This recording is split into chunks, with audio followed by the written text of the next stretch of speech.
keeps ticking, but I won't slow down. Building my empire in this buzzing town.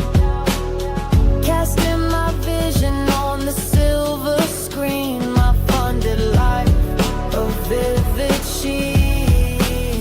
My funded futures light the way.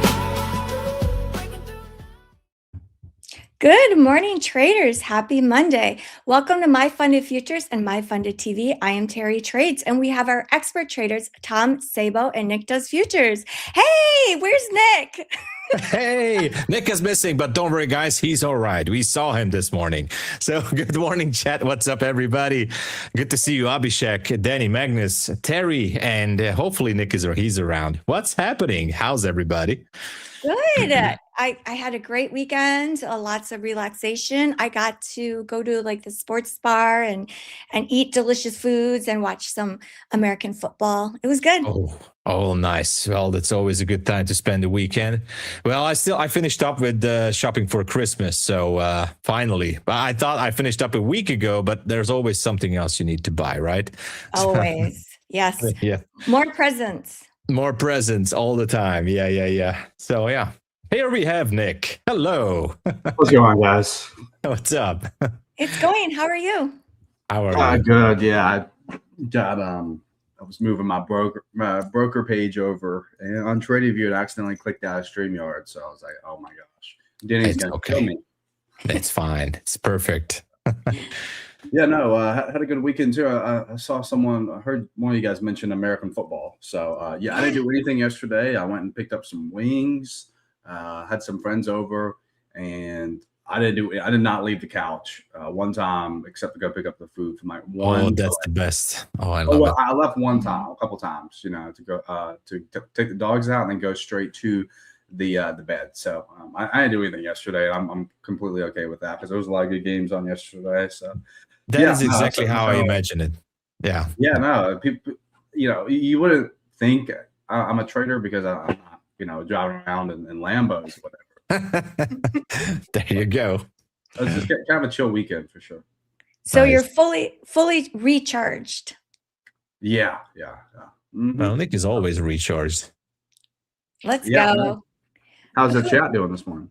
Everybody's hyped up. Everybody's waiting for the market to open, and I see everybody's positive. Everybody's celebrating this week. So we're gonna have some news, but we're gonna talk about that too, right? NFP and CPI, I guess. So anyway, lots of stuff this week. Yeah, lots of stuff. Keegan says TNT. Woohoo! Yeah. Who would like to go first, Tom or Nick? Yeah, I'll go ahead. So let me start off here with the news. I'm just actually just paste it over here. So we look at for the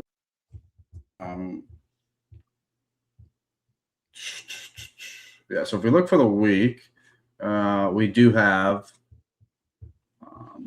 we had news today. It was orange folder. This used to be red folder, which is kind of crazy. But mainly majority of everything is Tuesday through Thursday. Have the NFP tomorrow, and then 9:45 tomorrow looks kind of crazy, right? Maybe for me, first trade will come after 9:45, just by gauging here. I don't really like 9:45 news too much. It's a little too early. I took a trade last week on 10 a.m. news, and that worked out, but that was before I had like 30 minutes. But then also FOMC member speaks Wednesday, and then CPI obviously Thursday. So majority of it Tuesday through Thursday. So with that being said, let's take a look at the daily charts here. I know I was talking about price around this buy side on Friday. I was like, this looks pretty obvious, and then we had a huge move down. That seems to be a trend with me. When something looks super obvious, it just doesn't want to go to it. However, I do kind of like longs this week. Just had this the last full week in terms of news. Next week, obviously, we have Christmas. And I think there's only like one or two red folder days. But it's basically just close up shop for a lot of the big market makers like Terry and everything. So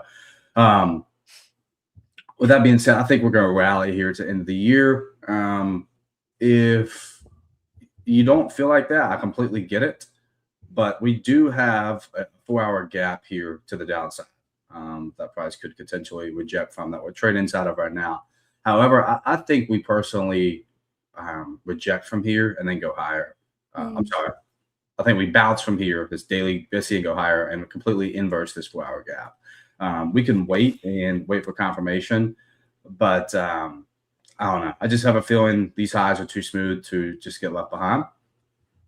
A lot of people are clowning me on Twitter because if you go look at my tweet Friday, I was like, okay, this draw is so obvious, and we had a sell off, and people were like, oh, I'm still waiting. What happened, Nick? I'm like, I just didn't take a trade. That's all it was. I didn't lose money from the market selling off. So I'm anticipating us to get up here this week, but I'm going to be basing my whole week off of this 4-hour gap. If we inverse it, if we get above 25,502, I'll look to go long. But if we reject from here, somewhere in this gap, I will look to target shorts. If that happens, I just don't think it does. We did on the higher time frames, on the daily, we came into this gap right here and swept out all these lows at 25,193. So I think this is there's a gap in here, took out this low. I think we're going to bounce. I really do. But we'll see. The 1 hour, if we drop down, look at that, doesn't look the cleanest so far. Probably wait till 10 a.m. We may have a gap in here. We also have an unfilled one from the other chart, but we have an unfilled one from 25,316. So maybe we could get a move down and then move higher. But yeah, that's sort of what I'm watching for NQ. Basically, everything's going to depend off of this 4-hour gap. I think if we close above here at 10 o'clock, which I don't think it's possible, it's only on 100 points though, we could. That's probably early confirmation for me on the week that we're going to go higher. ES kind of the same. It's got this low that it ran out. Actually, it does not have this low. You can see how much I looked at the charts this weekend. So we have an SMT with NQ here inside of this daily gap, right? So for me, if we get displacement like we are getting, this is confirmation for longs. But however, I still want to see this 4-hour gap get inversed that we're currently trading inside of right now on ES. So ES and NQ both have gaps, bearish gaps. I want to see inversed. But I will wait for extra confirmation on the hourly chart to take advantage of long. So let's look at that hourly chart now. So look at ES and NQ. We have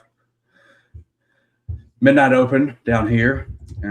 If we look at our seek and destroy profiles, so yeah, this looks like a classic, could be a classic buy day.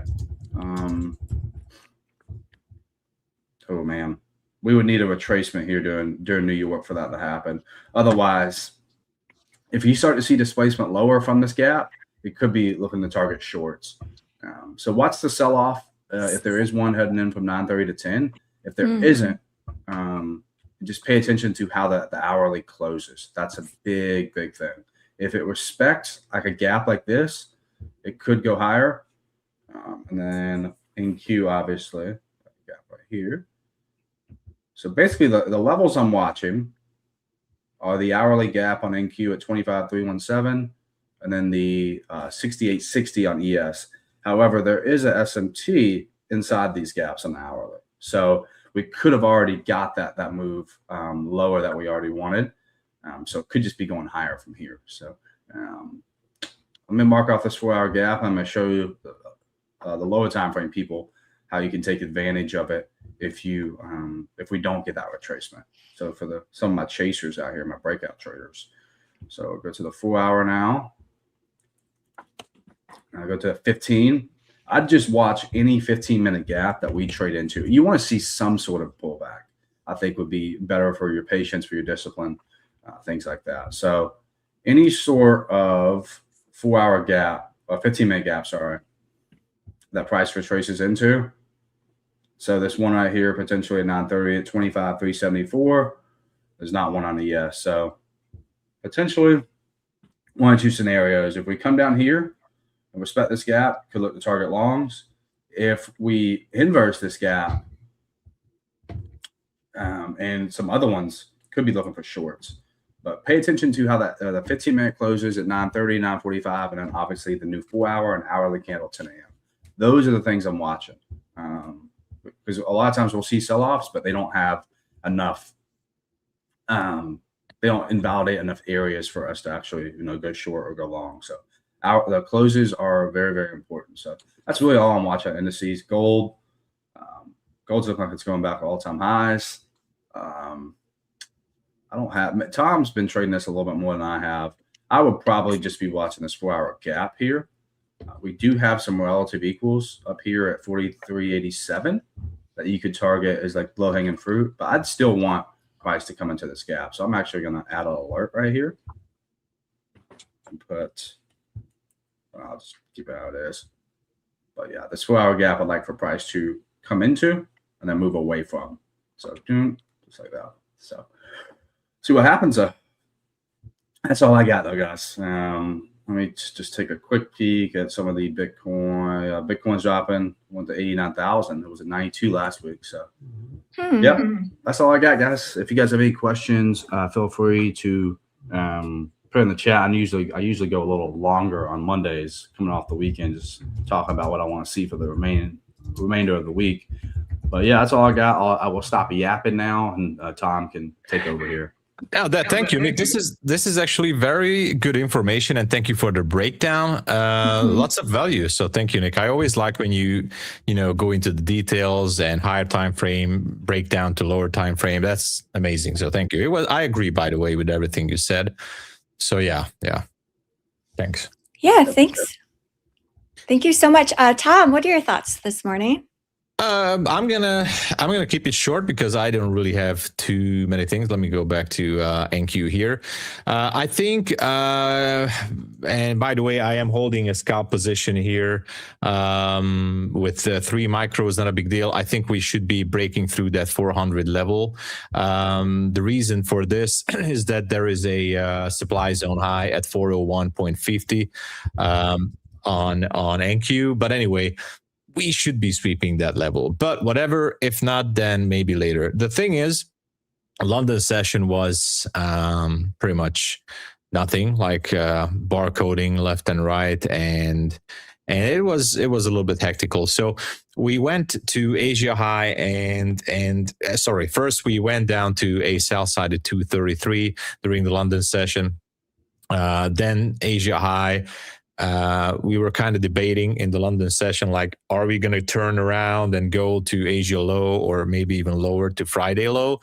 But the thing is, we had this 5-minute supply zone, this big gray area here, which we are hovering inside right now. So this is still a valid zone, which makes the high of the zone 401.50 still valid. Now, it's close. That's why I'm still holding that position. And yeah, so far this seems to be quite a valid level here. So I like to see that being taken out first. If the market decides to take the elevator down, it's even better, because then later I might target the 401 level again. Now, if we look higher, there's another 5-minute supply zone starting around 559-ish something area on the micro, 559. And we have, of course, a Friday high at 704 on the micro. But we still have the daily fair value gap. The market, the interesting thing, let me just go out to the 4-hour chart here real quick, and let me take off these markups. Anyway, I need the markup. So anyway, the daily fair value gap, the market tried multiple times here, especially Friday. Last week and before that on Friday, multiple times to go to that 800. I don't even know what level is that, 880 something level. So it multiple times tried to go there. It failed. So it didn't really go through. We now went down, swept all that liquidity that we talked about last week. So these levels have been taken. I'd like to stay bullish for the day. We'll see. I have no plan on the short side here. So if it starts to go lower, I don't see a valid demand zone that I could go for. So again, if my trade is going to get taken out, no problem. I'm just going to look for another long opportunity. Otherwise, I can imagine that we're just going to go a little bit sideways here during the AM session. So anyway, I'm going to stay bullish, but would not be surprised if we go down to London levels and then who knows, maybe Asia low. My Asia low is at 221 down there. That's Tokyo Open level after 8 p.m. Eastern Standard Sunday. Anyway, that's NQ. And for gold, nothing special. I do like to trade more on gold. I'm looking for levels. Friday high here at 43.87.5. I thought that it's going to go there. In the London session, it picked up liquidity. I'm pretty much zoomed out, sorry. In the London session, it picked up liquidity from this 5-minute fair value gap. I thought that it's going to go for that Friday high. It didn't. So far, it completely repriced the gap. No idea currently. No valid level that I see. I checked everything to the left. Nothing on the downside. So the only thing that's left is to maybe stay bullish on gold. We have all-time high at 44.36 currently. So if this one would start to go real crazy to the upside, maybe I can trade like a scalp trade to take out Friday high at 43.87, and that's it. And yeah, that's all I see. Not much. We'll be waiting and watching. And by the way, just adding to it that I'm still on the December contract. As far as I checked, the volume was still much higher on Friday. You can check it on the CME website. So I'm still on the December contract, but maybe tomorrow we'll switch. But that's all I have for NQ. Thank you. Thank you, Tom. You're welcome. I have some news updates. So on Saturday, the NASDAQ, they did make an announcement about the changes to the NASDAQ 100 index. So this is their annual changes. It will become effective prior to market open on Monday. And it says the following 3 companies will be added to the index: Palantir, MicroStrategy, and also Axon Enterprise. Some other companies are being added, and then some companies are being removed, including Lululemon. They're being removed. They're being removed. Lululemon. No more yoga pants for us. Yeah, That's a fancy name. Okay. People want sweatpants. No. Yeah. Poor Tom, man. Well, what are we gonna do then? So we could potentially see some movements based on that information, because we have all of these ETFs that have to rebalance also, and sometimes traders will front run those moves. So something to look out for. Pants rally. Chat, what are you guys thinking for the day? Are you thinking you're going to look for longs, type in 1, or shorts, type in 2, or no trades? You're just going to hang out. Yeah, it's going to be tricky. Yeah, you're liking the long position. Yeah, it's tricky. I still have this long position. It's kind of tricky. Oh my gosh, I'm not even having a stop loss on it. I told you guys, stop loss is lifestyle choice for me. But yeah, I'm going to put a stop loss somewhere, I don't know, down here, somewhere around the 60s. I know it's negative risk to reward. I know, but I need to do this because NQ can go definitely tricky at the open. I thought that we're going to hit that 400 before the opening bell. That was my thought process, because it was so close. Look at that. We were up 97 and my TP is at 400. Anyway, we'll see. Let's see what's going to happen. Good luck, Tom. Well, let's hope. We'll pray. No stress. No stress. I'm seeing lots of longs, lots of ones. Yeah, I think it'd be a good idea to maybe just ease into it this morning. You know, just wait for a pullback. I heard you say like wait for a good price. I think that's just the best they do on Mondays, right? Just sort of ease into the week. Yeah, it's you got to be careful, and of course, as I said, it could go down, way down, actually, all the way down to the London congestion area. If it does, no problem. I'll be still looking at that 400 level for the day, for the AM session. But anyway, I was kind of hoping that it's just easy 10 points for NQ. It's nothing. So I don't know why it's hesitating so much. Yeah, it'll be interesting to see. Yeah. We had such a massive sell-off on Friday. That was a surprise to me. Yeah, the Friday setup. Wow. I mean, the Friday moves. How much was it overall? I think, almost 500 points in the AM session. About 400 or 500 points. Yeah, that's crazy. Yeah, quite a drop. Especially on the drop, right? Like I did not see us dropping that much, right? It just kept on going. So that was kind of crazy. Exactly. In that first hour of trading. Yeah. I was not expecting that. Yeah. Well, we'll see what it does now. Oh, yeah, we still have 8 minutes. So that's an eternity, basically. So we got to wait for that. I haven't really checked ES that much today, to be honest.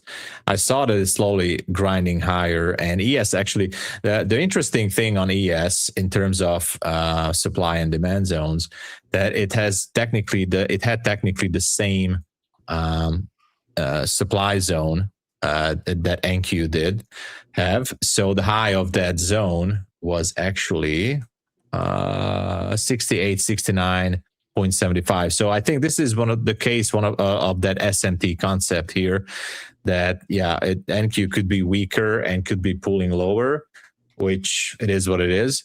But ES took that zone. So if let me check ES, do we have a demand zone lower? Okay, yeah, we do. By the way, oh my gosh, okay. That could be interesting. We do have a demand zone lower on ES on the 15-minute. So that could be a tricky one. If ES starts to tank, that is going to pull NQ down.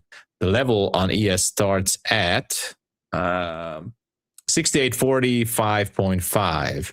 So 6845.5 is a start of a potential demand zone on the 15-minute chart.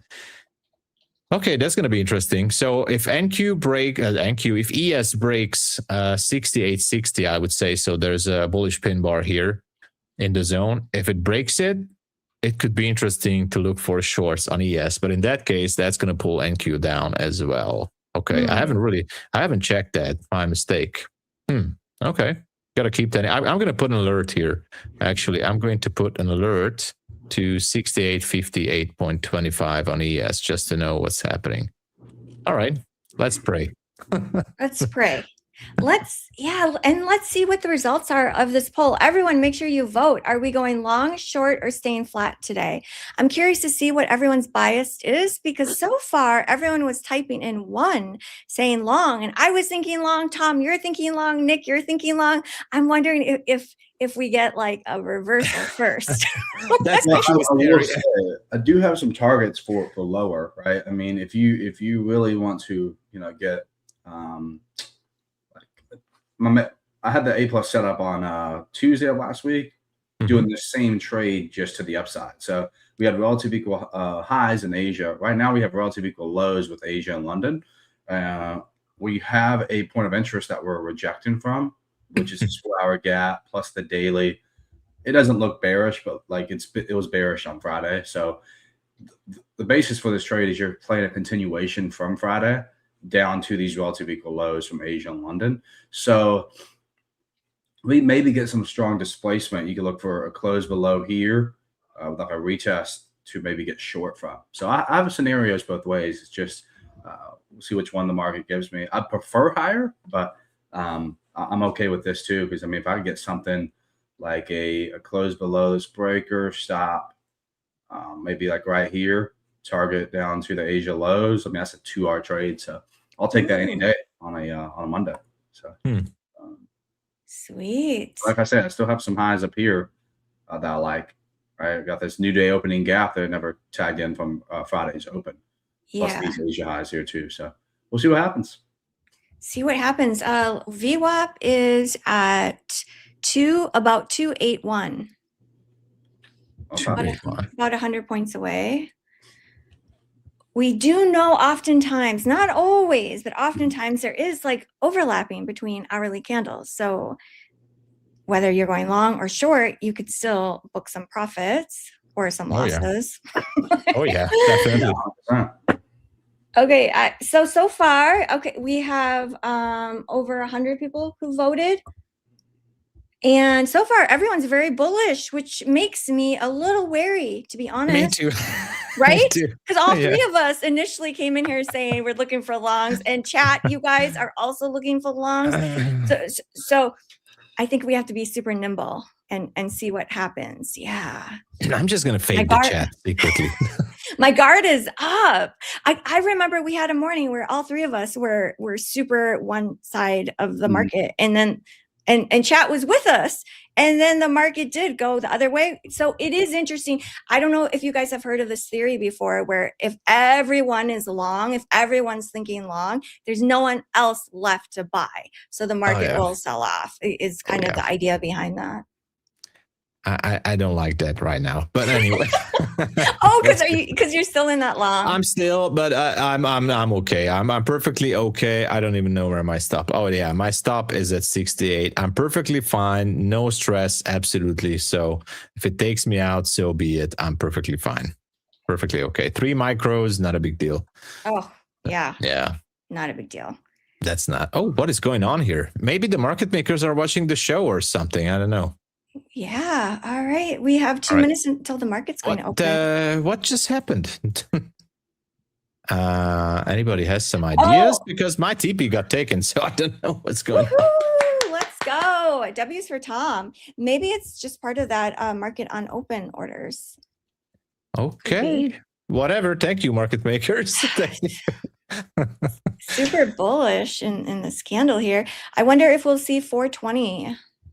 Yeah, don't underestimate it to see if we can get above this 4-hour gap. If we can close above here, I'm going to be bullish the rest of the week because we have a lot of draws higher, including all-time highs on ES. So also this kind of looks like chop too. So yeah, kind of like what we were talking about with gold. What you can do is just play the ranges. So we took this range high, we went down, we created a range low here after making an SMT with NQ. And then now we're going higher. So it could be a consolidation. And for the people who trade those trend lines or those little bull flags or whatever, something like this. But we'll see what happens. I would prefer high. Like I think the cleaner move would be lower to these lows. But I think overall for the week, it would make it easier to trade the rest of the week if we went higher today. Yeah. Because there's a lot of room to the next range high that we could use. Even if price went to consolidate, it still need to go up there. And that would give us a lot of room to trade for. If we're in tight ranges, we don't get a whole lot of room because price is just going to keep, going higher and then reversing and going lower. So I would just like a good, let's look at the weekly here. I honestly would love if the weekly candle just, did not go below today's low. I would just love that the best. Be easier to trade. But market's open, guys. Ring ding. Ding, oh my ding. gosh. It just shot up, made a new high of day 410. It has reversed. Yeah. Interesting. Are we gonna get a pullback? Well, I'd say if we, the 7 a.m. low, in smart money terms, that's the kill zone start, as far as I know it. The 7 a.m. low is at 323.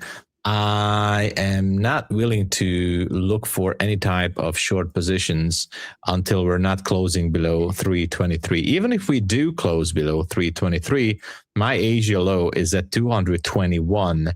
Again, that's just my opinion for Asia low. So if we get a close below 323, I might gonna look for that 221. Who knows? Otherwise, I'm just gonna wait and let's see what happens.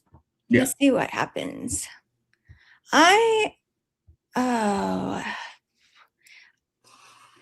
I Yeah. might, I might Tell take, me.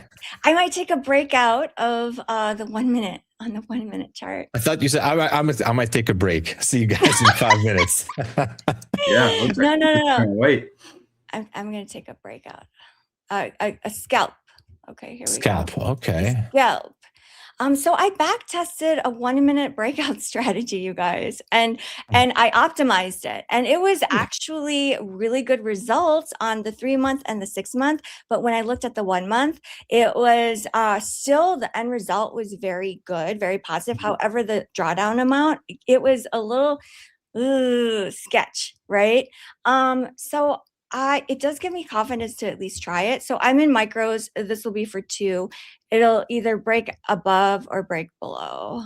Well, we gotta ask Pine Tree about that. Hey, Pine Tree Trader here in the chat. What's up? Hey, Pine Tree Trader.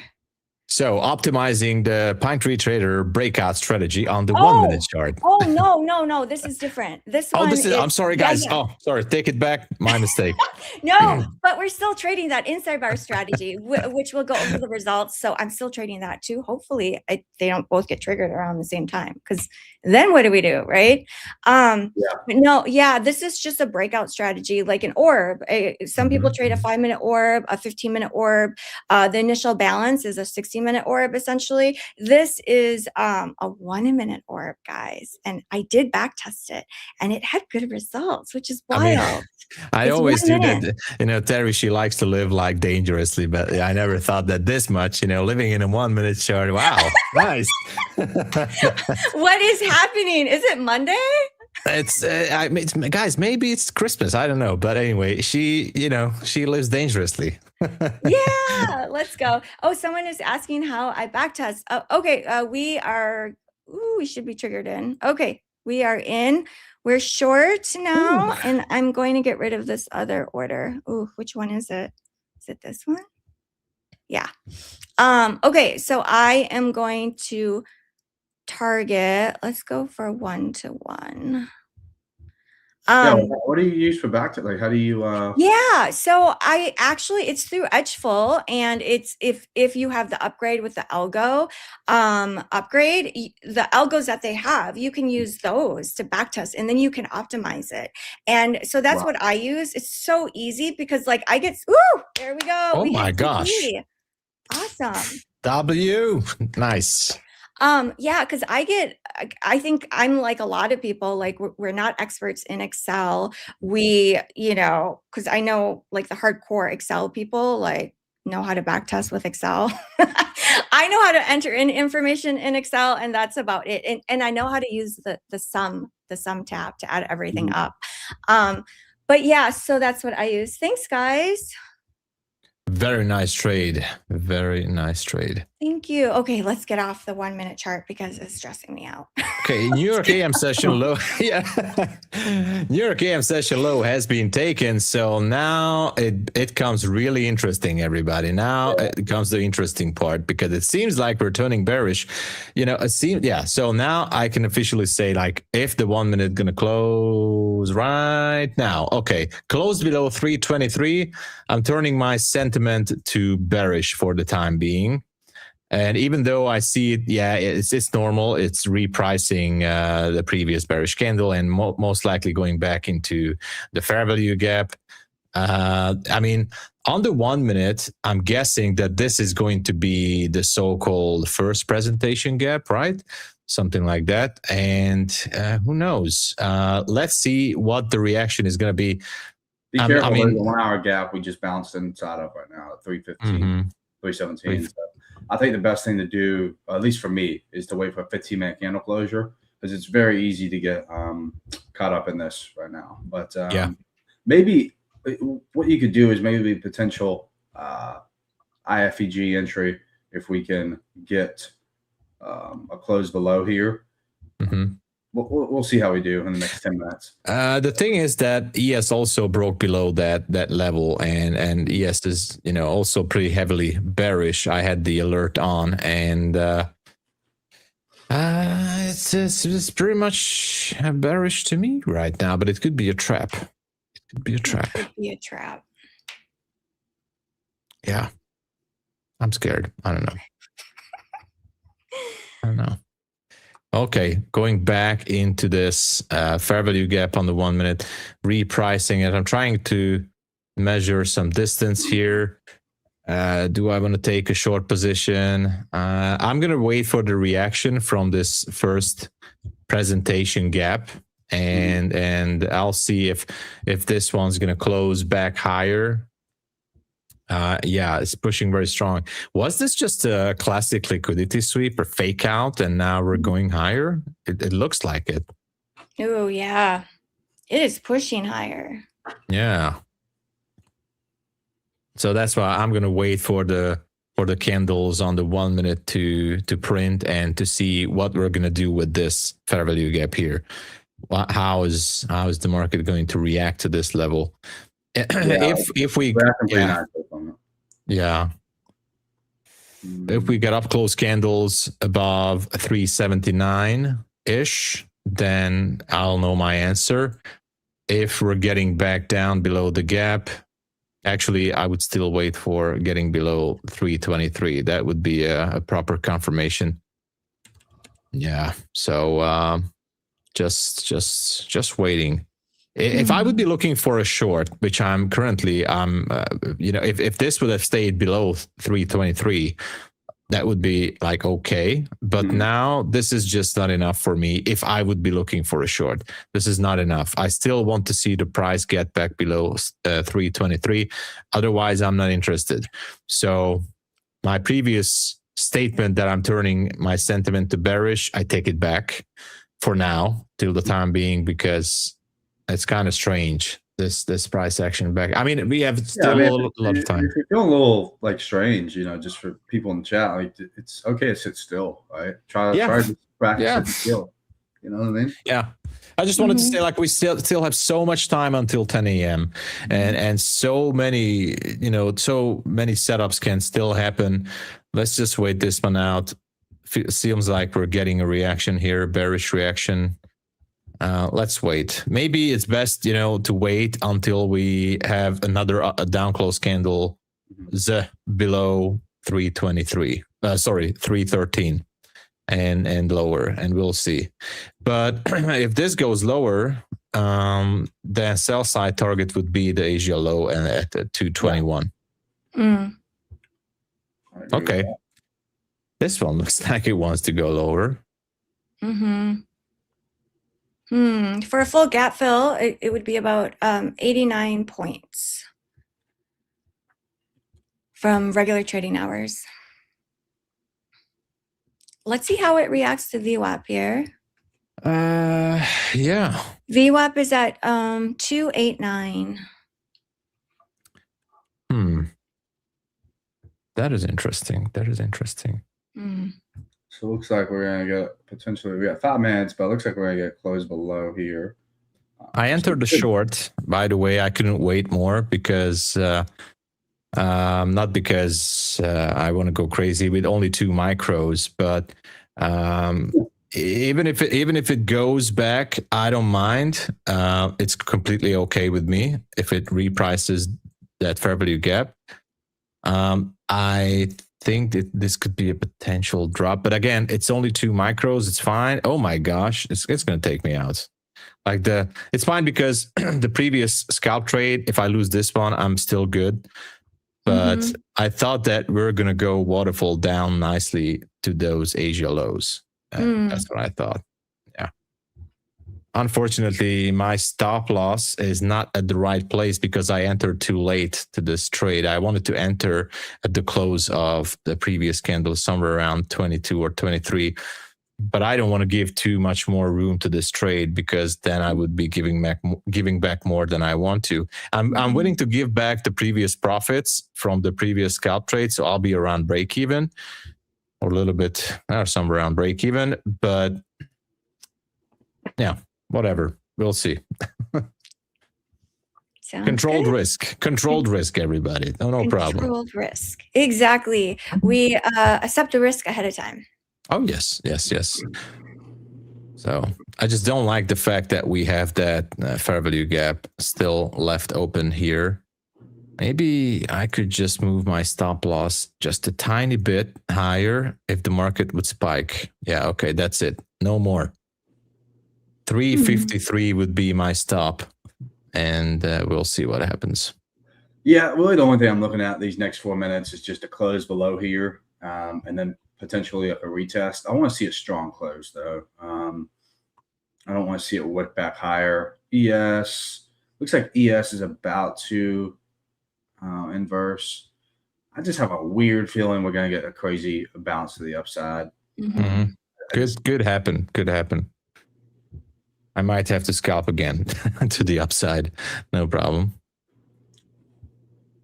But the 15-minute and an hour, the 15-minute will be the first close that I sort of need here going into the open. Like the 5-minute doesn't look too bad. It looks like I had close below. Your retest, like your sell will be right now if you're trading my model. Yes. You're basically like your sell will be right now. I'm just waiting for that 15-minute. I have a weird feeling that this hourly gap, if this wasn't here, I probably would be entering right about now. This would be the optimal entry here. Yeah. This gap. I have a weird feeling this is going to be respected, which is this gap here on the hourly. I would love, like, this is an A+ setup for me. This is what I want to see in an A+ setup. Asia lows, untapped. I'm like not hit yet, but just I got a weird feeling. Hopefully some people will take advantage of it. Type 1 in the chat if you guys are taking a short down to Asia lows. Yeah. Also depends on what you're looking at. I mean, what is the Asia low for any of you guys? Because I'm usually using the 8 p.m. Swing highs or lows. So yeah, mine's like 221 or something. Yeah, 221. Mine is as well. Yeah. So I thought I'd just exit around 27 if it goes down.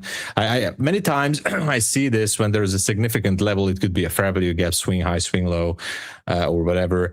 There could be possible bounces or resistance, because most likely profit taking, like bigger players or bigger traders taking profit earlier. And that is something which I think everybody should be aware of. So if you have an exact level, then you need to remind yourself that as closer you get to a strong level, the slower it can get. And there could be bounces and if you're asking why, and I'm saying this for new traders, is because early profit taking, and it's kind of bounces or not bouncing, but pulling back from a certain price point, depending on if you're short or long. But that's why I always like trying to take profit a few points ahead of that level.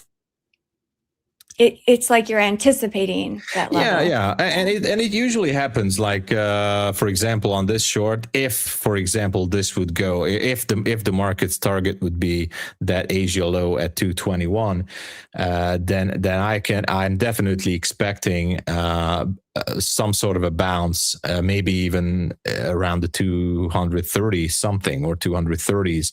So that's normal. So I'm expecting it. That's why my TP is at 27. Maybe it would be better at 30, but I'm okay. It's fine. Yeah. We'll see. We shall see. Well, while we wait for this market to shake out, should we do our debate?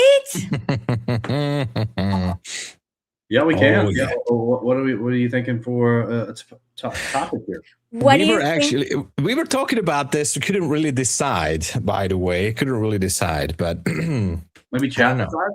What do you think about using stop losses versus no stop losses? Oh, that's an interesting strategy. Yeah. Actually, we can talk about that. What do you think, Nick? Yeah, we can. Which side do you want to take on this one, Tom? It doesn't matter, whichever you choose. Well, I'm 2-0. I gotta give you something here. I'm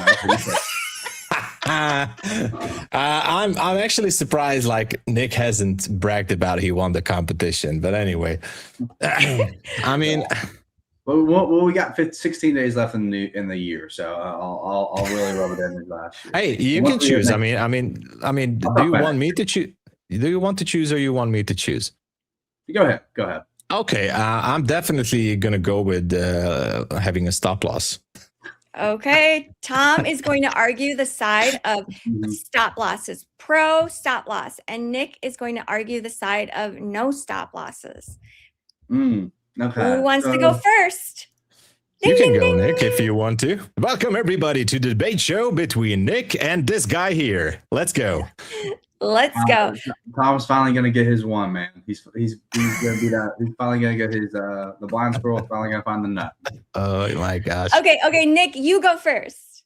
Okay, I'll go first since I don't have much of an argument here. I think even though you don't have a stop loss on the chart, you could have what's called a mental stop, right? Maybe you just set your alert and you set your alert this high once you're tagged in, and you just wait for price to hit it, and then you close out with market order. That's that's really the best I got, because really all my teaching and mentoring to some people is talking about using limit orders on sell stops and everything. So I don't have much to stand on here. I don't have the one thing I do have to stand on is I don't really lose a whole lot, so I don't really need a stop loss. So that's about it. Guys, we got Nick cornered. Absolutely. I've heard the argument of, if you use a stop loss, the market makers will know where your stop is, and you'll just get stopped out. You'll lose on the trade, and then the market will go in your direction. I've heard that argument. I'm saying that as I currently have. If you look at my chart, I currently have a stop loss on the screen. So I don't have much. Like I said, I don't have much to stand on here. Chat is kind of, this is. I feel like LeBron in like 2017 after KD went to the Warriors. You know what I mean? Like, I'm kind of cornered here. No Kyrie, no nothing. Or 2018 LeBron. So come on, Nick. Is that all you got? I mean, yeah, I know. I took the high stand here. I know, but okay, so that's it. Okay. Well, the thing is, and I gotta say, but I gotta put something else next to you. I'm gonna stand on Nick's side for just a little bit here, because obviously there's so many things saying like we have to use stop loss, but not having a stop loss, if you are a real big prop firm trader and you're trading real big size, you can actually, and I heard this from bigger traders in the prop firm space, you can actually use all your margin, or should I say maximum loss limit, as a potential stop loss if you are really, really going for big trades. But obviously that would cost you a little bit more on the blown up evaluation accounts, not to mention the funded accounts, right? But anyway, yeah, it's hard to debate next to having no stop loss. So yeah, with the stop loss, obviously so many reasons. Back testing the data, definitely. It starts with back testing your edge and the data. Obviously, you got to use stop losses when you're collecting information. It's not just about eliminating your losses throughout the day, but it's like collecting the information. I think it's crucial, because once you're, trying to find your edge in trading, collecting that information includes where do you put your stop losses to have the proper data. How much is your win to loss or win ratio, winning percentage? What is your win to loss ratio? So obviously, without a stop loss, it would be almost impossible to set up your edge. So it's not just about protecting your capital or your profits. It's about knowing your edge, because having a mental stop is, it's great if you're really experienced or if you know how to trade with discretion or intuition. But if you're like starting out, or you're just a rookie in trading, and especially with prop firms, then you will never know how to trade with the set of rules. You never know how to go by with your edge, and you don't have a projection in your business model, like how much trades can you afford in a certain account on a certain week or a certain month, not to mention expenditure. So using the stop loss actually gives so many causalities at the end, because it just goes to lots of places. So it's definitely, Yeah, I mean, it was a hard debate. I understand it. I mean, it was not a hard debate, but I have an advantage here against Nick because there's really no reason not to use a stop loss. There's absolutely no reason not to use a stop loss other than that. But maybe you can say something for this, Terry. What do you say? I was looking at you. She was like, I don't know, Tom. I'm doing kind of okay here. What about the people who would say it's the account, the prop account is the stop loss, the entire That's what I was amount. saying. That's what I was saying earlier. So one more thing that I think Nick forgot to say, like if you are using your maximum loss limit as your loss, then yeah, you can do that too. Obviously you can size heavier. And I think those traders are actually sizing much, much heavier, right? But that's also comes from a business standpoint. Like those traders obviously having a bigger budget to buy evaluation accounts, right? Yeah. And so, yeah, you go like I actually met in person with some traders here in my country who are trading prop firms, and they're definitely in with the bigger budget, and they're saying like, hey, no problem. I spend a couple of $1,000s a month for evaluation accounts, and that's a big number. But that guy is taking out like double, triple amount of money from those funded accounts because he's using the full margin as a stop out because he's trading big size. I think who was it actually? Anyway, one of our guests said it. I just don't know who said it. I don't remember the name, but I heard that actually you're buying, you're purchasing buying power, right? And you're using your full potential, your maximum loss limit to go with it. And that's fine. No problem with that. If you can manage your budget, your business expense for evaluation accounts, go for it. Use the maximum loss limit. No problem.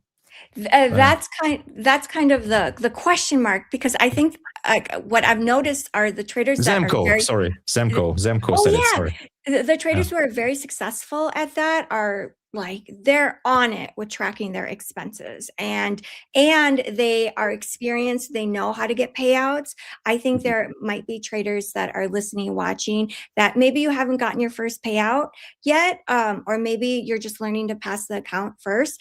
I don't recommend that for you, because you could potentially spend so much money and be under and not get those consistent payouts, right? So yeah. Yes.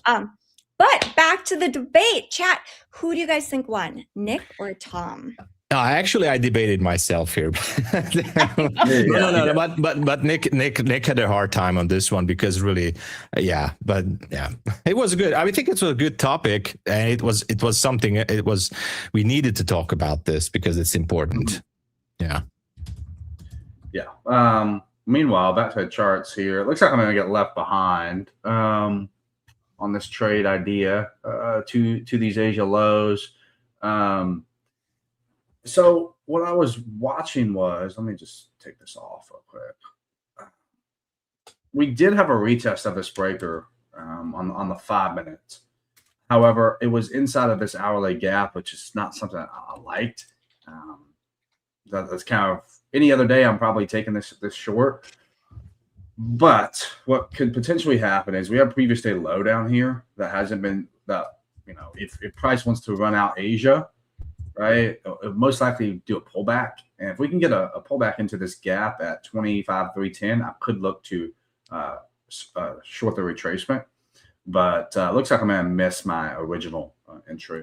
It's not gonna give it to me. And looks like ES is about to run the Asia lows. So I'm going to cancel this.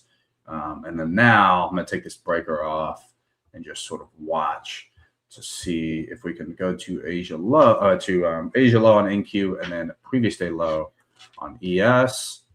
By the way, sorry, Nick, for interrupting. If you cancel your order at a time like this, and what if you was it on ES or it was on NQ? It was on NQ, right? Limit sell order. So, what if you canceled your order in a situation like this, and the market in the next minute starts to go back into that level, but the move like 90% it's already made. So, for example, we already went down to like 238, and almost hitting that Asia low, but the market goes back to your entry. Would you enter the trade again after seeing a strong push back to So your? you're saying if it goes to Asia low and then comes back up? No, it's not taking out Asia low, but almost. Like just a few points below, but it's just a few points earlier, it reverses and goes back to your entry. Would you still take the trade? Because that is something I'm really having some trouble understanding to go with. So like, would you take the same trade after seeing a strong pushback without taking the Asia low, or would you not take the trade? I'd still take it. Yeah. You would still take it? I wouldn't take it if ES ran it and NQ didn't. So if ES took Asia low and NQ didn't, it could be a SMT. And then if it comes back to entry, I'm not taking that trade. But if they're both untapped, I'll take it. Okay. So it doesn't triple relative equal lows. So it doesn't disturb you that the move has basically already happened. Like oh my gosh, it technically hit my TP, but it didn't fill. All right, I'm closing the trade. I'm closing it down. Let's go. Okay, now it hit the TP. Now it hit the TP. Anyway, I closed it. It's a nice trade. It was a nice trade. I liked it. Yeah. W's for Tom. Before you guys, before Nick, before you head out, make sure everyone you vote. Who won the debate? The poll is out. Tom or Nick? Yeah, I mean, it was a fun debate. I did like it, but yeah, I will come up. I mean, I enjoyed it, but we'll come up with some new ideas for sure. Yeah. But yeah, before you go, Nick, give us your opinion, and thank you for answering that question. By the way, give us your opinion. What do you think? What's going to happen? I think we're going to make a move to previous day low. I don't hate it, because we still have some room here. Looks like the 4 hour is going to respect this gap. And it's going to inverse this bullish one. Same with ES and NQ. I think we have a lot of room to the downside that I think we can take advantage of today. I want to see how we close in 2 minutes, and I want to see a retracement back up into this level. That would be very, very nice. I'll probably mark off this IFEG to the downside, just kind of showing that it's building confirmations, right? When I see a lot of red on my chart, at least for me, like 4 hour gaps, bearish gap, 1 hour IFEG, and then a fair value gap to the downside, it's showing me that, okay, market's one-sided at this point, So I'm just going to wait and see if I can get a pullback inside this gap here on a 15-minute. If I get it, I'll look for a short. If not, then just going to let it go without me. I don't really mind which one I take, ES or NQ. They both ran it. Actually, ES looks a little bit better because it has a little bit more room. But at the moment, I think it was the closest. It was the first one to take those Asia lows. So just going to wait and see if we get a pullback is all I'm really watching. Yeah, you don't need to mark off too much on your chart. You kind of get like a little overloaded. But 3 or 4 things, not too bad. So like I say, I'll mark off the IFEG on the 1 hour because it's going to respect it, or it's going to disrespect it. But that's really all I'm watching. Let's see how we close here. This 4 hour candle looks pretty good for downside. And any idea for gold maybe? Yeah, I did get an alert on that. The 4 hour gap got hit. So I would prefer a bounce here because we have some relative equal highs. But if we just keep selling off, I won't take anything. Maybe potentially, since we're in a 4 hour gap and a 1 hour gap, watch like the 5 minute or the 15-minute. This sort of looks like my model to the upside. So a close above 4367.4. You could look to go long here, something like that, and you could target. Stop right around this low right here, targeting up to close to 2R, which is that these relative equal highs that buy some liquidity. But you're gonna need a lot to happen. I need 2 more bullish candles to flip on that in order for me to take a gold trade. But yeah, no. That's pretty much all I got here. Good debate. It looks like Tom won. I can't see the it's 50-50, you guys. It's exactly 50-50. It's 50-50. Okay, great. Now, Nick, you're up. It's there you go. between 50 and 51%. Man, There you go. I think I have a lot of fans in the chat. I know. No matter what I do, I would say Tom won that debate. Yeah, more fans for Nick. That's it. No problem. Thank you so much, Nick. We'll see you tomorrow. Thank you, Nick. Thank you. See you tomorrow. W's for Nick, everybody. Thank you so much for the market breakdown. And yeah, it was a cool debate. I liked it. It was fun. What is happening? Yeah, what is happening on the volume profile there?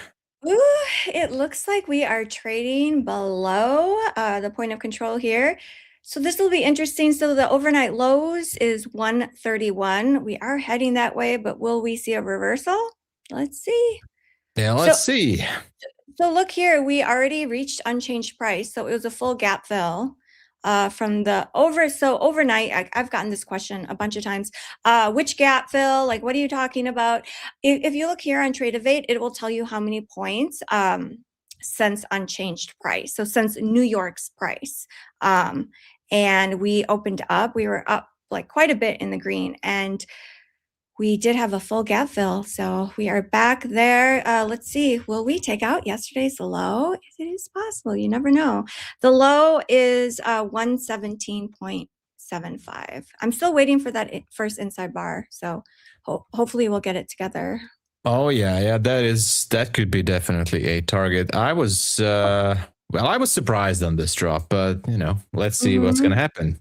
But now it's time for the Terry and Tom show, everybody. So, let's go. Let's go. Yeah. So we actually are the show is still in the making. Partially my mistake because we are having some cool ideas, but it will come. Don't worry, guys. We always have some cool topics to talk about, by the way, with Terry. We do with Tom. Tom and Terry. Yeah. The Tom and Terry and Tom show. So we're basically, until we're having some good conversations, we're going to watch for that Friday low at 117. And we have a technically Sunday low at 131. I don't think that, I don't know. It could be go lower. It could be just a liquidity sweep, but whatever. If you guys are, wanting to go short, be careful. Don't chase it, as I always say. It's kind of a strong move lower. If it bounces higher, leave enough room for a bounce. There's no fair value gap on the 1 minute, so it seems like a pretty strong move down there. We might continue. Yeah. What a surprise, right? When we were all so bullish and chat, you guys were bullish too, the majority, and all three of us were bullish. I was like, is this market just going to sell off? Just because so many of us were thinking long. It is very interesting, like as far as getting a temperature of the overall sentiment. And what do you think of that, Tom? The idea of if everyone is thinking long, the market likes to go the opposite direction. Well, no, it's very interesting. And by the way, that's a really interesting topic. When I restarted trading, if I should say so, in 21, my mentor was using MyFXbook.com. That's basically a news website, so nothing special, and it has the market sentiment page where the users are sharing their MetaTrader positions, basically. And we were, and it's still there, by the way. I'm just saying that there are a couple of websites, including MyFXBook, that shares for free market sentiment based on MetaTrader profiles, and it's quite interesting. I'm not going to show it here and go into details because I don't know if I allowed to or not. But the thing is, there are some third-party websites that can actually help you in this and gives you some information. And I did see that happening. So my mentor back in 21, he was actually using it every single day. He was looking at the sentiment, like how many of traders long on certain Forex assets, but it works for futures, of course, as well, and commodities and everything. But the thing is, he was watching it, and I was also watching it. The same thing happened when it was overbought, like everybody was long, for example, on NQ or gold. Then it was surprising how the market can like do a 180-degree turn and just drop down with the elevator, and it's really interesting. like how the retail logic could be defeated on this sentiment, because this is what's happening in this case. Yeah, exactly. It's the psychology behind the market, the positioning. What we're actually seeing are real participants, like going, buying and selling. And if everyone's long, then there's no one else left to buy. Or if everyone is already sold, there's no one else left to sell. So the auction can go in the other direction. Oh, it looks like we do have some celebrating to do. Oh yeah, Dava Deep. Let's go. 100 points. Let's go, Dabadeep. Hey. Let's go. We didn't get to celebrate this morning. Any other celebrations, guys? Let us know if you guys passed some more evaluation accounts or got to a payout. And even so, if you are down on the day, don't worry about it, because it's still a Monday. The big day is tomorrow, and CPI is Wednesday, right? I think it's going to be Wednesday. But so we have news, we have more than enough news and volatility coming in the market. So if you feel like you missed a move or you're down, don't try to push it. I mean, don't try to, overtrade. I know it's hard, easy to say than done. I know, but we're just started the 10 a.m. session here. So steps, even if you want to continue throughout the day, we still have so much time. So I'm going to be waiting for a reversal, maybe. Who knows? Oh, such a good reminder, Tom. Yeah, the market's only been open for 37 minutes, so it's all good. It's all good. Rocky Mountain, not 37, an hour 37. Hour 37. Yeah, Thursday, sorry. So not Wednesday, Thursday. Yes, Thursday. Sorry. CPI Thursday. Thank you.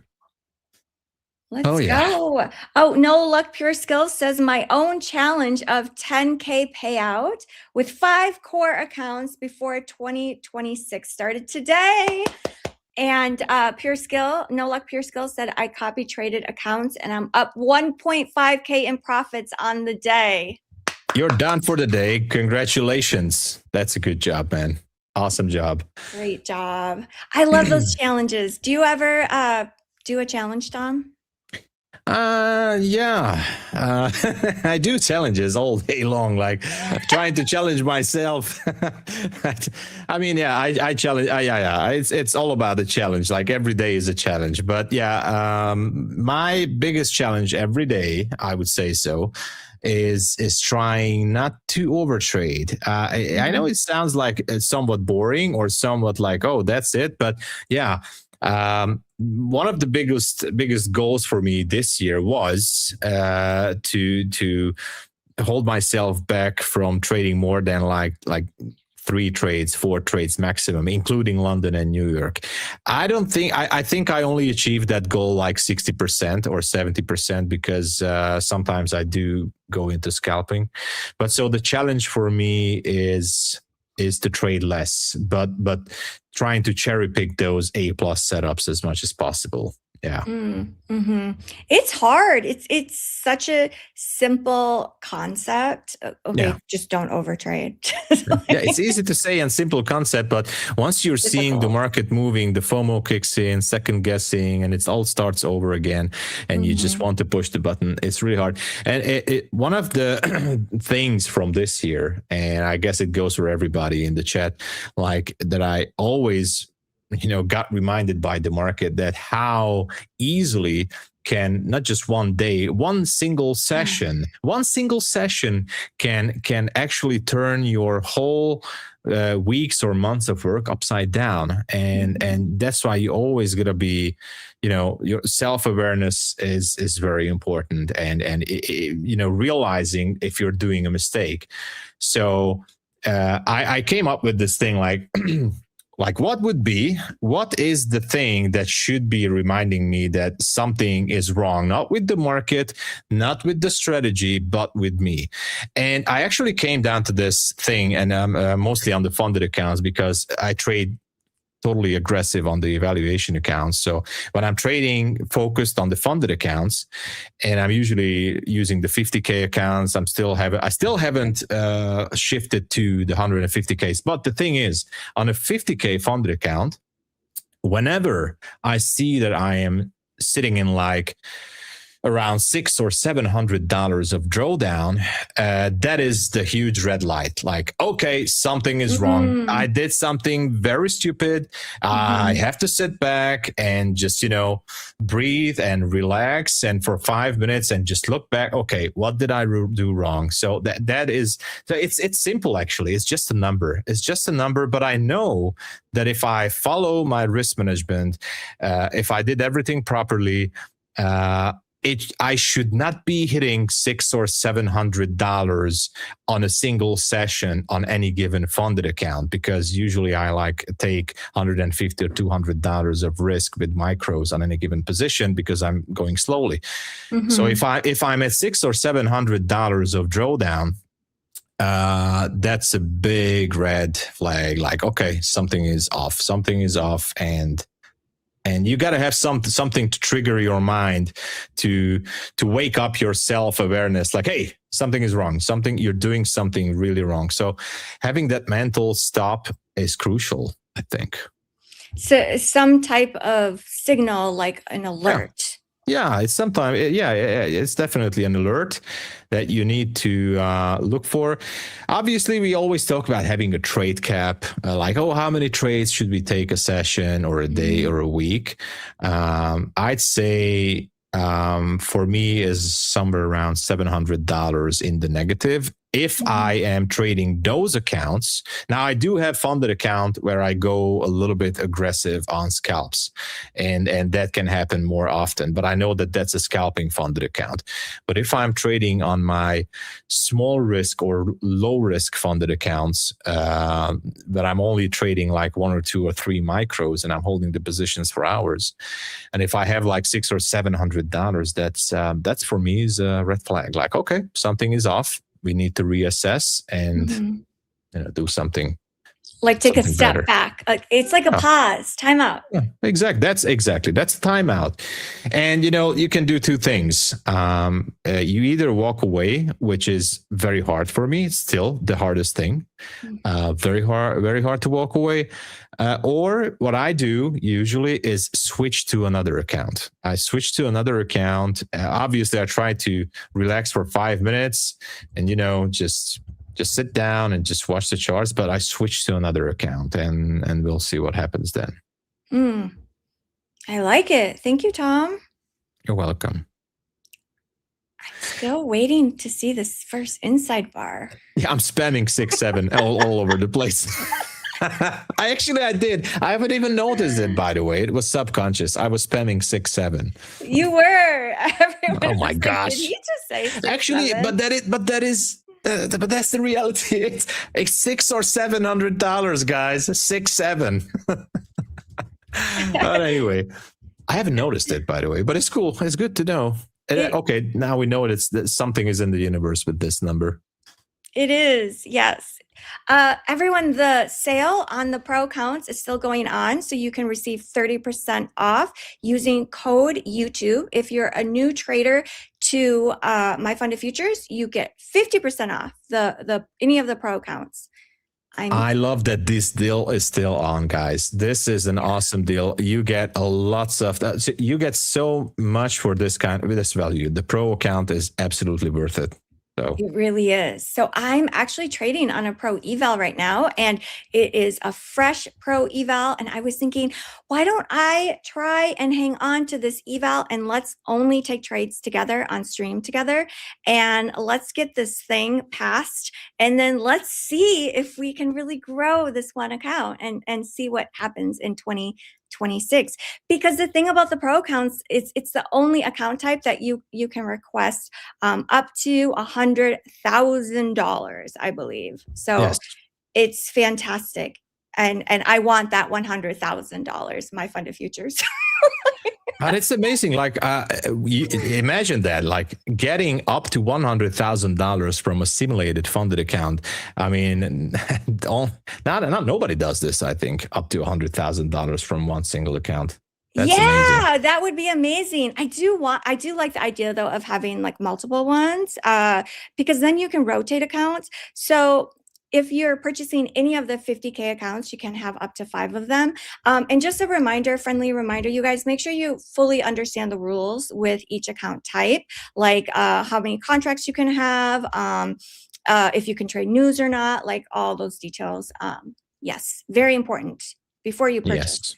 Yes. Yeah. Yes. And please do not overtrade those contracts. Do not go more with what you're allowed to. Okay. That is super important. Yeah. Ooh, it's looking like we're going towards these overnight lows. The overnight low is 131.25. We're almost there. We're almost there. And from there, it's just basically a small baby step to go to that 117 from Friday.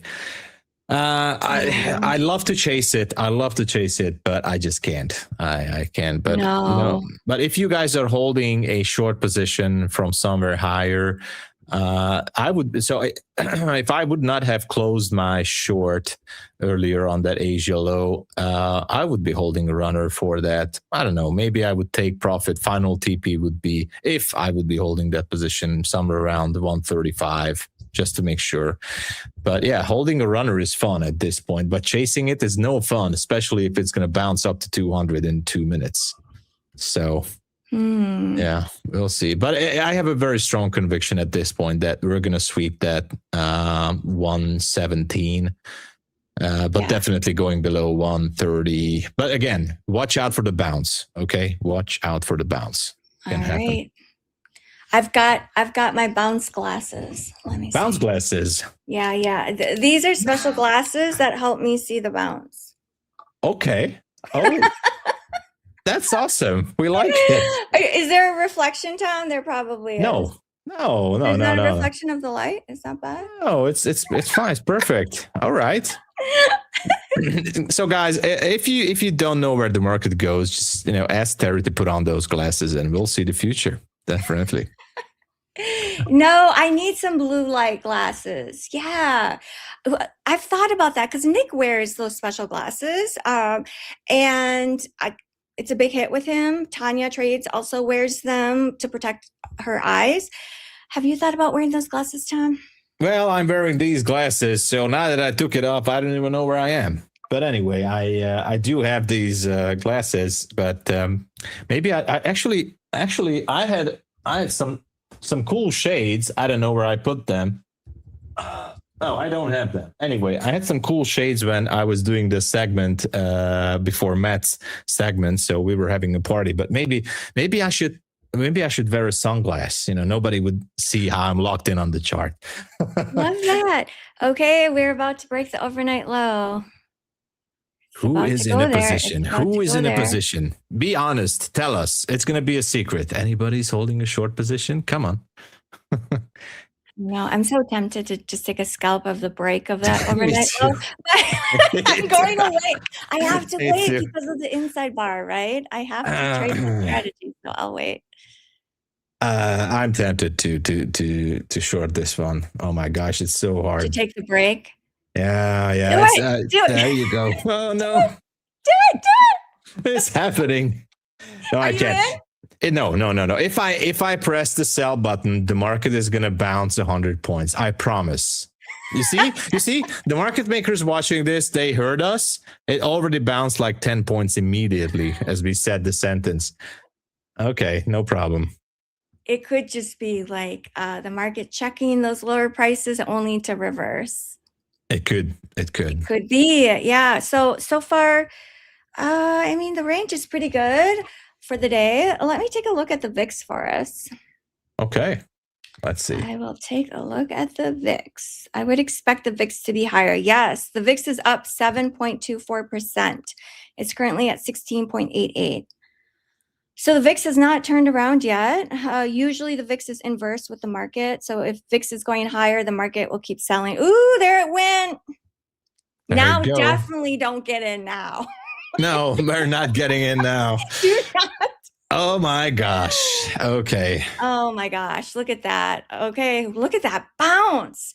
The It's like thing a 40 is, point bounce. yeah, but we didn't go. Let's see the low here. 119.75 on the micro didn't take the Friday low. We took the Sunday low, but it's more than enough. If I would be having a TP, it would have been, I mean, a position here, my TP would have definitely been a few points before. So I guess, so this is the kind of bounce that we are seeing from potential bigger players taking their positions off earlier.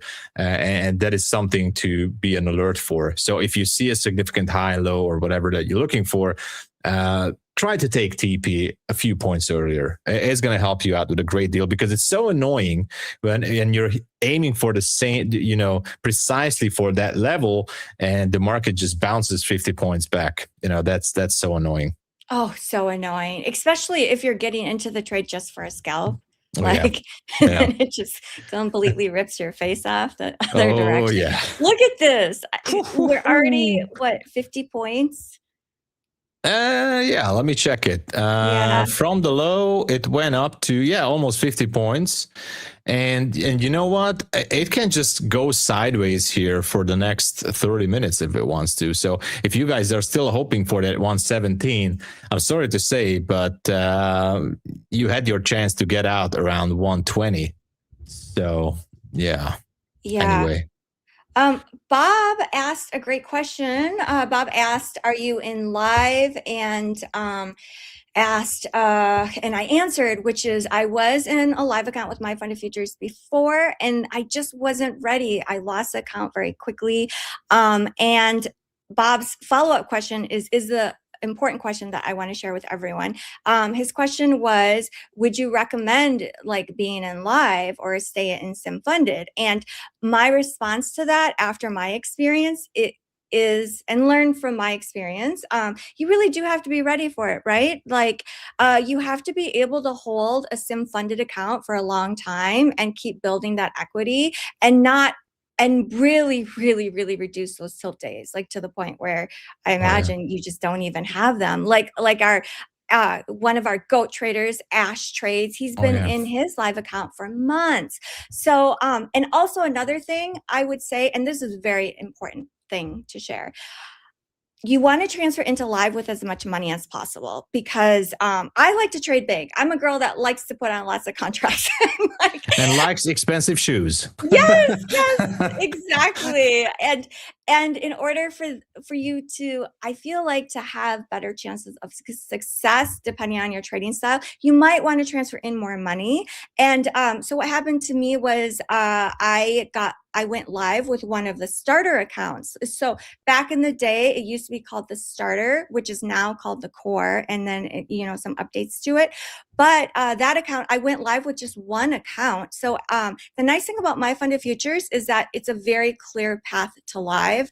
I will say at any time they can put us into live at their discretion, right? Like you do need to know this. But there's a very clear path. Like if you want to go live, like it says, I believe it's 30 days of $100 or more. I think I'll have to go back and check. With the core account, there's a very clear path to live in the scale account also. And I went live in the core account and with one 50K account. So my total drawdown, I think it was like 2,500. And like I said, I wasn't ready. The fault is on me because I just went bananas. And so for me, like I want to go live again, of course. Ooh, the market's still dropping. Of course. Oh my gosh, I so want to go live. You do have to be ready for it. And I want to go live with a big balance. And that is partly why, you guys, I am so into these pro accounts, because you can transfer in a lot more money. So that's kind of the thought behind that. Great question. Thank you, Bob. That was thank you so much for sharing that, Terry. That was great information, great value. And, I couldn't said it better. So I haven't been transferred to a live account yet. And Obviously for me, the goal is the same. Go to the live account, go with more and as much profit as possible. Yeah. Honestly with you guys. So I was having a great year so far. So I couldn't imagine this kind of growth that I had by taking payouts from trading, from prop firms. And obviously my flagship is MyFundedFutures. I love this prop firm. And it's such an interesting thing, like just saying, because you might be holding multiple evaluation accounts for multiple props. It's in the cards, but I think my focus was too much around the place. So if you really want to go, what I'm trying to say is, if you really want to go live, then definitely keep like, I'm not saying you need to overtrade. I'm not saying you need to trade, but you definitely need to focus on that particular account or those particular accounts that you want to build up. So you got to save your main focus and your main discipline on those accounts. So having like 10, 20, 30, 40 funded accounts, I know. And you can still make money from the simulated environment, copy trading. We all know how this business goes. Yeah. And with MyFundedFutures, you can have like 5 funded accounts, which I always said it's more than enough, by the way. It's more than enough. So I'm shifting definitely my focus in this direction to build those up. And as just like Terry said, like building more profits and transferring that to the live account is going to give you enough cushion and safety net to trade with. Live account requires a next level discipline, and that's why it does. It's actually, so I'm not going to brag about that thing because I've been on live accounts on other prop firms, but that's not the thing. It requires a next level discipline. So I think that level requires you to be a trader that is able to pull out payouts from the simulated funded accounts. Once you can achieve that in like a lifespan of like 6 months to 12 months, I'm not saying every single month, but somewhat consistent basis, then maybe that's when you'll be ready to focus your attention on getting to that live account. So as Terry was mentioning, we have Ash, absolutely awesome trader. I think he's the only one I know who is holding the live account as for such a long time and taking consistent payouts from that. For consistent, like almost every month, taking payout from that live account. Now that is what means to be a real trader. So there's a lot to go. It's a journey for everybody. It takes less time for some very smart traders, and for me, it could take a little bit more. but it's we're a just journey. stubborn. We're just stubborn, Tom. Yeah, but we love MyFundedFutures, and there's so many. The pro accounts are awesome. But if you go with the core account, that's still awesome. It is. Because you can get transferred into live with 5 core accounts. So it would be 2,500 across 5 accounts that would get transferred into live. And so you could start potentially with $10,000 in live, which is a very nice balance. Yeah, exactly. So that we have everything basically what we need at MyFundedFutures. And so the accounts are really amazing. So next year, I'm definitely going to focus much more on building. So I said it earlier a few weeks ago that I want to build more safety net. So not just by, I actually did that. I'm trying to do that earlier in the past month, like not just going for the first available payout level.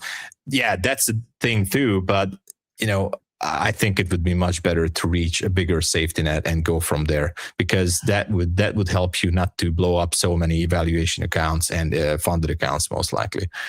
Yes, Tom, I have the same goals. There you go. For 2026 to like really build up buffers in my pro accounts, and really try and hang on to these accounts and really grow it and get into a live account with like lots of money. Oh, yes, definitely. So, and we have everything here. We have everything at MyFundedFutures to do that. So we really do. Looking forward to it. Oh my gosh, is that the time already? I'm looking. Steve is going to go on stage soon, right? Yes, exactly. Let me see if SK is in. Hey, SK is in the house. Oh yeah. Oh yeah. So time flies, that's for sure. Time does fly. And the first inside bar never presented itself while we were streaming together, but I will take it as planned. Thank you so much, Tom. Thank you so much, chat. This has been a wonderful Monday. Thank you, Terry. It was a great Monday. So thank you, Terry. Yeah, thank you. Everyone, please stay and welcome SK with lots of W's. Oh yeah. Cheers, everybody.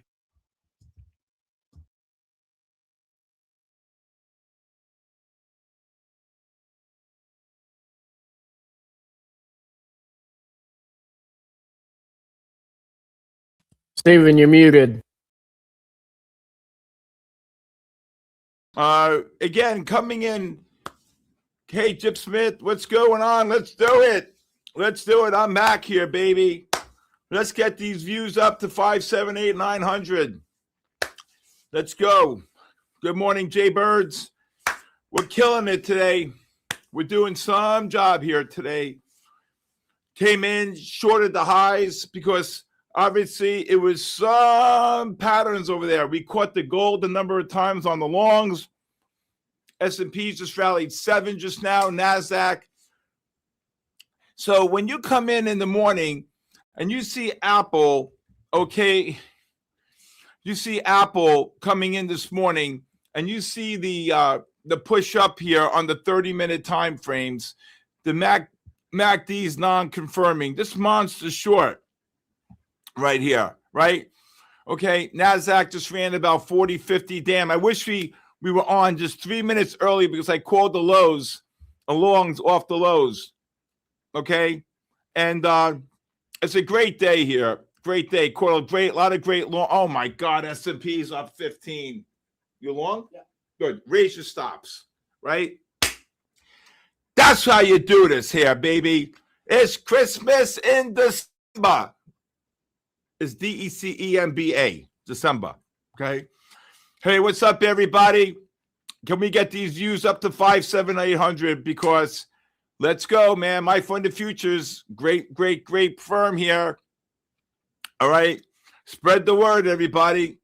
Spread the word. Okay. Spread the word. What a long on those markets, S&P. Wow.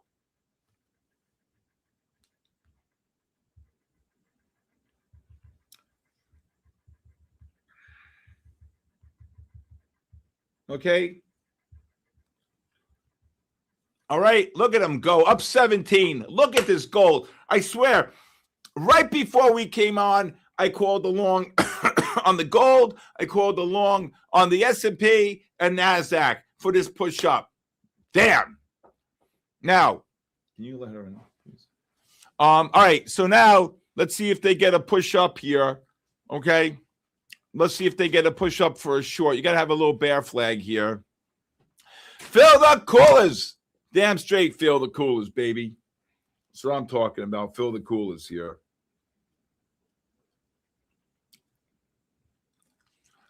Wow, what a long. What a long. What a long. Come on, guys. Let's get the message out. I want 300 to 500 people here. Come on. You got me here now for an hour. Let's go. Well, we caught some great shorts in Tesla today. Look at them go. Down. There you go. S&Ps get up to the probably the 83.5, 84.5 range. Let's see, maybe 85. And oh my God, they're still going up 18. I told you they're going to go. There you go. Gene shaking his head. All right, I would take a scalp short here, 84.5 to 90.5 range on the S&P. NASDAQ gets up to the 85 up to 15 range. You got to go wide. You got to go wide. And I'm just scalping a short here. Okay, just scalping a short. Okay, what a rally. Oh my God, what a rally. What a rally. Okay. What a rally. S&Ps look to cover shorts below 83. Oh my God, what a rally. What a rally. Wow. What a rally. What a rally. Let's go, everybody. You got SK on today. Kaboom. Oh, we called the longs, baby. Right on the lows, man. 66s, 67s on the S&P. Now we're going to drop here. Okay. Let's go, everybody. Look at the S&P's drop. NASDAQ kabooshed here. Nice little scalp loss short there. Okay. We got to get more than 200 people on. Let's go. We got to get more than 200 people on here.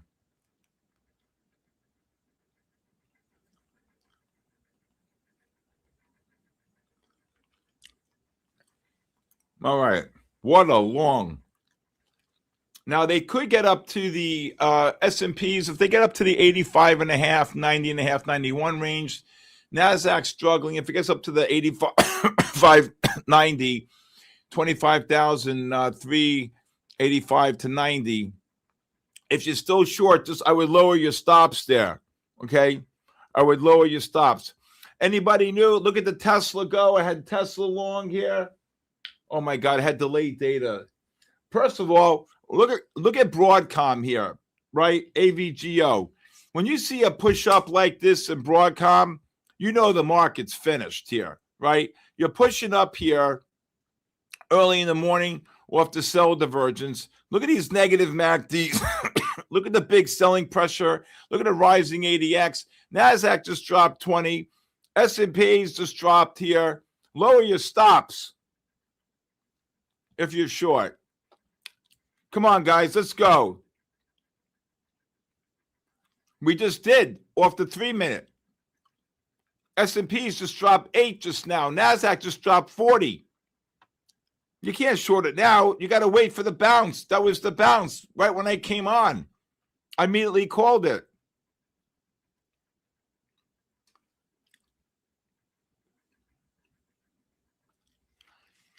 Good job, Hawk Trades. I hope you caught that short, Hawk Trades. I was a perfect short into the negative MACDs, Hawk Trades.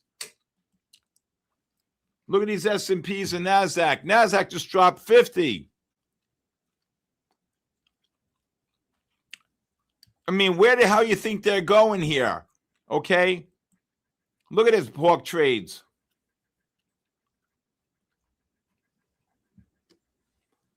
That's a great 5,000. That's awesome, Hawk Trades.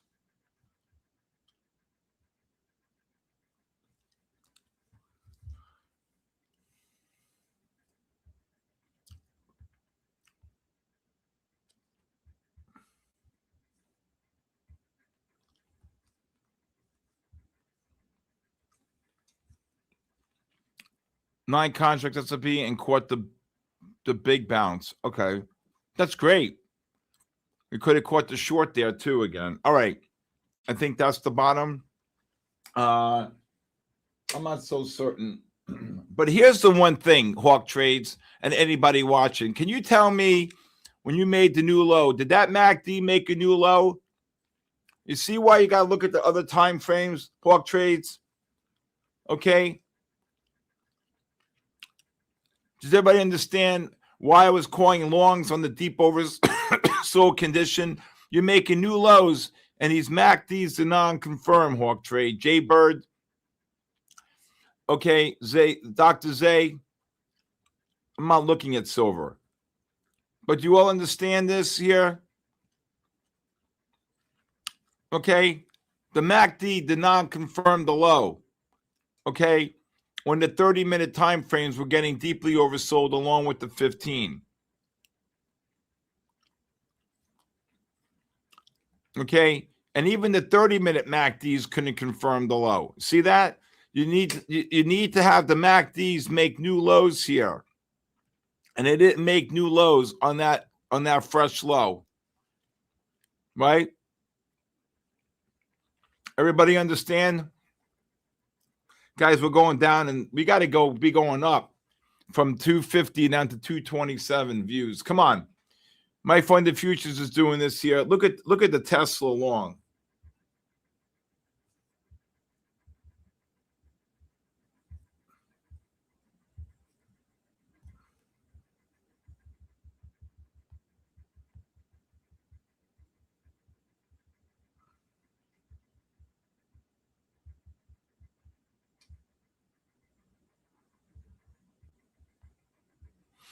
All right. S&P's right back down again. We're going to go back up in a moment. I don't know about that. We're still bearish on the. So coming into the day, hey, Wink, coming into the day, we had the 15 and the 30 and the 60-minute time frame still bearish. Okay. Still bearish.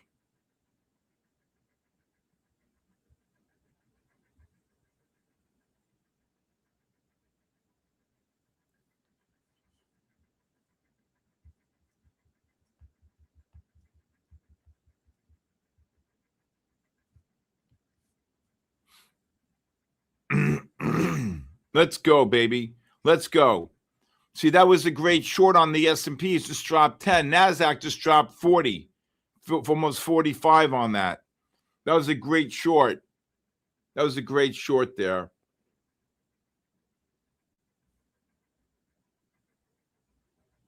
Wink, wink. How are you? And again, anybody anybody wants a free trial to my live stream, you just text me 914-500-7484. Now we should get another push up here. Okay. Can you believe the S&Ps were trading 69.30 and a half? Oh my God. Yes, sir. Let's go. Let's go. We should have 700, 800, 900 people when I come on here. We should have 700, 800, 900 people, 1,000 people, right? Watching here. There's my link. Thank you, Ash. Okay. All right. Now, again, coming in. Let's see if we get one more push up. These 30-minute, these 15-minute time frames may want to turn up here, but look at this. Look at this low here. The non-confirmation on the S&P and NASDAQ futures. This is an absolute Picasso here. So the NASDAQ's making new lows here, right? You can see again, even on the NASDAQ, the same time periods. If I could change the chart, you can see that the MACDs could not even confirm the low here. You see that? That's a non-confirmation here. Boom. That's a non-confirmation.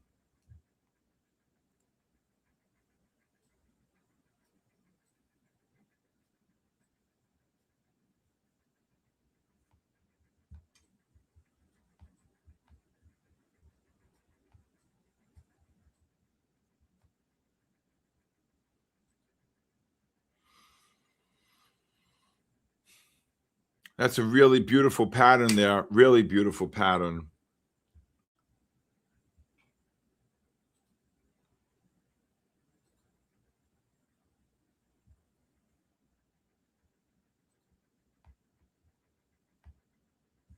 Okay, there they go. There they go. There they go. There they go. All right. Anybody have any Tesla? Really great pattern on Tesla. The ADXs are rising. Beautiful pattern on the 15 and the 30 and the 60.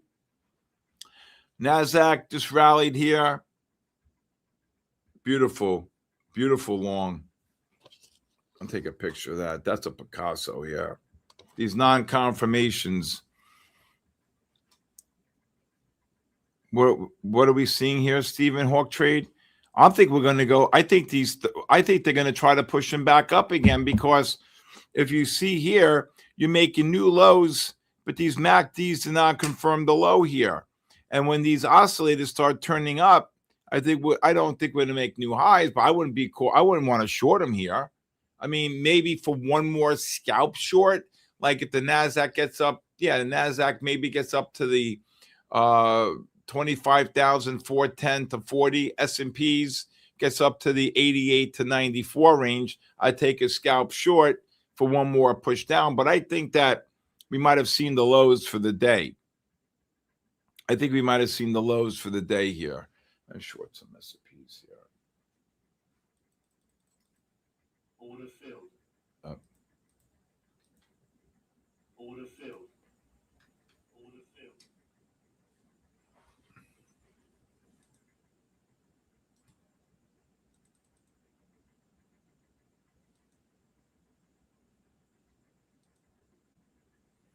Order filled.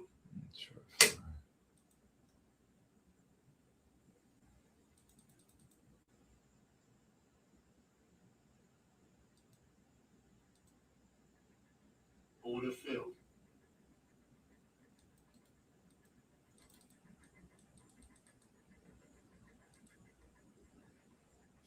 Let's see if they drop here.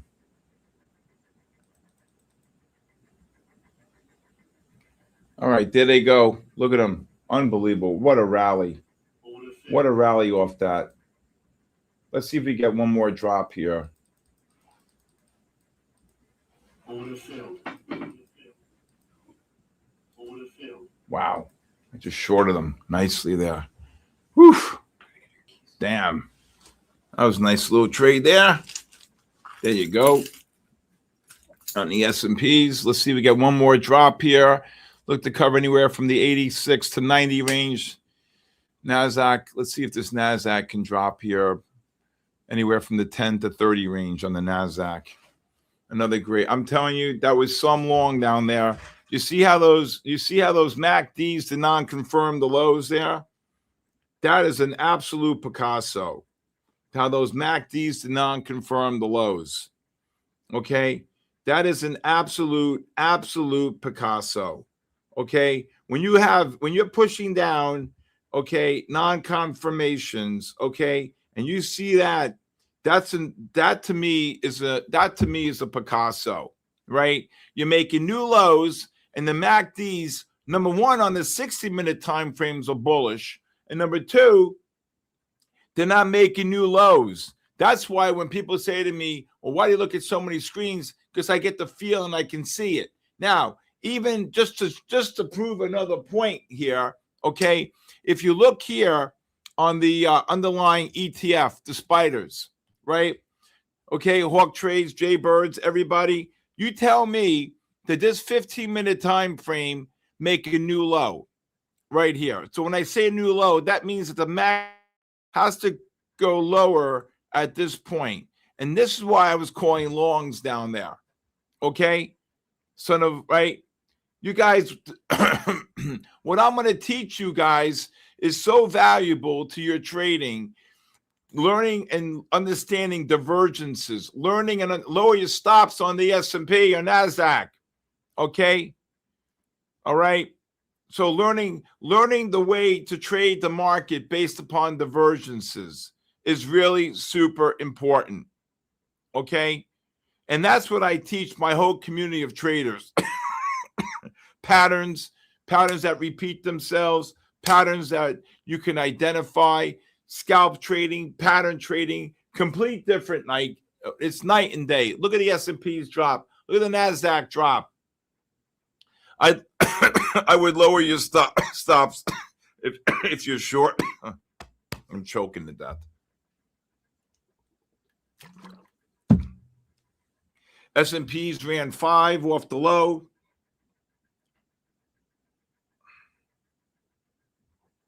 Okay.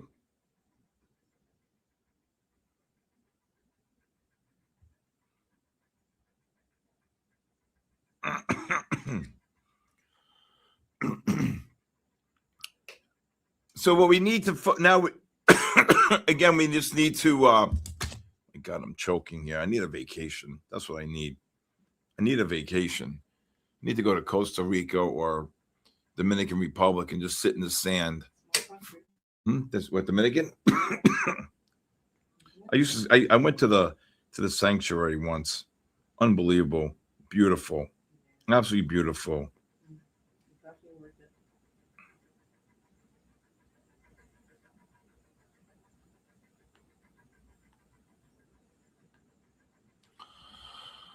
Woo-wee!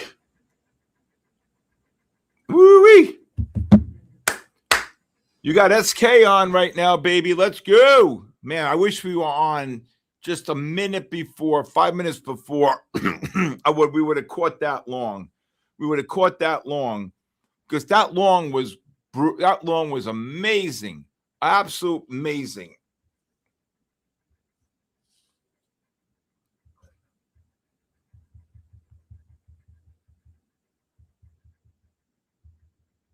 That long was absolutely amazing. You can't ask when you see divergences like that. Now you got a bear flag setting up, so you may get one more push down here. The 5-minute time frames may get one more push down, Jaybirds. S&P's just rallied 27 off the low. NASDAQ ran over 100 off the lows. So if you want to take some type of scalp shorts here, like 93 up to 98, NASDAQ 40 up to 70 range, I would take a scalp short if you want. Okay, you're still on the NASDAQ. Well, be careful. The 5-minute time frame may roll over here. Look at this. You may get one more push down off the 5.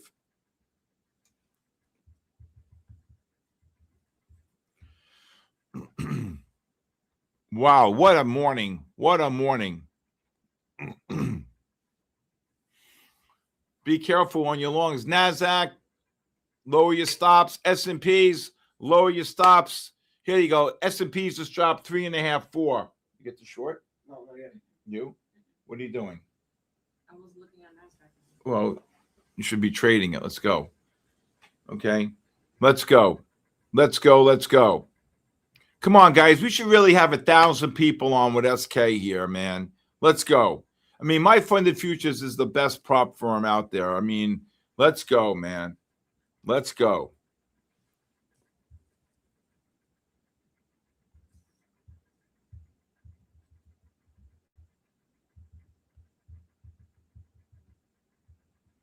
All right, let's go, everybody.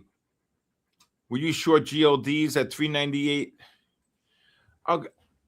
No, because look here. Look at the GLDs here. I'm buying gold. I'm not shorting gold. Look at the GLDs here. The GLDs just reversed to buy on the 30-minute time frame, right? Now you got to wait. And the 15s are turning up here. You got the positive MACDs. You're in a positive trend now on the GLDs, on the 15, 30, and 60, right? MyFundedFutures is the damn best. You better believe it. You better believe it. Okay? You better believe it, everybody. All right. Now, I said you're going to get one more push down here. So if you're long the S&Ps or NASDAQ just dropped 25. So I said, be careful with these 5-minute. Oh, my God, they're going to get kabooshed. S&P's just down. Oh, my God, just down 5. Look at the NASDAQ down 30. Jaybird, who's long the NASDAQ? I told you I would look. I told you the 5s are going to turn down. Let's go. Oh, my God, down 10 handles. Oh, my God, what a cabooshin. You short? Yes. Good. Get in there. Lower your stops. I'm up. What are you giving it up for? The 5's even turned down yet. Wow. Wow. It's Christmas in December. Absolutely. Jaybird, that was a perfect pattern, Jaybird, on the bear flag. Look at this, Jaybird up 2,800. That's what I'm saying. You have an hour with me here. If you want to come to my live stream, I give you a 5-day free trial. You got to see what people made. One guy's up 14,000 already today. Another guy, 5,800. Kaboosh. That's why I like Pigeon. It's Christmas in December. NASDAQ's down. Oh, my God. NASDAQ's down 80. I'm telling you, that was the most unbelievable pattern. Okay? Unbelievable pattern. How there's not 15 million people watching MyFundedFutures is beyond me here. Really. I'm not even joking around. Okay? I got 43 years of experience. Okay? How'd you lose your account? I'm down 600. I don't know what you're doing. Really. Buy the dip? No, I didn't say that. No, I did not say that. Oh, my God almighty. Oh, my God. What do I like to do to relax? Trade. Because the rest of the world's crazy. Really. I'm scared to leave my office. It's a kaboom and a kaboosh all day. Exactly. What is my strategy? I'm not. My strategy is based upon the methodology that I built. Fill the coolers.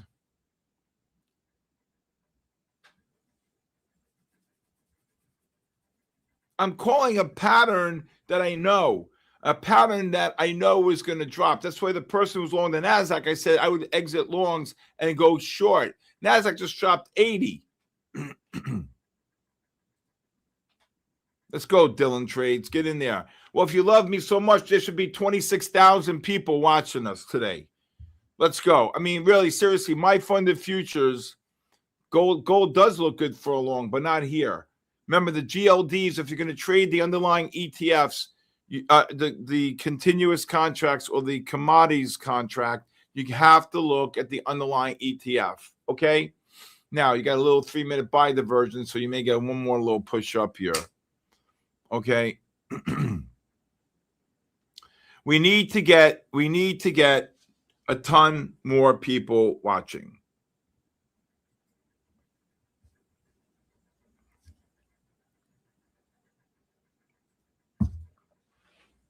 My Hendrix is passed out during all this.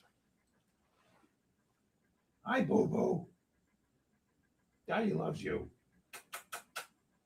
When Daddy come, you come to the night session tonight with Daddy? You're so good, my handy po.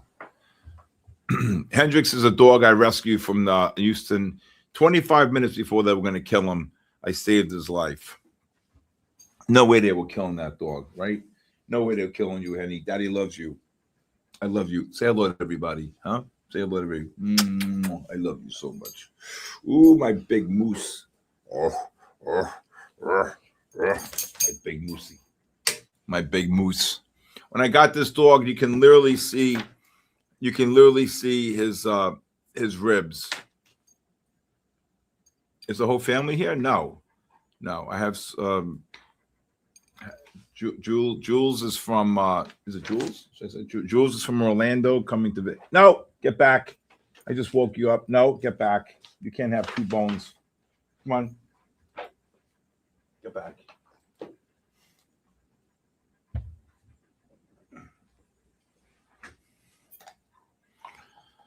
Okay.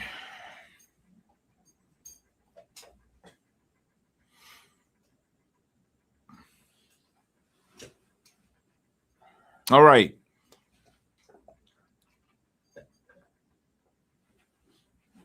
I think that was a great long and then a great short.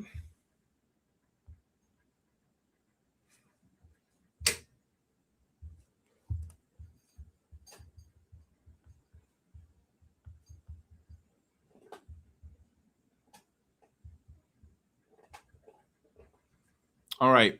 Let's just see what's going to happen. I want to short a VWAP, but not. That's not how I trade. It's not how Hendrix is here. Yes. That's not the way to trade. I trade based upon a methodology using 3 time frames. My algorithms will tell me market conditions based upon 5 conditions: a trend, a buy reversal, a sell reversal, a correlation, and a disconnect. Okay. How many of you even trade the commodities or index futures looking at the underlying ETFs? I have proven math that I've shown to the top guys in the world, okay, that I show people how to use it in what's called a correlation or disconnect. That is what's important, right? That is what's important in how you're trading the market based upon that, okay? No, the market will humble you if you don't know what you're doing. And that what I'm trying to do, and without any ego or anything, I'm trying to teach you all a methodology that works, a methodology that I have a monster community trading. And that, you know, one girl who was struggling for many months, I helped her and I helped her and helped her. She's been so consistent. Today she made I believe it was $1,400. I mean, it gives me the greatest joy. I am not an affiliate. I don't believe in that. Okay, I'm too old and been in the game too long.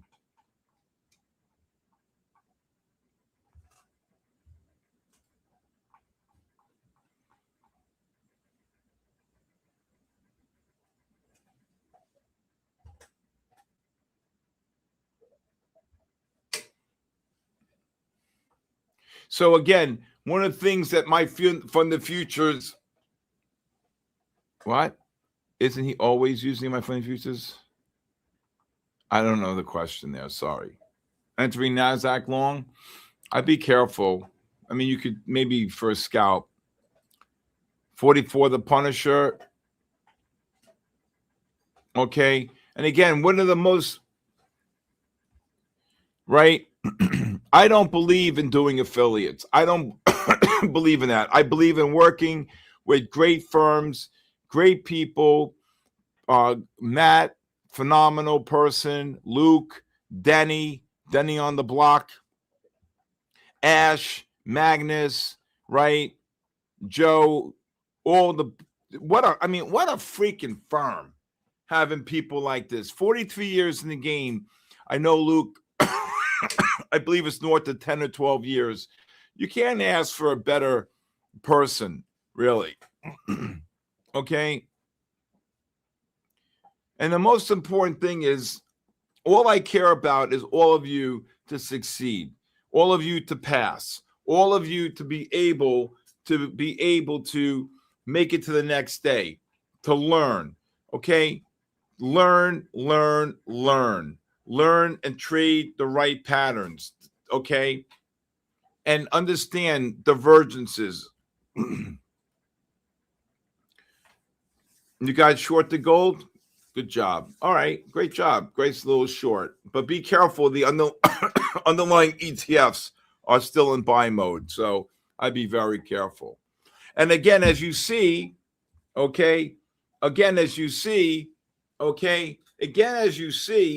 one of the most important things to understand is to be able to compound your returns during the day. Okay? It's to compound your returns during the day. Okay? I'm teaching Bull Barbie divergences. Okay? And when you trade divergences, you have so much going for you because the market is really based upon the strategies I have are all predicated on divergences, right? It's caboose time. I don't know. We'll see. All I know is when Tesla was up about, 19. Actually, no, Tesla was higher than that, up 21, 22. I was shorting the heck out of it above 81. 81. Shorts SP? No, I wouldn't do it now. No, I would not do that. Do we go down again? I think you go up one more time before you go down. Now, gold is going to step along here soon. Okay? Gold's going to step along here soon. The 30-minute so let me just teach you a little tidbit about my strategies. You see the GLDs reversing to buy here? Okay? With the MACDs above the pivot, you take that short. So when gold was pushing up, okay, at 10 o'clock, okay, right before it came on, you got to take that. That's a short you take. So the GLDs 398.71, look at it drop 13. So when the GLDs reverse to buy on the 30-minute, the MACDs are above my pivot. This is the pivot line right here. Okay, I don't do giveaways today. If anybody wants access to my live stream 5-day free trial, you could just text me 914-500-7484. Now, if this gold gets down to the 31.5, 37.5 range, I looked at 31.5, 32.5, 38.5. I would take a scalp long here on gold. Okay, a scalp long. All right. So I'm calling ranges. So again, when gold pushed up here, and what time is that? 10 o'clock. So let's just type in the gold futures here really quick. You can see. Let's see.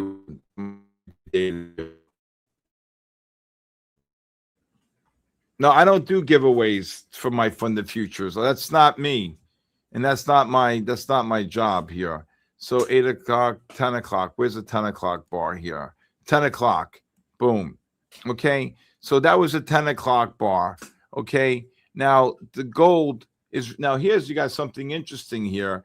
You got the GLDs that are bullish and the gold is going to be bearish on the 15. So I go with the underlying ETFs on that one. So if you look here on the gold, the GLDs, okay, gold starts scaling on the longs here, 39.5 up to 43. Okay, if you're long. All right. S&Ps, NASDAQ should get one more push up here off the 3 and 5 minute time frames. All right. So when you see that pattern, okay, when you see that pattern, all right, you can see how the time frame right here, that's a little bear flag here, but the 60s are going to reverse. So if the 60-minute time frames reverse at 11:30, now you're going to have a negative trend on the continuous contract and a bullish pattern on the underlying ETFs. So normally I would go with the underlying ETFs for a long. Okay. I mean, gold literally just dropped like 17 here. Okay. On this bear flag right here. What time was that? Okay. 60 minutes of getting oversold. Should get it. It gets up to 37.5 to 40, 40.5, 41. I would scale out any longs here on the gold. All right. So let's see here. Gold was trading at the 59, and this just dropped 25. All right. All right. So anybody trade Bitcoin? Bitcoin's getting cabooshed down 3,200. Bitcoin. Anybody trading Bitcoin here? Anybody trading Bitcoin? Anybody trade Bitcoin here?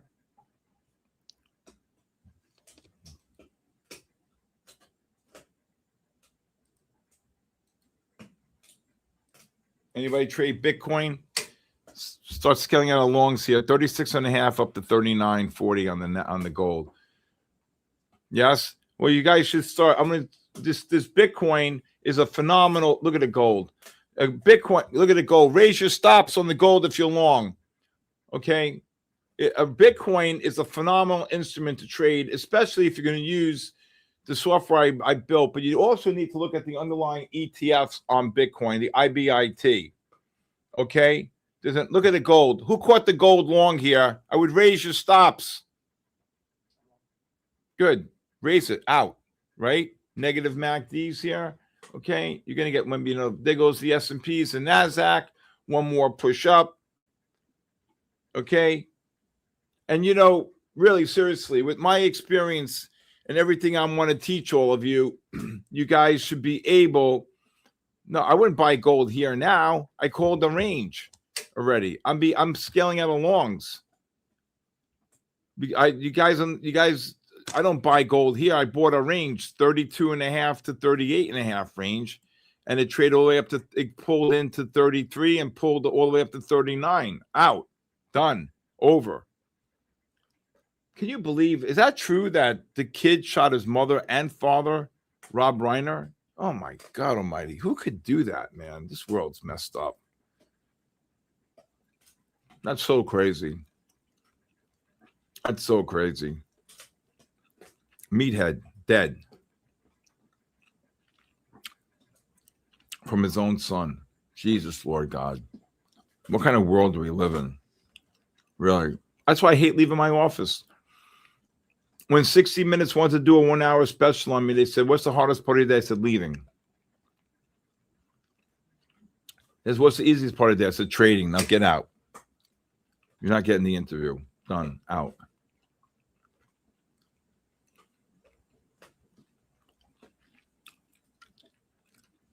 Gold or gold should get one more push up here. I think the highs are in for the day in gold, though.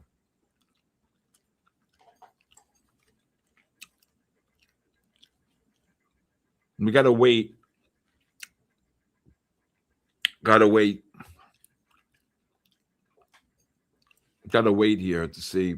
Again, if you bought the gold in this range here, again, look to scale out 37 up to 39.40 range. The world is really sad, man.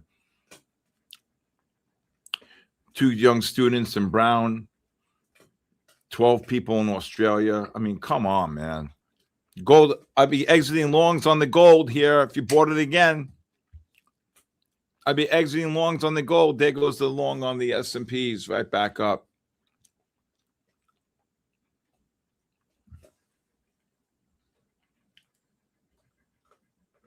The way the world is right now, just trade. Lock yourself in, zoom in, lock in, trade, do well. MyFundedFutures, great firm. They pay out. They do everything right. Right? It's over. Why do you hate gold? 16 now? That's terrible. 16 people dead. Yeah, I mean, you think of it, though. The world's got a couple billion people. You don't think that this could happen almost on a daily basis, though. If you don't like gold, well, maybe if you learned how to trade it based upon help you. That's crazy, Wayne. That's crazy. I can't tell you how many people are trading gold now. I can't even begin to tell you how many people are trading gold here now.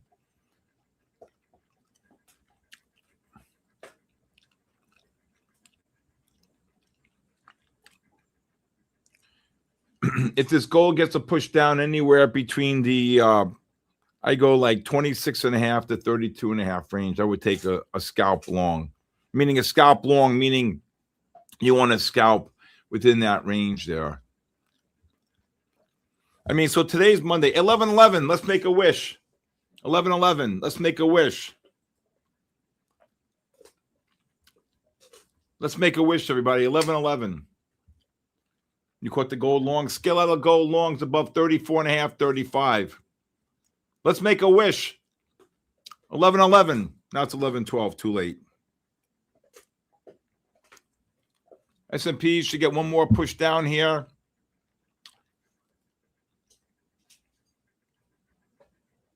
Everybody, I wish everybody had a holiday. You know, so today being the 15th, we got 5, 6, 7, 8, 9, 10, 11. We got 11 more business days to the end of the year. 11 more business days to the end of the year.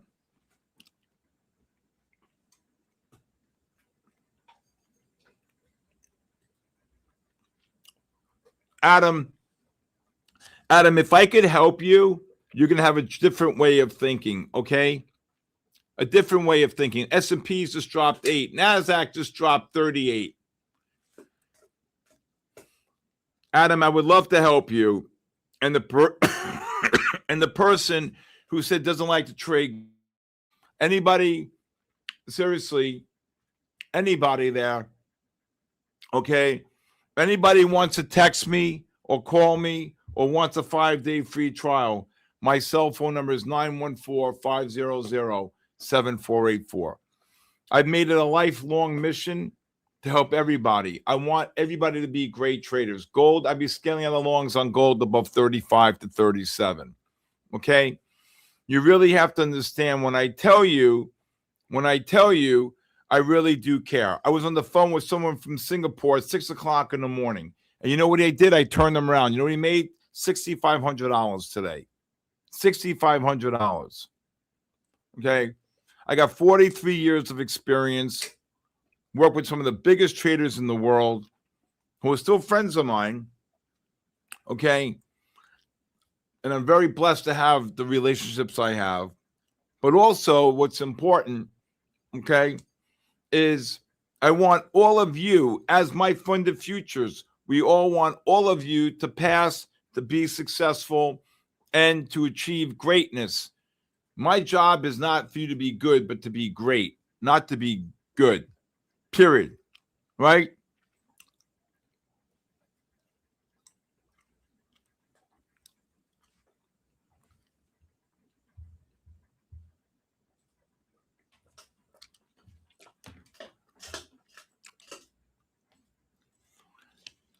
All right.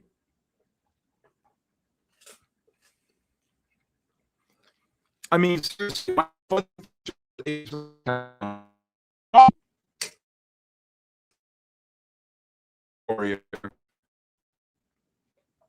Why? Come on. You should really be in the game. Let's go. Oh my God, how much? I think my internet just went poof. Okay. And anybody new here, and again, Trade War, if you want to call me or anybody or text me, I'm more than willing to get on the phone with you and help you. You long? I'm up. That's really, to be honest with you, that wasn't the greatest long in the world. I know. Okay, I don't want to hear the word I know. My first podcast I ever did was I can't stand I know. I know. I should use stops. I know not to overtrade. I know this. I know that. I know. That's not a long. Okay, but I'm happy for you. Okay, I'm happy for you. Okay, of course you can call me. Text me first. I return everyone's text. Everyone. 914-500-7484.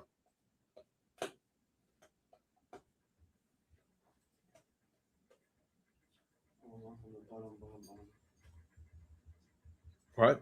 I was long from the bottom. Okay, but that's not the greatest long though. No. I know. Oh my No, God. I didn't say that. Okay.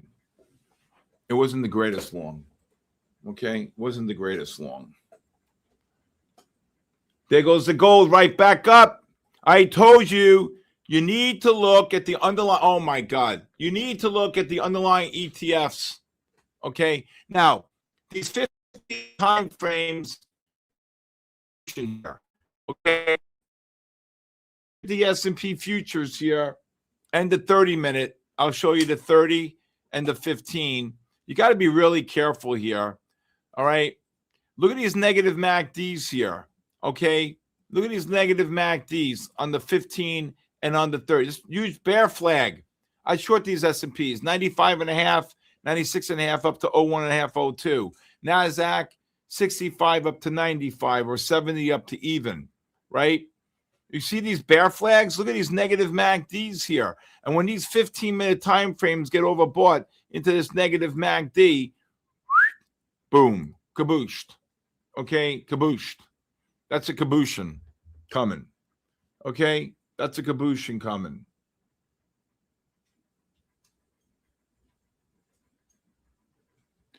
Okay, all right. Oh, we got about 13 minutes. Anybody have any questions? And again, like I said, if anybody new, I really want to help as many people as I can. I love trading. I love helping people, and I want people to be very, very, very successful. Okay, and that's all I can ask for. Okay, that's all I really want is for people to be successful, for people to be able to trade the markets effectively, for people to be really in the game, and for people to really trade the markets in such an effective way, okay, that they can really just, oh, good. I just shorted S&Ps. Not bad. Just made about 250. Okay. All right. Okay. Let's see here. Okay. Let's see here. Again, I think the lows are in for the day. Okay. What was one of the problems you faced after learning a profitable strategy? SK from India. I really got to tell you, if you're short S&Ps, look to cover here below 96 here, 93, 96. What was something? That's a great question. I think that for me, NASDAQ, look to cover NASDAQ anywhere from the, if you're short NASDAQ, 60 down to 70, 60, 55 to 75 range. I think what you need to focus on is knowing what you did wrong and obviously not try to do it again, right? Over trading, scaling in not properly, revenge trading, not using stops, all the motives here. Okay, I have no account right now. If that makes you feel better, Well, why don't you get an account? Let's go. Why don't you get an account? Okay. Why don't you get an account? Up today, up 700. There you go. There you go. There you go. There you go. There you go. That's a great job.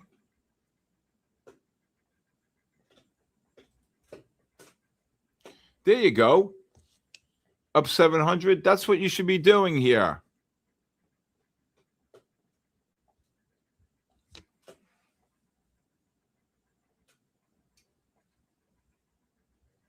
So if you look at NVIDIA today, NVIDIA is up about 1.6%.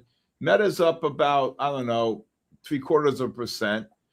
Okay, Apple's death. Microsoft's finished. Palantir's up 1.8%. AMD is almost up 1%, but we're going to get a drop here. So S&P's, NASDAQ, I probably look to cover between the 60 and 80 range here. Okay, but you know, you got to understand that when you're, gold new lows here. Gold new lows. Okay. But you really want to be able, when you're trading, to identify the pattern and all the divergences that go with it. Okay. Okay. Gold getting cabooshed here. I still think gold's going to be a buy here. If you want to take a long 21.5 to 28.5 on the gold. I think, again, I was scaling like every buck and a half, $2. You can do it. I've seen, again, I'm more than willing to help anybody out here. Anybody here, I'm more than willing to help out. There's my Hendrix drinking his water. My God, what a moose. You hear him? Oh, my God almighty. S&Ps, lower your stops. NASDAQ, lower your stops. Okay? I think this gold is going to get one more push up here. Just trade it. Just trade it. Just trade it. Oof. There goes the gold. Boom. Stop orders on the gold. See if you get a push up to 26. No, get back. You had 2 bones today. That's enough. Did you finish that already? Oh, my God almighty. No, you're done. You're absolutely done. I'm not dealing with this. No way. You're done. All right. Good job. Okay, let's see if you get one more push up here. NASDAQ, S&Ps, I would lower your stops. NASDAQ look to cover between the 60 and 80 range. Good morning. How are you, B. Bridge? Bitcoin cannot get going here. Just Bitcoin's got problems. Let's see if this gold can get a push up to the one more push up here. You long? Gold, yeah. Okay, okay. Go wide. Okay, what's your average? I closed it. Why? Why? I got scared. You can't. What do you mean you got scared? I didn't. I put the bid, but I forgot about it. And when I went back, I saw I was in profit. I didn't know I was in profit, and so I just closed everything. Okay. It's my first time. I understand, but I don't want to hear the word scared. Okay. There's no scared in trading, period. Okay? There's no scared in trading. All right, we got about 5 minutes to go here. Hopefully we'll get one more push up on the gold here. It was 4.322. Okay. All right. I think the lows are in for the day here. All right. The lows should be in for the day here.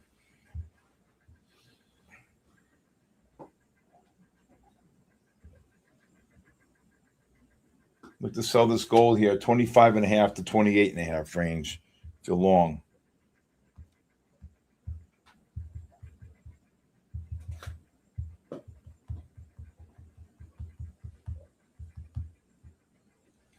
Okay, lows should be in here. Yep. There goes the gold right back up. Why are you scaling out of the gold? I gave a range, right? So you put a stop 2.5 points below, right? Okay. All right. All right. Let's see here. The 15 minute at 11:30. Okay. At the 15-minute time frame, Here goes the gold pushing up. NASDAQ should get another drop here. 15s are getting way overbought into these negative MACDs. You got big sell divergences here. There goes the gold. There goes the gold. They'll be scaling out the longs on gold. Let's see if we get one more push down here on the index futures. Now, the S&P's rallied 34 off the low. Okay. NASDAQ rallied about 160. Okay. Right? Gold? Yeah. Good job. Good I job. scaled the position since the Good. See, that's good job on the gold. There you go. Okay. Now you're pushing down on the gold. Okay. And the reason why I'm taking the longs is because of the underlying ETFs are in buy mode, right? The underlying ETFs are in buy mode. All right. Whew. It's Monday. I'm already exhausted. Wow. I'm tired. I'm exhausted. All right. So normally the market is a low. Anybody get the long on the gold there? Anybody get the long on the gold? Okay. So I have a cell phone, and I'm more than happy to talk to anybody. Okay. My number is 914-500-7484. If you'd like to text me, I'll more than help you with your trading, give you some ideas. Any way I can help you. Okay. Gold up, NASDAQ down. Yeah. Nice point. Good job, Dark Magic Girl, Magician Girl. And, you know, again, how can I say it? MyFundedFutures sponsors the 8 to 10 o'clock session Monday through Thursday.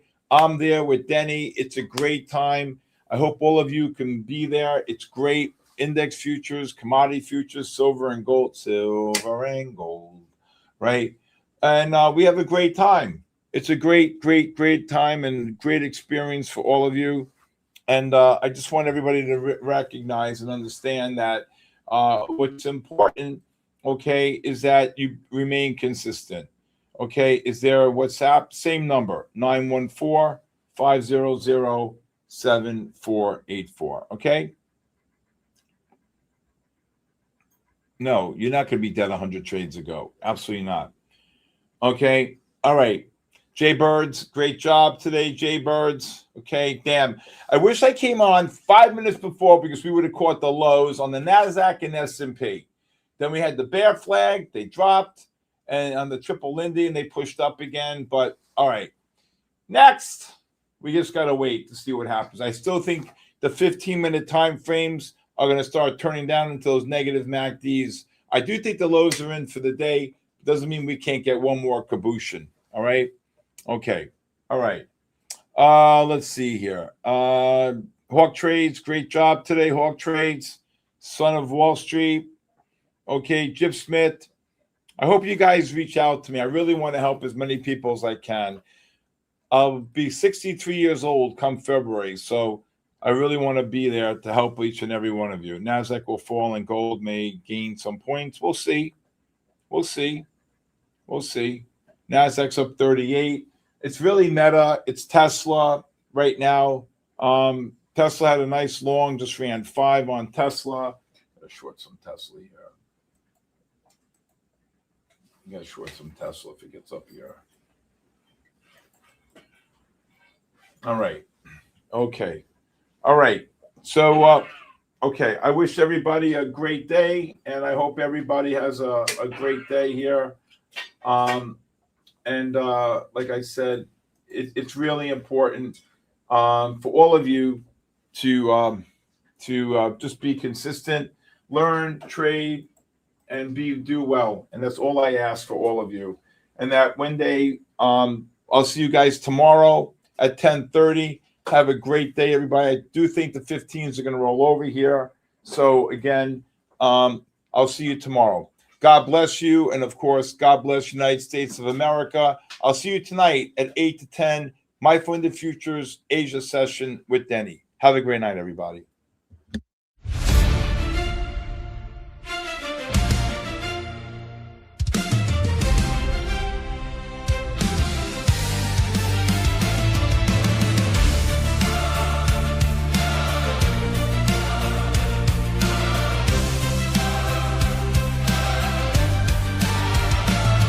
When the tickers shiver and the charts go insane. You know legends just locked in again. Bull Barbie's got that red hot streak, and methodical man's moves are sleek. Trends don't chase, trends surrender. S&P and NASDAQ, remember her. Stop, freeze, and profits obey. When these two trade, the game's all played. She once rode a bull straight through a bear market. He timed to pull back before the bell even barked it. It's Bull Barbie and methodical man, the unstoppable legends of the future's land. Good morning. Good morning. How's your morning today? It's good. I hesitated on the short and didn't get very much of it, but got a good little pop there at the bottom. How'd you do? Nice. Well, we're red on our funded accounts, but we're green. Uh-oh. We're We're going green to climb on back, huh? our MyFundedFutures funded account. No, I hit my daily loss limit 250. So I put them away. Away. To deal with another day. Yeah, that's what happens. I mean, it's the thing. Just follow the rules, right? You hit the daily loss limit, you put them away. But this brand new MyFundedFutures funded account, we're up $600 on. So for some reason, it took all the wins. I don't know why, but it did. I end up with accounts like that. Like one will just be cursed and one will be blessed. It's like, okay, whatever. I want to see. That's why we get to trade multiple accounts, right? Exactly. I want to see ES get above 42 and kind of build some structure. It's kind of rejecting right there right now. Okay, well, that was going to be one of my questions is which contracts are you on? I already rolled. No, I don't roll until tomorrow. Just the open interest I saw was the better. volume. Yeah. Oh, I saw the volume was higher on ES, so I switched over to that one. Well, I checked it last night. That's usually I just check it the night before, but yeah, I'll roll tomorrow. So I've got both of them up on my chart right now, so I'm paying attention. My big chart is on the H contract, so that's the March contracts, and then this little one over here is on Z. So I started copying my levels over. I literally just look at both of them. I'll put them side by side and see where those important gaps and things that I've been watching are and copy those same gaps over to the adjusted levels. And they're not really adjusted if you're on the H contract, but I adjust them myself basically. Yeah, kind of pulling back here. I'm long from 68.1650 on ES. So we were up, a decent amount there, 25 points or so. But looking for a bigger move, kind of thinking that we just grind up for the rest of the day, but I could be wrong. Well, I've been watching this. I mean, it looks like a bear flag on the 5-minute, but I've just been watching this fill in. So when I've gotten some little pops, I've wanted to just make sure that I'm buying at the bottom of that flag and then get rid of it by the top. We're starting to run into the VWAP, so that's another target there. VWAP, I guess, is caught up. Yeah, we also just hit like OTE on NASDAQ on this pullback. So this could be the next leg down. We'll see. We shall see. I got my stop in, so it's not a big deal. I am risking a few points, just 3.5 points, but just one micro. So that's it. So we'll see how it goes. Uh-oh, I just heard that bullish call. He did bark, but I don't know what that means. I thought that was bullish. Sometimes it does mean bullish. I mean, I don't speak Dotson, so You really need to work on that. I got to figure out what Dotson, I got to get that speech now. So look, so this is the other reason I'm liking these new contracts is we're already reacting to the level. So we basically got a perfect little short off the 6,900 level to fill out that flag. Yeah, we're trying to break this bull flag here. Or a bear flag, I mean. Yes, I was like, this is looking kind of like a bear flag to me, but okay. Yeah, just misspoke. But yeah, it's one of those. I mean, I'm okay with this trade. Like I said, it's not a big deal. I could move my stop into break even if it stops me out. No big deal. If it pushes, that's the kind of game I've been playing too. Like if I can get it low enough when I'm buying it, get that stop moved, and then the other way on the other side. Guys, let's hit that like button. We're at 175 likes. We got 241 viewers. We should be able to get to 250 pretty easily. So I don't love the 5-minute on the NQ here. I'm kind of like, really, this is kind of a spot where I would take a short. Do we dare? Do we kill our long and take the short? Well, this is kind of a little spot where it could most easily pop up because, yeah, we're at that trend line. If on the 5 minute, it doesn't look as dramatic as that little drop on the whatever you're on there. The thing is, we just inversed on the 5 minute on NQ. So theoretically speaking, I would expect this thing to go down further. We also lost that at 190. Again, I'm still on the December contract. So I'm considering maybe a short on NQ, but I'll have to close this ES. Don't want to get pinged for hedging if we do that. So we'll see how price reacts to this 25 level. If we lose 25, we'll probably just take it off. What do you got? Did you watch the Orbital this morning? That one paid. I did not, but I assume. I mean, I was short, like at the very top, which was kind of annoying. I hesitated. I wish I had shorted up there. I was looking at it, man, this looks like it's going to drop. This looks like it's going to drop. And then I didn't push the button. What is wrong with you? It's that Monday morning. Like, I don't like to place that first trade of the week. Like, I always hesitate. All right, I'm taking the short. It broke structure on the 5 minute. One for the break. Yeah, I need to move that chart out of the way. It broke structure on the 5 minute, so that's got me thinking that we're going to get another leg down here. And if I'm wrong, I'm wrong. I blame someone else, not myself, as always. It couldn't possibly be you. I did nothing wrong. One of my least favorite weeks of the year when I'm watching, because I like to watch some volume tools, it's roll week because I second guess everything. I'm like, oh, I need to go look at the old contract too. A good spot to maybe, if we get a little pop up here, I'll add a second micro. I'm really going to go, I'll go stop to break even on the break of 140. I think the break of 140 should give us lower prices here. We should see a little bit of a swoop lower, a little bit of a death candle, if you will. Run this trend line liquidity. But let's just hold off until 140 and we'll go stop to break even here. Death candle. Even though I'm in that long there, I got to recognize when the market's telling me that, you know, it might pull back here, right? Still got to recognize. And of course, I'm late to the short. The entry was 181. So, but I was in the long. I had to wait for a little bit of confirmation there. We'll see what happens. 118.50 kind of looking like a good target here on the NQ to the downside. What are you thinking, Barbie? I'm confused about your NASDAQ levels. I'm trying to keep up a little bit. Yeah, I'm still on the December contract. So like I said, I'm not rolling until tomorrow, but that's my personal decision. It's my personal choice. It seems to be TradingView's personal decision too. So they seem to be doing it the same way you do. Ninja tried to roll me this morning and I said, no, not so fast. I rolled with Ninja. I did it. I went for it. But yeah, it's because I looked at how the trading was this morning and it was starting to have more volume on the H. Yeah. I mean, there's no wrong choice here. I mean, I think it's fine. It's going to be split either way. So I am short, SK. We're short. Dun, dun, dun, dun. What up, Pigeon? Again, I think a break of 140 is kind of like where I'm looking at and I move my stop into break even.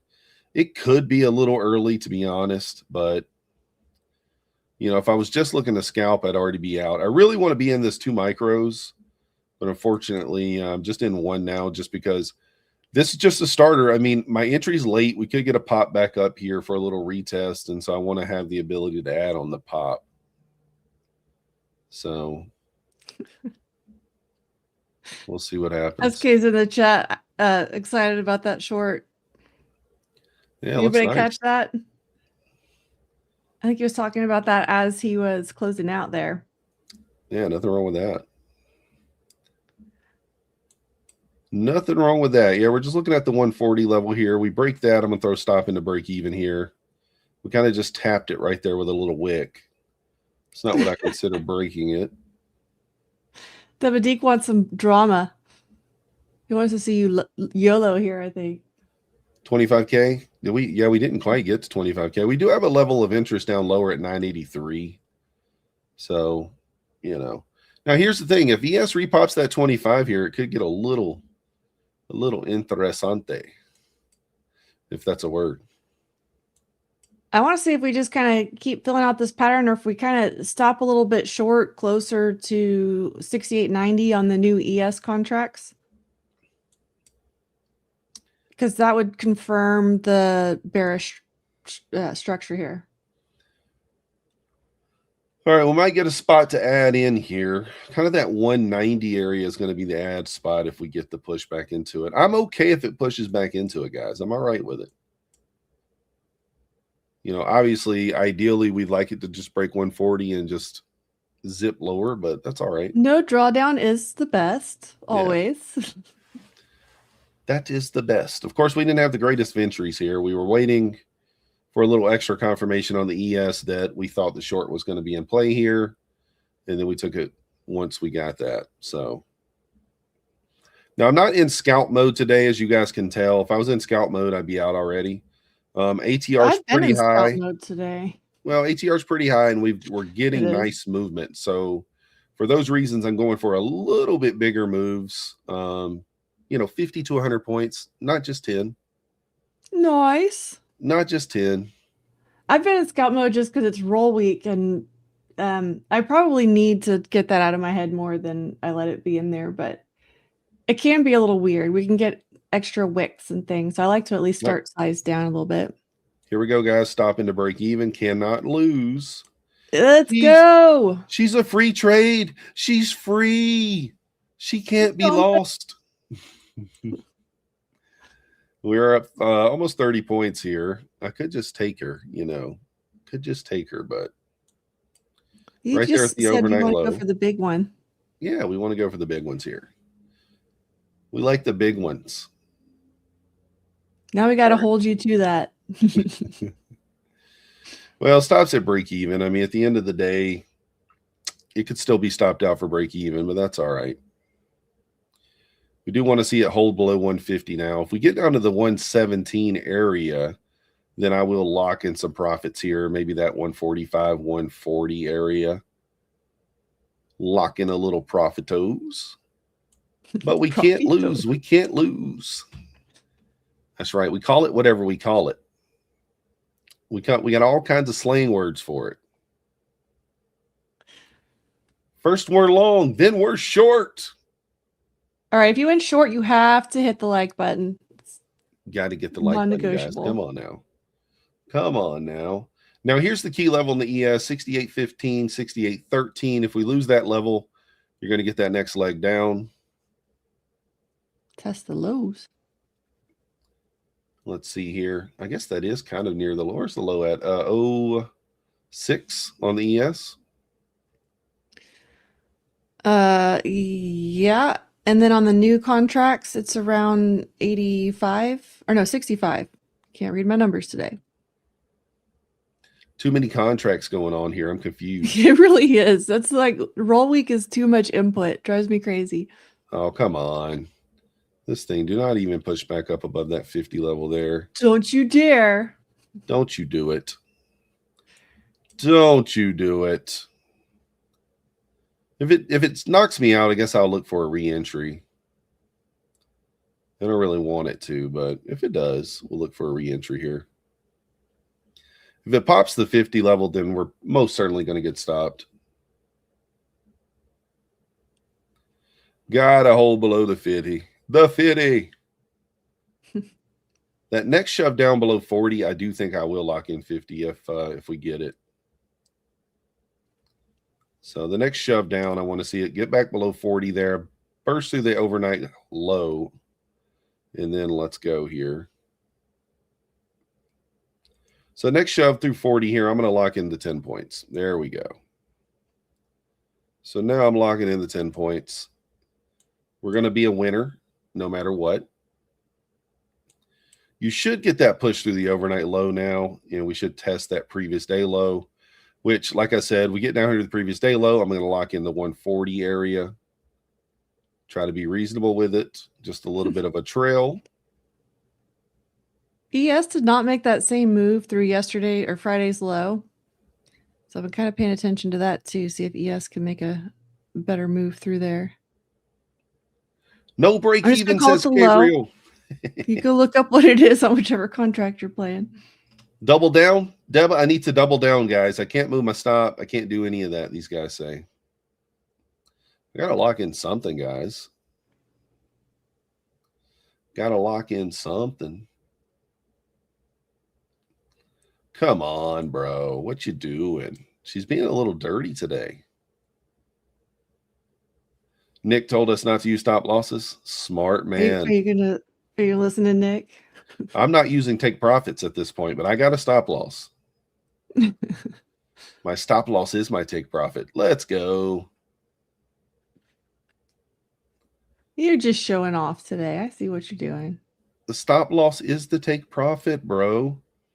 All right, we get below the 100s here, guys, and ES loses Ooh. this 13. This thing is just going to go.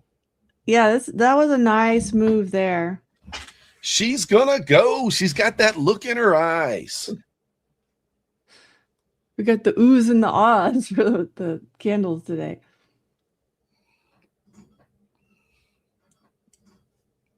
See, we just come in slinging. We come in right away, just right into the market. Let's go.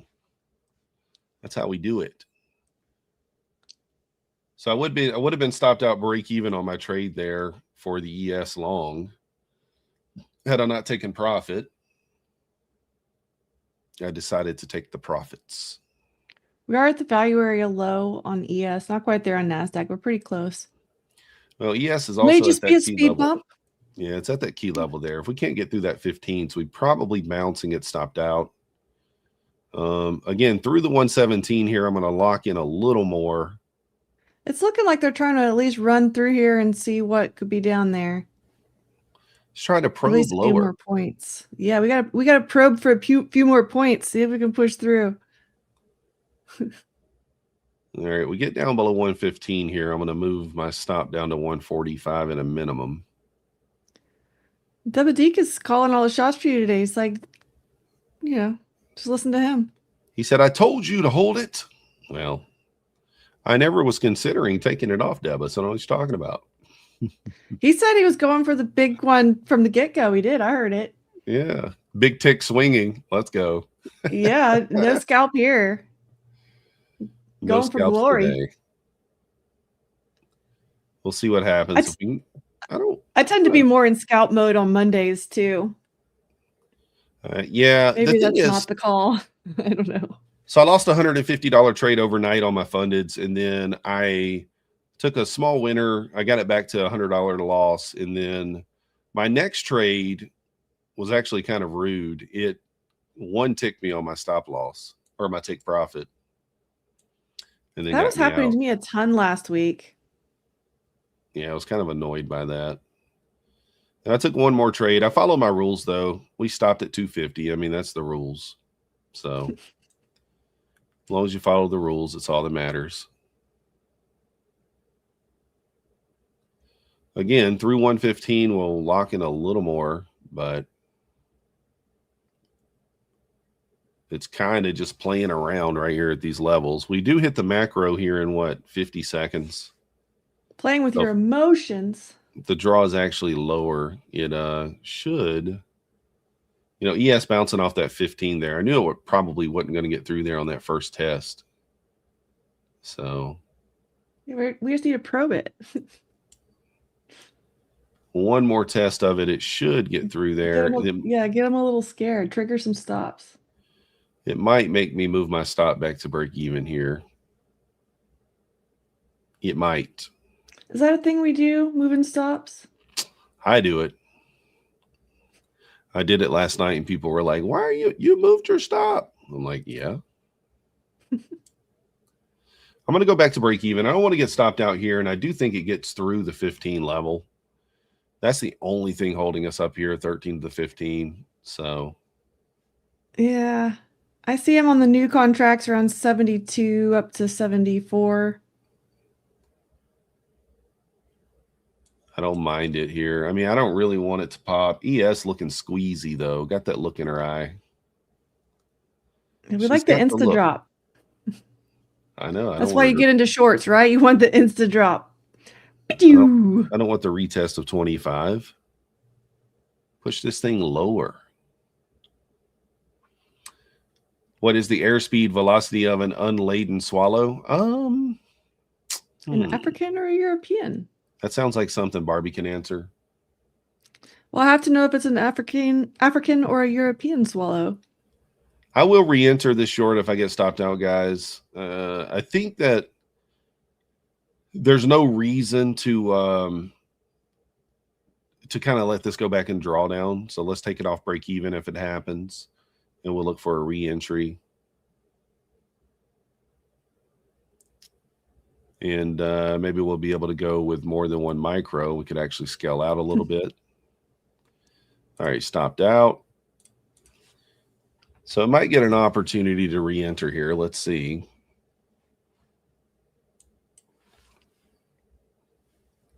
Again, ES is back to the line in the sand here, the 25 level. It pops that 25 level.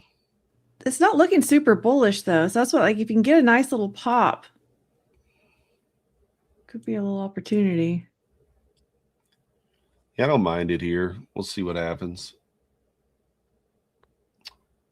I could take it here. It's a little bit of a tricky situation here because I could take it, but then the ES could pop right through there. If we lose that 9, I guess I'll take it. All right, here we go. We'll take it. And I'm in 2 this time. It kind of looks like it's just wanting to get tighter and tighter. We'll see.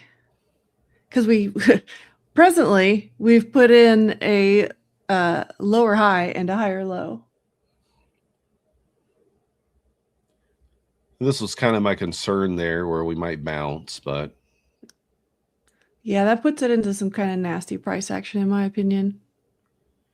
No panic. If it stops us, it stops. No panicking and trading. Yeah, there we go. ES getting back above the 25 level. So what does that tell us? If we fib this, which I wasn't even paying attention to it, but if we fib this, I bet it was probably about 50% of this range on that pullback there. Yeah, actually hit OTE on that pullback. So now we might just be going up. Who knows?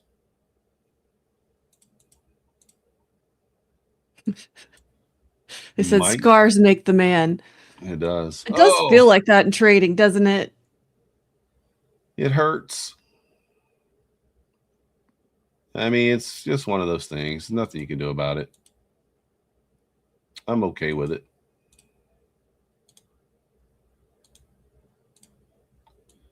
I'm all right with it.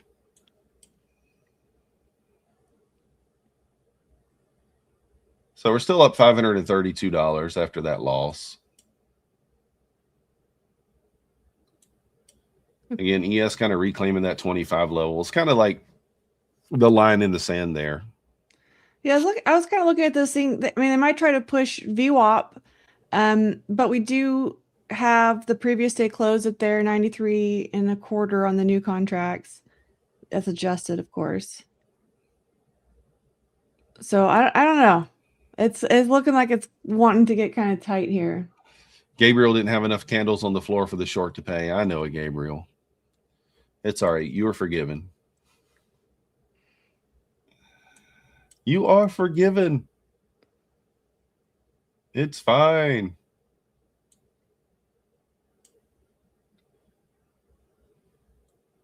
We will see what happens. Yeah, we could just pop right back up here. Let's see if we get above 186. We probably get a little squeeze going. Just held that previous day low there. After already sweeping it once, but it held it. Good morning, KJ. Yeah, because kind of looking like they want to go test the VWAP. Where do you got your VWAP at? Well, I'm on the new contracts, which on ES is around 95.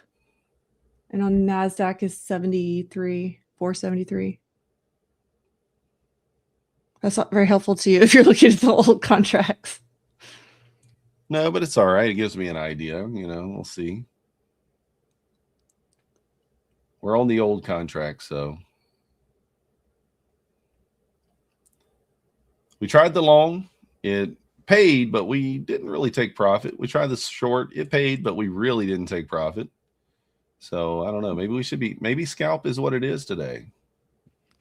I think we have some congratulations for chat. I missed some of it, but I'll get my confetti. Get that confetti ready. We're really getting into some lunchtime chop. So that's why I would just want to really be picky about entries. But yeah, I'm still looking at that lower 90 spot. It didn't quite get there.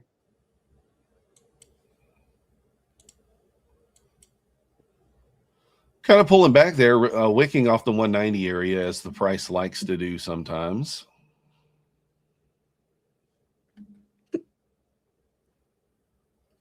Can we hold this area and push?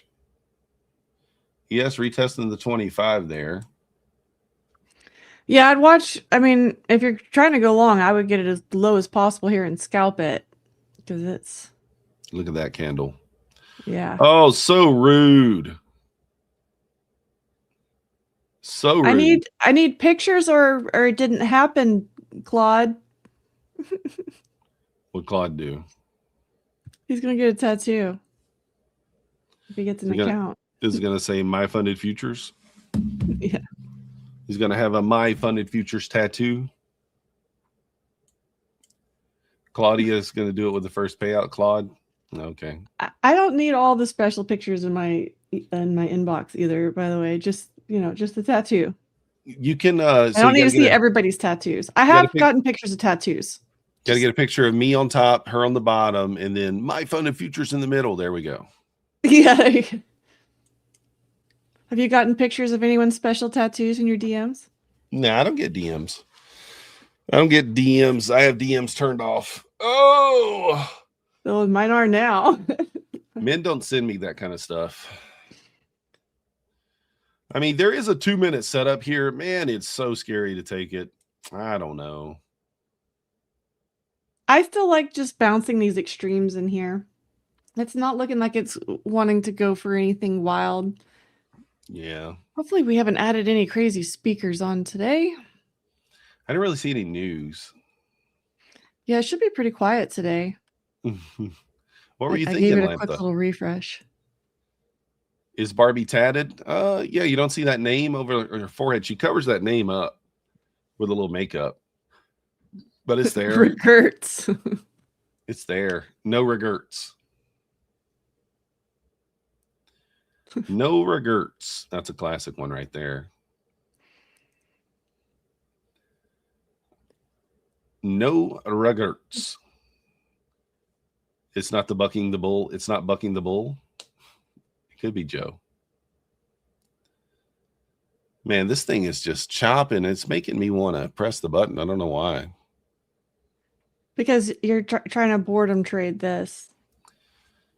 But how likely is it to break out of lows at lunchtime with no news? I don't know. That's what I'm thinking. That's why I think we probably just need to try to keep it in the range, try to trade it back into the range. Or take the hand off the mouse and do something else with it. No fiber splice god. I will never. I will never. Just as long as your mouse keeps working. Otherwise, you get in trouble with SK, I change the battery on time, every time. On time, every time. I keep a backup mouse because sometimes I forget. So I can real quick flip a new mouse on. I'm thinking of a short here. I might just go for a 10-point scalp. We'll see.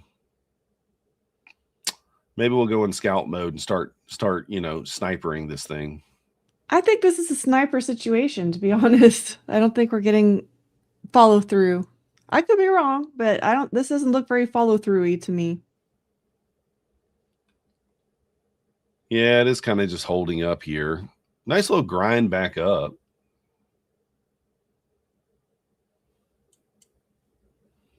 Yeah, it's kind of trapped above the 25 there.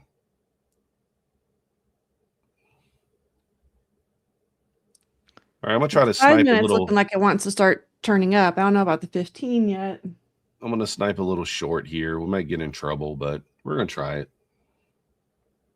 Wow, as soon as I went short, it ripped higher. Rude.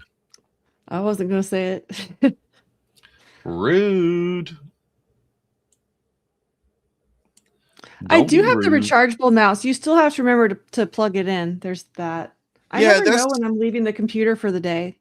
Do they have the rechargeable mouse where you just like sit them on a charger or something? Well, that's what you need. You need a mouse pad that recharges your mouse for you. That's what they need to upgrade. They haven't upgraded the Apple or the Mac, the Apple mouse in forever, the Magic Mouse. That's what they need. It charges while you're using it. There you go, Apple. That'll pump your stock. You won't be so stuck around. It's been really stuck. Apple's at 275. Yeah, it's just cannot get a break. Testing the 25 again here. Do I let it trap me again up there? I don't know. You like being trapped? Don't like being trapped. Not at all.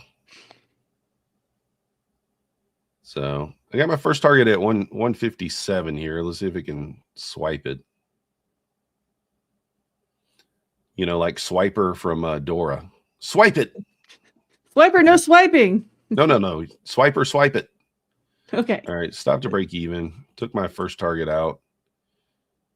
And we're at 147 on the runner. So, hey, let's go. Let's go. Took it out. Got it? Back up to 573. Yeah, I think that's the way to do it down here is just hit it real quick. Slap it around a little bit. Don't let it get you. Doing my best. Doing my best. All right, let's check the likes Slap it here. around before it can slap you. Let's check the likes. We're at 210, guys. Come on, let's get it to 250. Let's do it. If we fall from here, we're breaking today's low. Maybe. Vanderin, maybe. I kind of thought that the low of the day was in earlier. And then we broke that we broke the 5-minute trend to the downside. And I don't know, that kind of gave me the idea maybe we're going short, but it was a huge bear flag there. My entry, let me go back and look, because what was the original entry? It was like 180. It was 181, I think, on the 5-minute. No, 185. So it literally just retested the entry on that push back up, kind of rebalanced, retested that inversion. I really should have been paying attention to that. My stop probably should have been up higher, 240s. I should have been willing to give that a little more room. I didn't love my entry, though. That was kind of the problem. That's the thing when you enter low and you don't take profits. You know, it's up 30 or 40 points there and didn't take any profits. You don't want to be too in love with it, though. Yeah, I didn't take any profits. I mean, I guess I was up more than that. I was up almost 60 points. I didn't even notice that. I guess I didn't pay any attention. Come on. It's fine. All right, guys.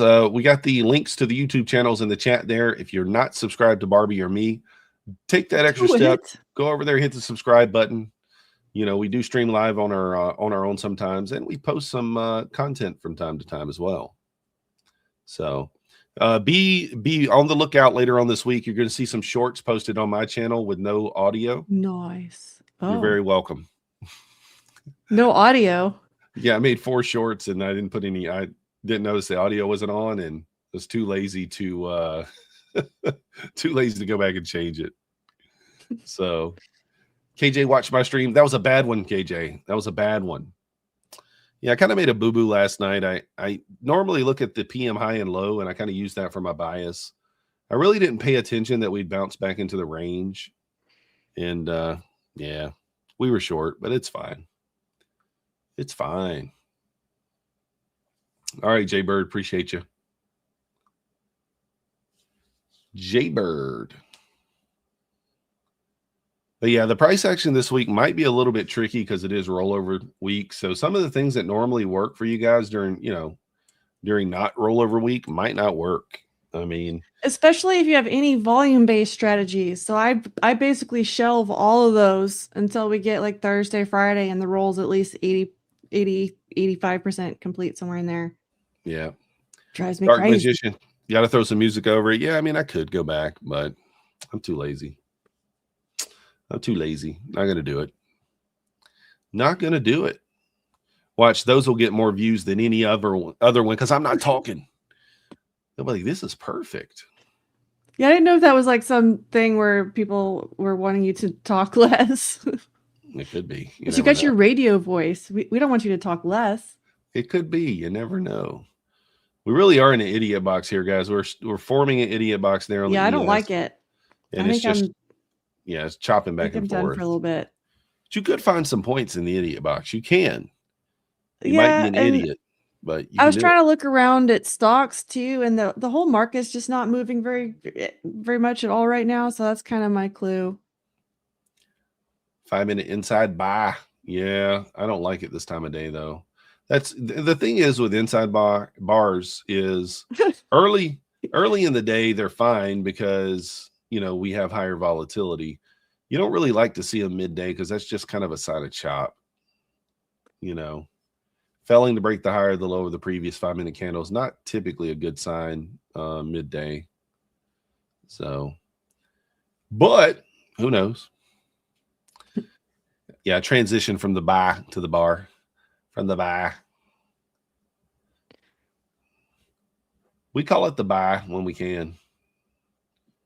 When we can. I thought it was funny because then you tried to say it normally and you couldn't. You had to think about it. So, all right, what crypto should I buy, guys? What's a cheap crypto that I should buy that we should get into? You want a YOLO coin? Yeah, let's get into some coins. I want to get into some coins. I want to buy some and hopefully one, 4,000. You got to put a guarantee on it. We need a guarantee for sure. Who's willing to give a guarantee? I'll screenshot See, there's the it. Bitcoin suggestion, but that's not what you mean, right? You want something wild. The new Doge. Yeah, it can't be Bitcoin. Yeah, it has to be something small. Something I can get like thousands for $100.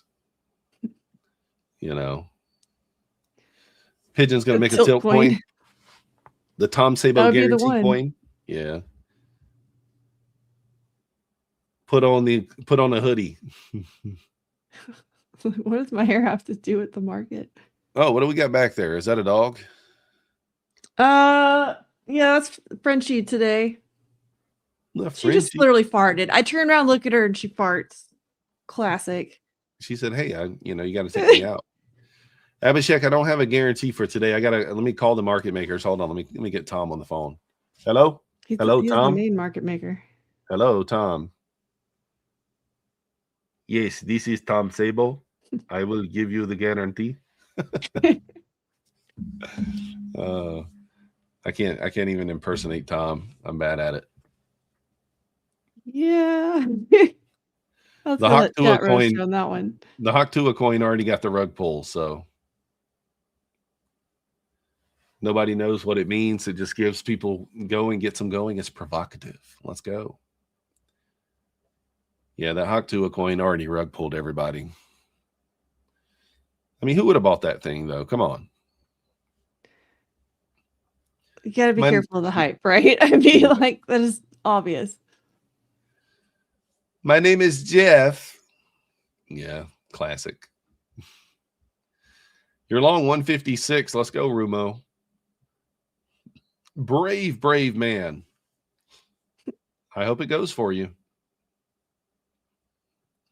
I mean, honestly, it's just looking bare. It looks bear flaggy here again on even the small time frame, right? Little wedge here. I guess it could go either way. You do. Little wedge. Could go either way. I don't know. We'll see what happens. Oh, but yeah, I'm looking for like a small coin to buy, get a few thousand shares in. I saw this TikTok where this girl had like 900,000 Bitcoin in 2009. And of course, she sold them all. So It was like $100. But wouldn't you have if you bought them if you put in $100 of Bitcoin and got 100 Bitcoin or something? Would you be holding them past 8,000, 20,000? Like, no.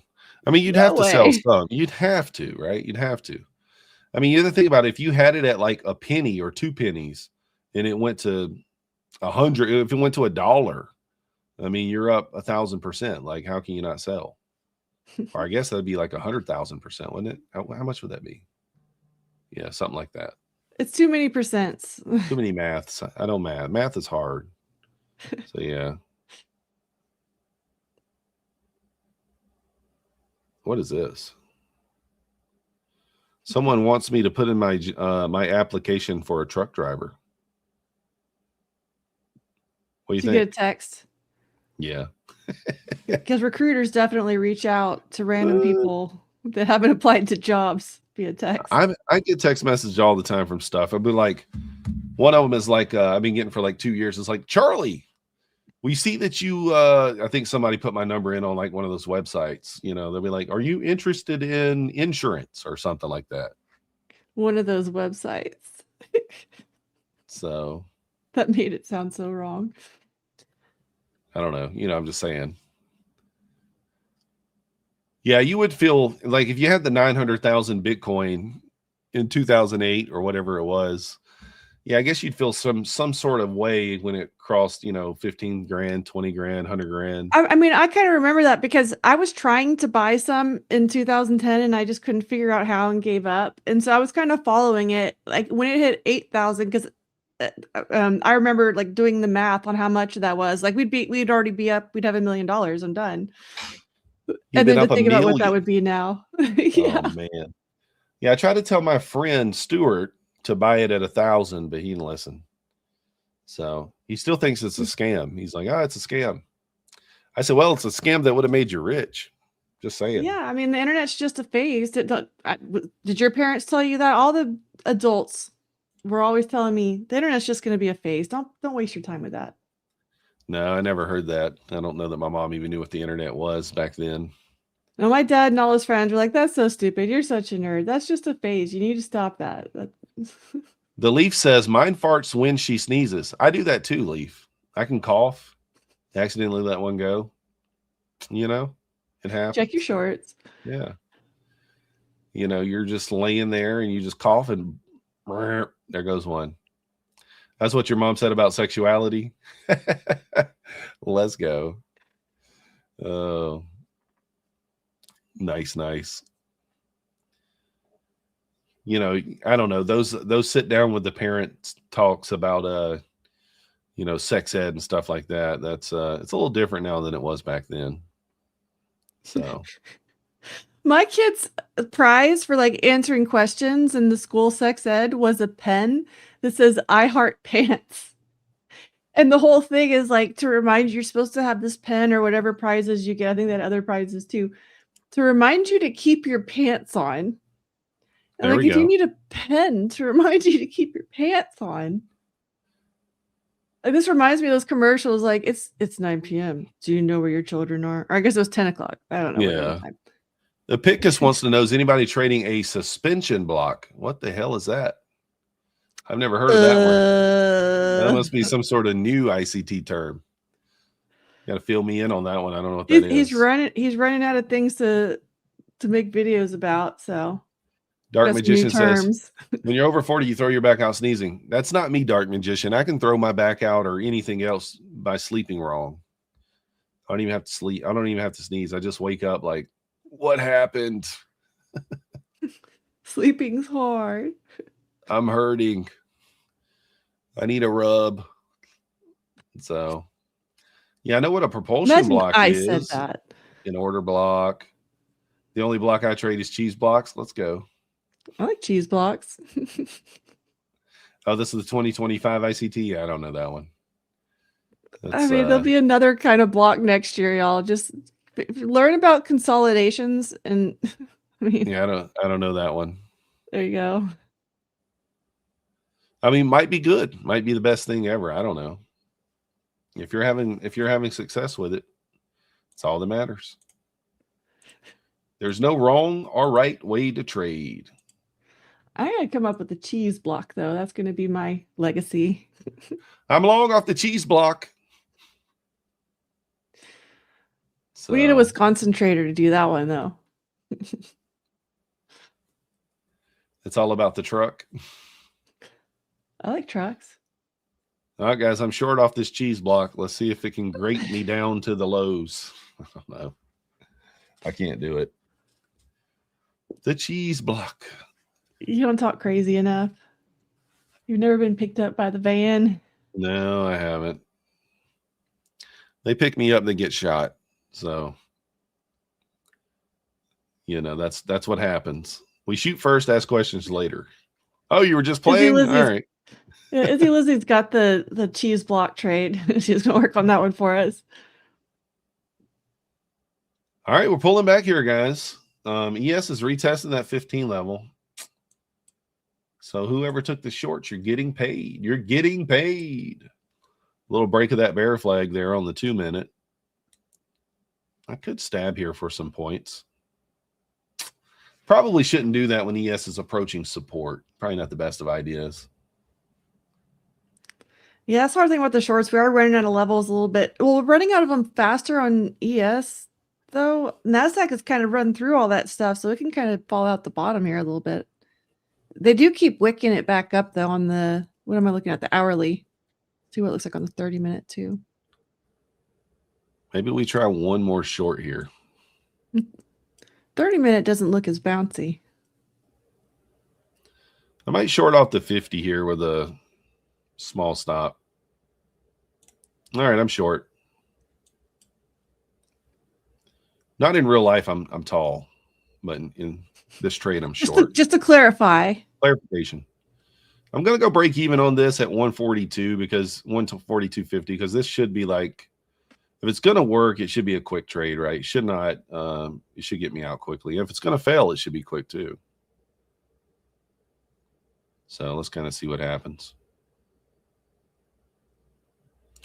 Let's see what we get. Pushing up there, testing that 9 EMA on the, we're on the 2-minute, right? Yep. Make sure I'm on the right time frame. Maybe like 143. Yeah, somewhere in there we'll go break even. We'll be 5 or 6 points in profit. We'll go break even if we can be. If we can't be, then I don't know what to tell you. Oh no, it might be rude to me. It's, yeah, they bought the heck out of that. They did. We're not going to panic out yet. We're going to hold. We're going to hodl. And see what happens. They got to get it below the new contract 79. And there is more volume on the March contracts now, so that's why I'm being stubborn about watching those. But where's it at right now? 78 1/4. It just dropped below. Let's go. Maybe that's good news for me and my tiny short. Yeah, that was that order that popped it back up. They were hanging around that 79 level. All right, stop to break even here. There's 143. Target's 139 in a quota. Where are you from today? 139 in a quota. We got all the accents. Don't you dare stop me out. Get down there. We're supposed to be playing how low can you go? Are you on NASDAQ? Yeah. Might get me here. Yeah, they're buying that. Yeah, they're kind of buying that same spot. I wasn't looking at the order flow on that one, but get down there, nasty girl. Go to your home. Let's go. Yeah, you got somebody to clear out. She good. She good. We got the profits. Then they should drop it like it's hot. You got it booked though? Yes, I'm out.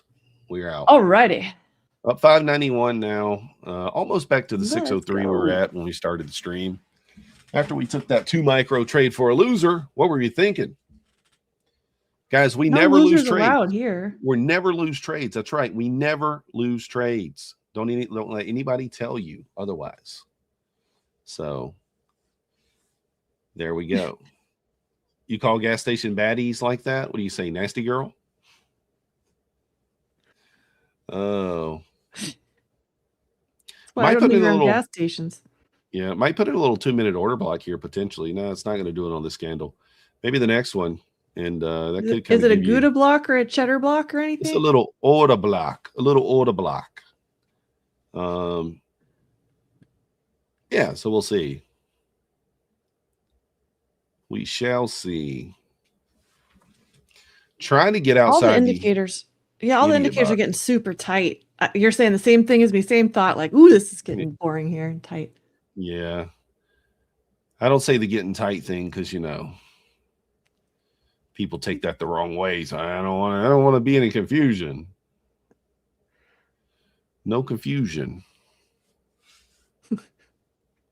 Yeah, it's squeezing. See, Abhishek knows. Why are you consolidating for so long? Yeah, I don't know. It's just what it does. I mean, pretty good price action today, though, considering it's rollover week. I mean, I know I'm red on the funded. The drop in the morning was bigger than I thought it would be, given Yeah, rollover week and everything. Nice 375 points. So, guys, if you're not watching that 9 to 9:15 range, look what it did this morning, right at open. We literally blasted out of that range and just never came back. So I was short from 574 or 374 with 10 micros, and I took 5 off at 20. And then the idea was to kind of scale down to the open, just take one at a time to open, but it moved so fast that I literally was moving my take profit down, and I was scaling behind it or trailing behind it, and it got me before I could get the kind of single contracts in to take profit. Not a bad thing. I mean, it's fine. It is kind of being like that. That's why I've been kind of getting real cautious for this lunch hour, or getting closer into lunch hour.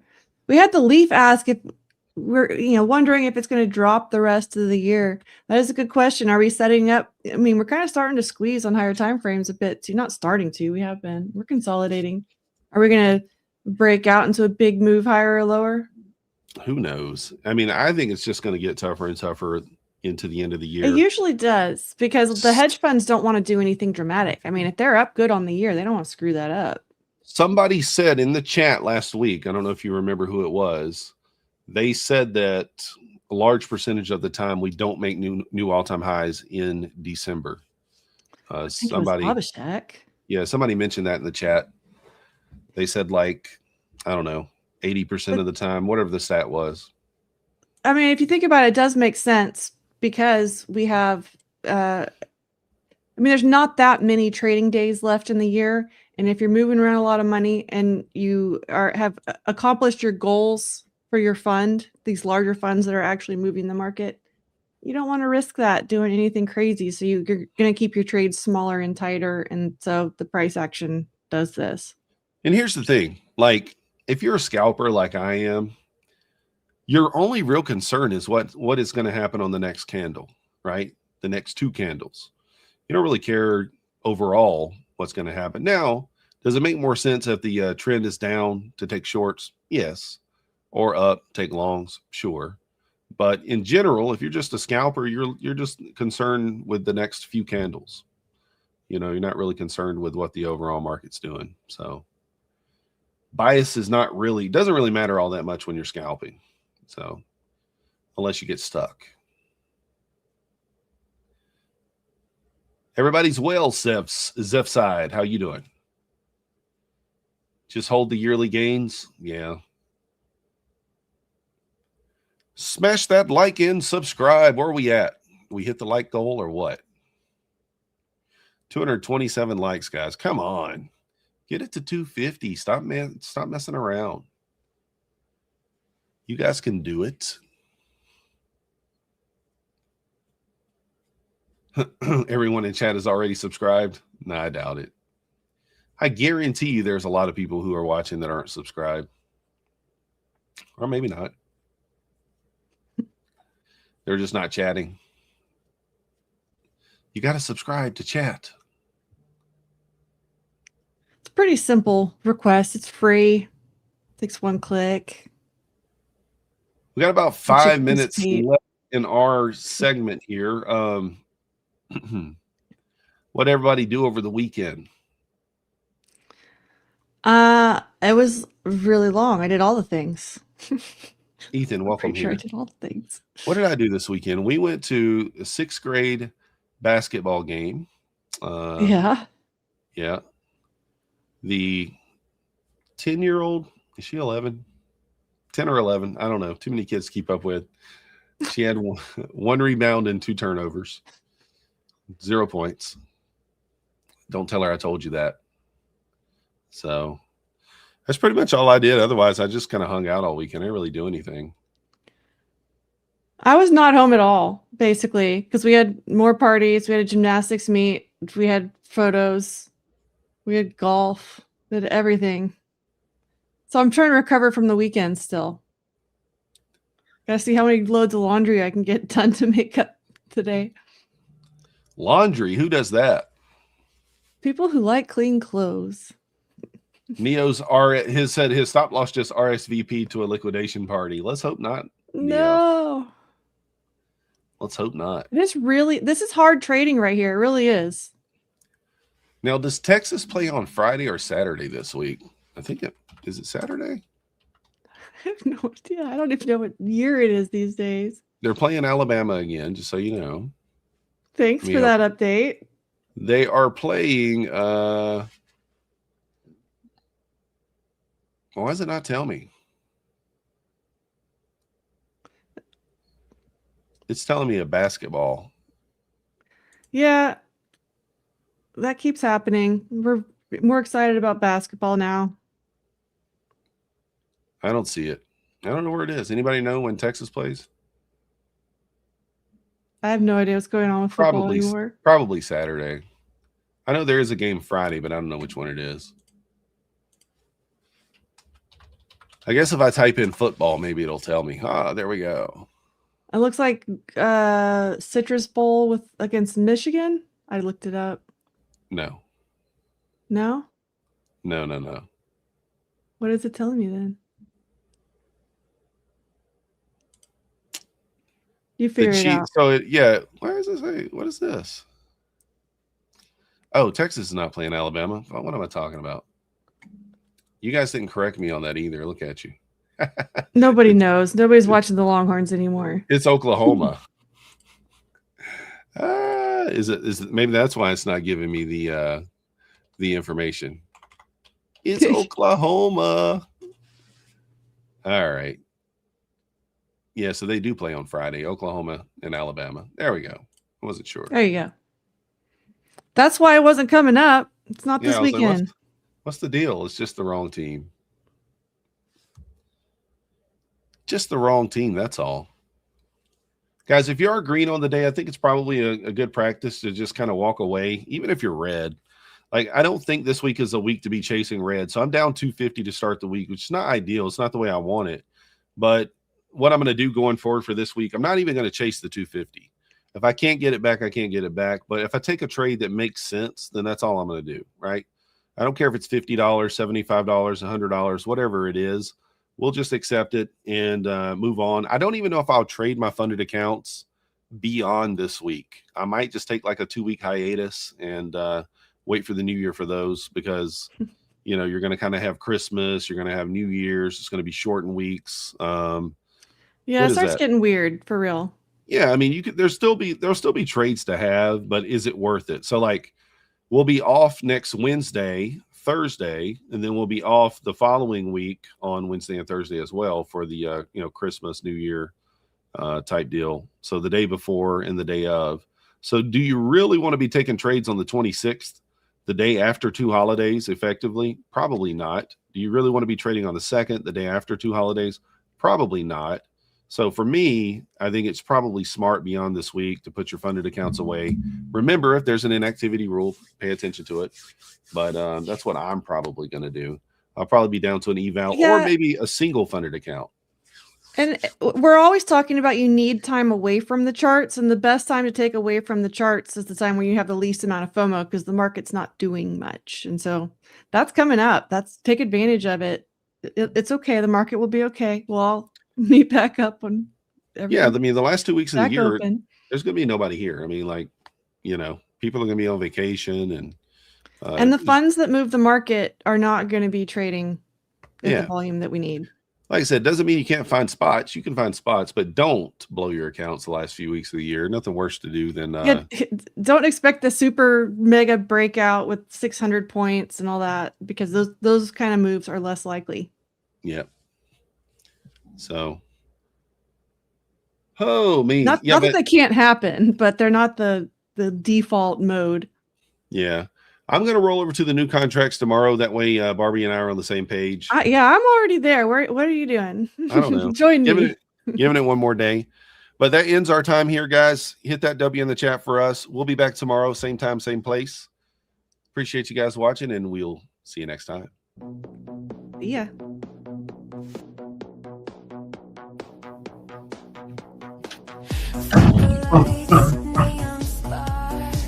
Sorry, guys. Had to go turn my air. Sorry about that. I had to go. Toasty. Had to leave for a second. What's up, guys? Welcome.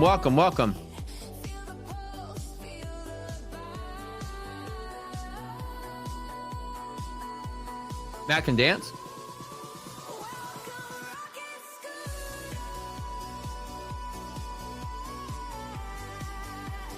Well, that's not a guitar song, though. I'm back, guys. Sorry I wasn't here on Friday. I was battling a nasty cold. I was actually on my stream. Like, I felt really good that morning. Like, I felt better. I was sick all week. I love that song.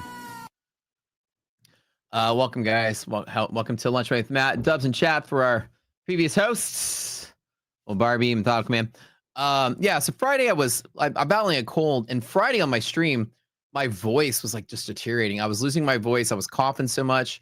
If I had a graph of like what my voice was, here's 100. And as the time went by, here's when I come on stream, which is like 12:30. I was sitting there, and I came on stream probably about a 70. And then as time went by, I was just getting like more and more hoarse. And then by the time it got close to like time to come on, my voice just went like this. I was like, I can't talk anymore, guys. I have no voice. I got to go rest, which was good. I feel better now. It's Friday. The weekend was just crummy. I was sitting here, like the cold. I think everybody's getting it right now. You probably have your kids getting it or something, friends at work in it. But I feel really fully recovered. I feel like I'm probably like at 70% again, feeling wise. Like I feel like the congestion's gone away. Chest cold's gone away. I'm still sneezing a lot and hacking up some nasty stuff, but another year, another cold, survived. We're good. All right. Yeah. The folks before, the stream had some great advice. This isn't the time of year that you're going to expect your 600 rally points in NASDAQ. The big funds, as Barbie said, that are buying stuff. We've been saying it all month. They vacated the market, and I'm taking long stabs. I'm definitely down today. But I'm doing a new challenge, and this is kind of a different sort of challenge. And this one might cause me to lose a lot. And I'll tell you guys the details about it. I did the random account challenge and traded that account up, but now I'm doing the million challenge. I'm going to have some different parameters for it, and I'll tell you all about it in just a second. This environment, right, is not the environment that is going to produce like those funds that are going to give us these big updates and these big runs. They're not playing the game anymore. If you think about the way, let's just use NASDAQ as an example. If you think about Wall Street mentality, right? Imagine it's your job to manage, however much money your trade desk gives you to manage. And, you were long here and you were so bullish, then Trump crashed the market. You dug yourself out of it. You bought the dip, and you made record gains, right? For your fund, the best year you ever had in your entire career. And your boss, they give you bonuses based on how well you do, and you get a huge bonus. You get, management fees and all that, but you also get a huge bonus. And, you come up to like these all-time highs. It's the end of the calendar year. You're locking in some of it for tax reasons. You're locking in some of it for whatever reasons, but mostly you're locking it in to be like, look how great I am. Look how much money I made.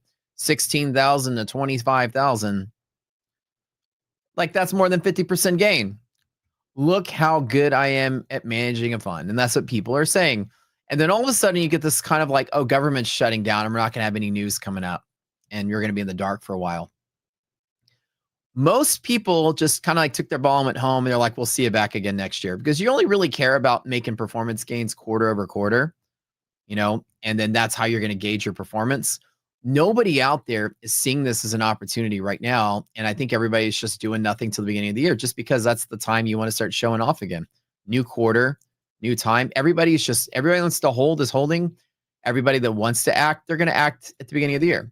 And so we're just getting sort of like, that market tried to sell, retrace a little bit, now selling further. And like nothing really big is going to happen. Like I said way back here, is that we're just going to kind of like drift lower in the close, which is causing a little bit of unusual, behavior in the market. Now, with all the selling we've been seeing, you'd expect the volatility to be going through the roof, and it's not. And this is exactly kind of what we're trying to pinpoint, is that what's actually going on. Right now, there's just a lot of low volume, no activity, sector, not even sector rotation, just like the few people still hanging around their offices are like moving little bits, like, let me get in this stock, let me get last minute adjustments. You're not really seeing everybody jump in and just liquidate the market in general. You're seeing most people just slowly take profit on tech to lock it in for the year. That's where all the growth was. And you're seeing the people that are buying other stocks that aren't tech. You're seeing a lot of other things sitting at all-time highs even today, but the index hasn't moved. So it's just as a characteristic of the weighing of high market cap stocks on these index products, and the index is just not moving. And while the index is pricing lower, it's not dropping lower based on the structure of the market. It's just tracking the stocks to a T. It's not like people are panicking, even though it is selling. We're not seeing a bunch of panic either, or else the VIX will be reflecting it. Even though we saw some VIX move on Friday, we've just seen nothing through this entire time. The market's been pushing lower. The VIX has just been in decline. Exactly what you can expect from low volume, no activity. It's not really illiquid. It's not even crashing out. You see how it's just kind of like, trying to bounce and then sort of just pushing its way lower because certain stocks are selling off. You can come up here and put the NASDAQ stock right next to AVGO, and they look exactly this. The NASDAQ futures right next to AVGO stock. You'll see that it looks exactly the same. NASDAQ is just tech these days, and you get the bumps and then doesn't rally, the bumps and then doesn't rally.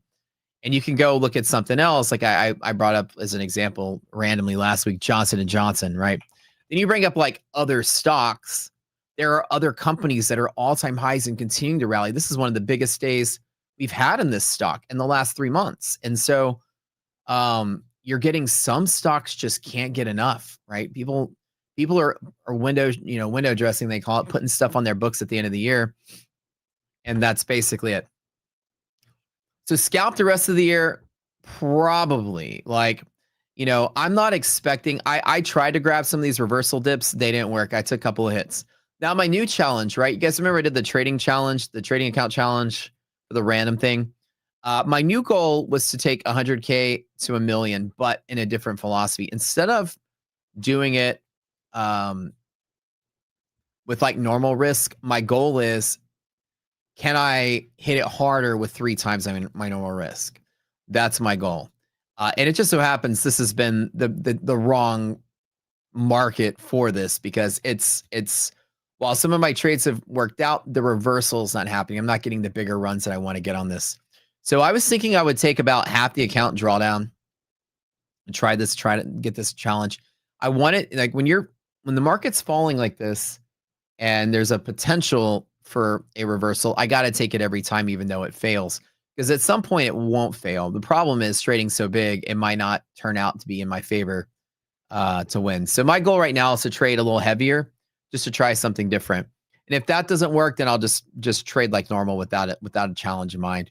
So right now, that's just kind of what I've been trying to do last couple of days. But it's been a really brutal market, and that lack of volume and just kind of like the way we've been bouncing around, it's just kind of been, harder for me, I guess. I've been getting like this. Today was actually a really cool example. I actually was broke even today, but then I kept taking some more risk on it. My liquidity pocket trades, that the scalps worked every time as expected. Like they work fairly well. And this was all, catching these on the way down, but also trying to bet further. Like whenever the market went to here, I trimmed out and just held and closed out right there. And then now I've been chilling on the sidelines, waiting for one more strong catch of this 440 level. Like I said, at some point, while longs are taking profits, at some point shorts are going to take profits too. That's the only reason for me to bet on any kind of upside move, is that you're going to get, like a short squeeze day or something. I don't think today is that day, but you get a day where like the shorts cover and then you're like, back up there or something. Not rallying, but like, like it pops higher into close sort of thing. And I think you're going to get a lot of that. I don't think we're going to get a lot of momentum to the downside, which is why when the market dips, I'm just going to try to trade extremities on this and just kind of play like it's a choppy, volatile range. But in all honesty, it's really important not to blow up your accounts in this environment. I heard Methodical say that. It's not going to be a strong moving day every day. It's going to move around. Like I'm strong, like crashing or whatever. It's going to move around a whole bunch of different places. Up, down, sideways, and choppy. It just comes down to, I take my stab at it every time if I can at the right spot. So today, like it's failed every time we've reclaimed the level I want to be long at. So there's a catalyst active in NASDAQ right here. If we cross this 440 level, I'm jumping right back in with the heavy hand. This is my goal today, is to sit out anything down here. S&P has support here, which is decent. S&P wants to close here with the way everything is designed or everything is set up right now. S&P wants to be there. I don't know if it's going to get there or not. But if NASDAQ clears this 443 level again one more time, or 440 level one more time, I'll keep taking stabs at it because ultimately it'll be worth taking the long on. But for me, losing one liquidity pocket, losing a second one, not the strongest, not the strongest showing of the market. But yeah. Congrats to the winner, by the way. Robert Lopez, you are a 150K scale count richer in your arsenal of prop accounts. Congratulations. But I still have my eye on the future, right? The future market, January and onward, not bearish. I don't feel a bear market coming. The data is good. The Fed activity is not as strong as we, hoped it would be, but it's not weak either. And at some point, like at some point, I really feel like it's gonna be worth the effort trying to trade this. Now I'm back at the one place I want to try one more time again. Let's do one more. Let's do one more. One more attempt. And again, if I'll take another 5 or 10K loss, I'm finally okay with it. But I'm going to take the reclaim on the cat line.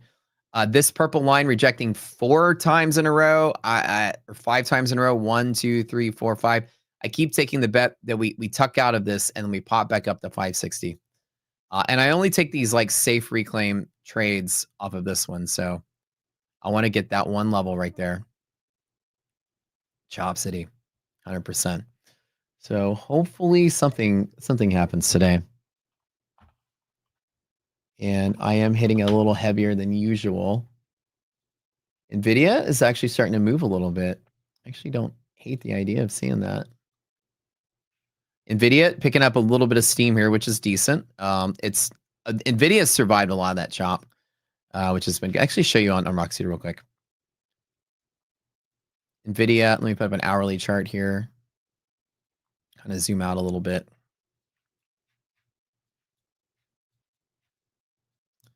NVIDIA has been picking up a little bit of steam here.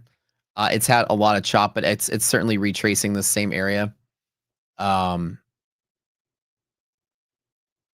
could take one more little stab at this. Man, I am taking some risk here. Google, horrible, right? Tesla's okay today. Tesla's been doing fine. Meta's bad. Meta's good. Microsoft's bad. You see how it's just like some are up, some are down. Amazon down, Apple down. I remember Apple was way down. Nvidia's kind of up today. AVGO kind of down. Like it's just everything's all over the place. So it's really hard for the market to go up without everything going up. So you're not really seeing that. My bet is just that we close above this pink line here and we don't, or this purple line that we don't actually close below it. If we do, the markets can deteriorate into a really faster crash. I always like to bet on the edge that we stay above here. Just the way I like to look at this. Now, another thing is that we have rolled into a new contract. I'm currently trading the H6 contract. I've rolled over to next year. I usually do my rolling over the weekends. People ask, what's rollover, right? It's strange how a lot of you guys are trading futures or trading prop firms, and you're not really certain like what a rollover is, right? So, and I'll give you some education on this. In futures contracts, a contract is something that has an expiration. Any contract has terms, terms, everything. And futures contracts are no different than any other contract. You're betting on the price of something at the time of expiration, just like a contract. Of options contract, same thing. You have a 300 strike, whatever, SPY, call, I'm making up a number, 500 strike. And you're betting that on expiration, you're above 500. Futures contract is betting on what the price will be at expiration as well. And at any given time, you can trade a ton of futures contracts for the same product. NASDAQ has a ton of contracts simultaneously trading. Right now, there's a contract that expires in December. And there's one that expires in March. And there's one that expires in June. And there's one that expires in September. And there's one that expires next December. And they're all currently trading right now. You could pick whichever one you want to trade. Most traders trade what's called the front month, which is the one that is the nearest to expiration, the current path to expiration, the one that expires the soonest. There's always called this the front month or the spot month. And the spot month is a terminology that means whenever a contract expires that delivers a physical commodity like oil, for example. Spot is a word that means the current price of the thing now. Contract price that's trading is not the current price of the thing now. Spot is if I were to go to somebody that's got oil in a truck and I go, hey, I need that oil delivered to my facility today. He'll quote me a price. That is spot price. Futures contract, damn marketing. Futures contract is betting on what the spot price will be at expiration. So when you hear people say front month or spot month, it means this is the current trading month right now. Or as in I need it on the spot. Yeah, that's kind of like the way to think about it. That's exactly how I think about it. Like it's something you need right now. And damn it, we are rejecting that level a fifth freaking time. I am so mad at this stupid market. Nvidia is holding MHP though. Every time fail. All the odds I'm losing with great odds in this. I hate it.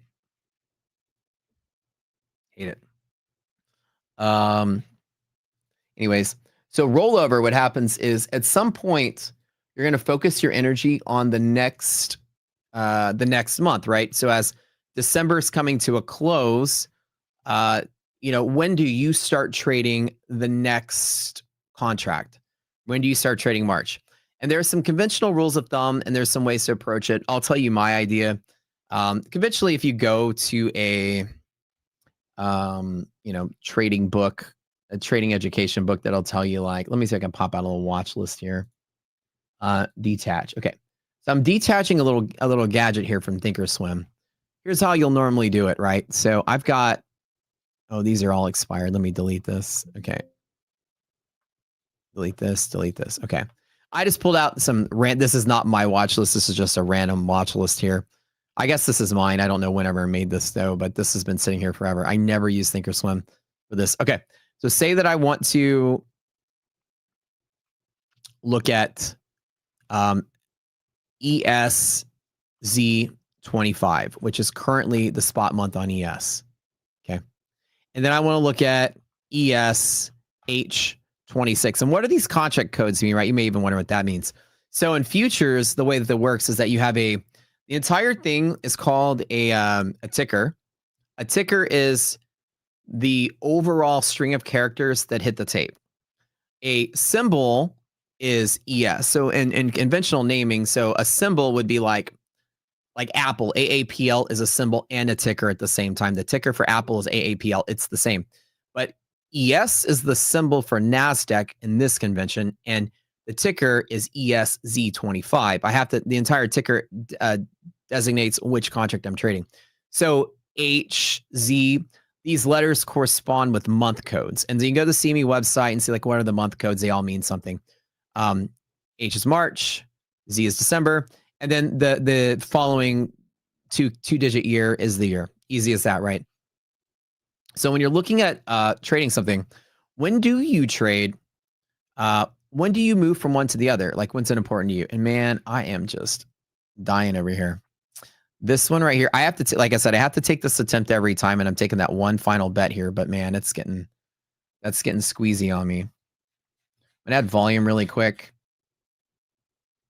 I took a big loss today, but that's all right. Volume. Volume here. So we're gonna add volume to the list, and now I'm gonna save it.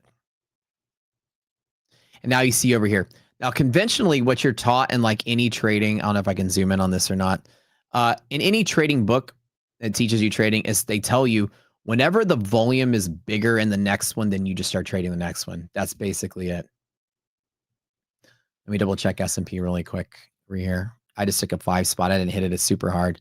But man, can we hold this today, or are we going to collapse out? Oh man, I was so excited to take this. This market is being so bad to me last couple of days. But in this bigger challenge, I'm trying to swing that bigger reversal or that bigger dip. So I am gonna have to take some heat on it. But I don't know if we're gonna get it. The multiple failures at the CAD line is pretty bad.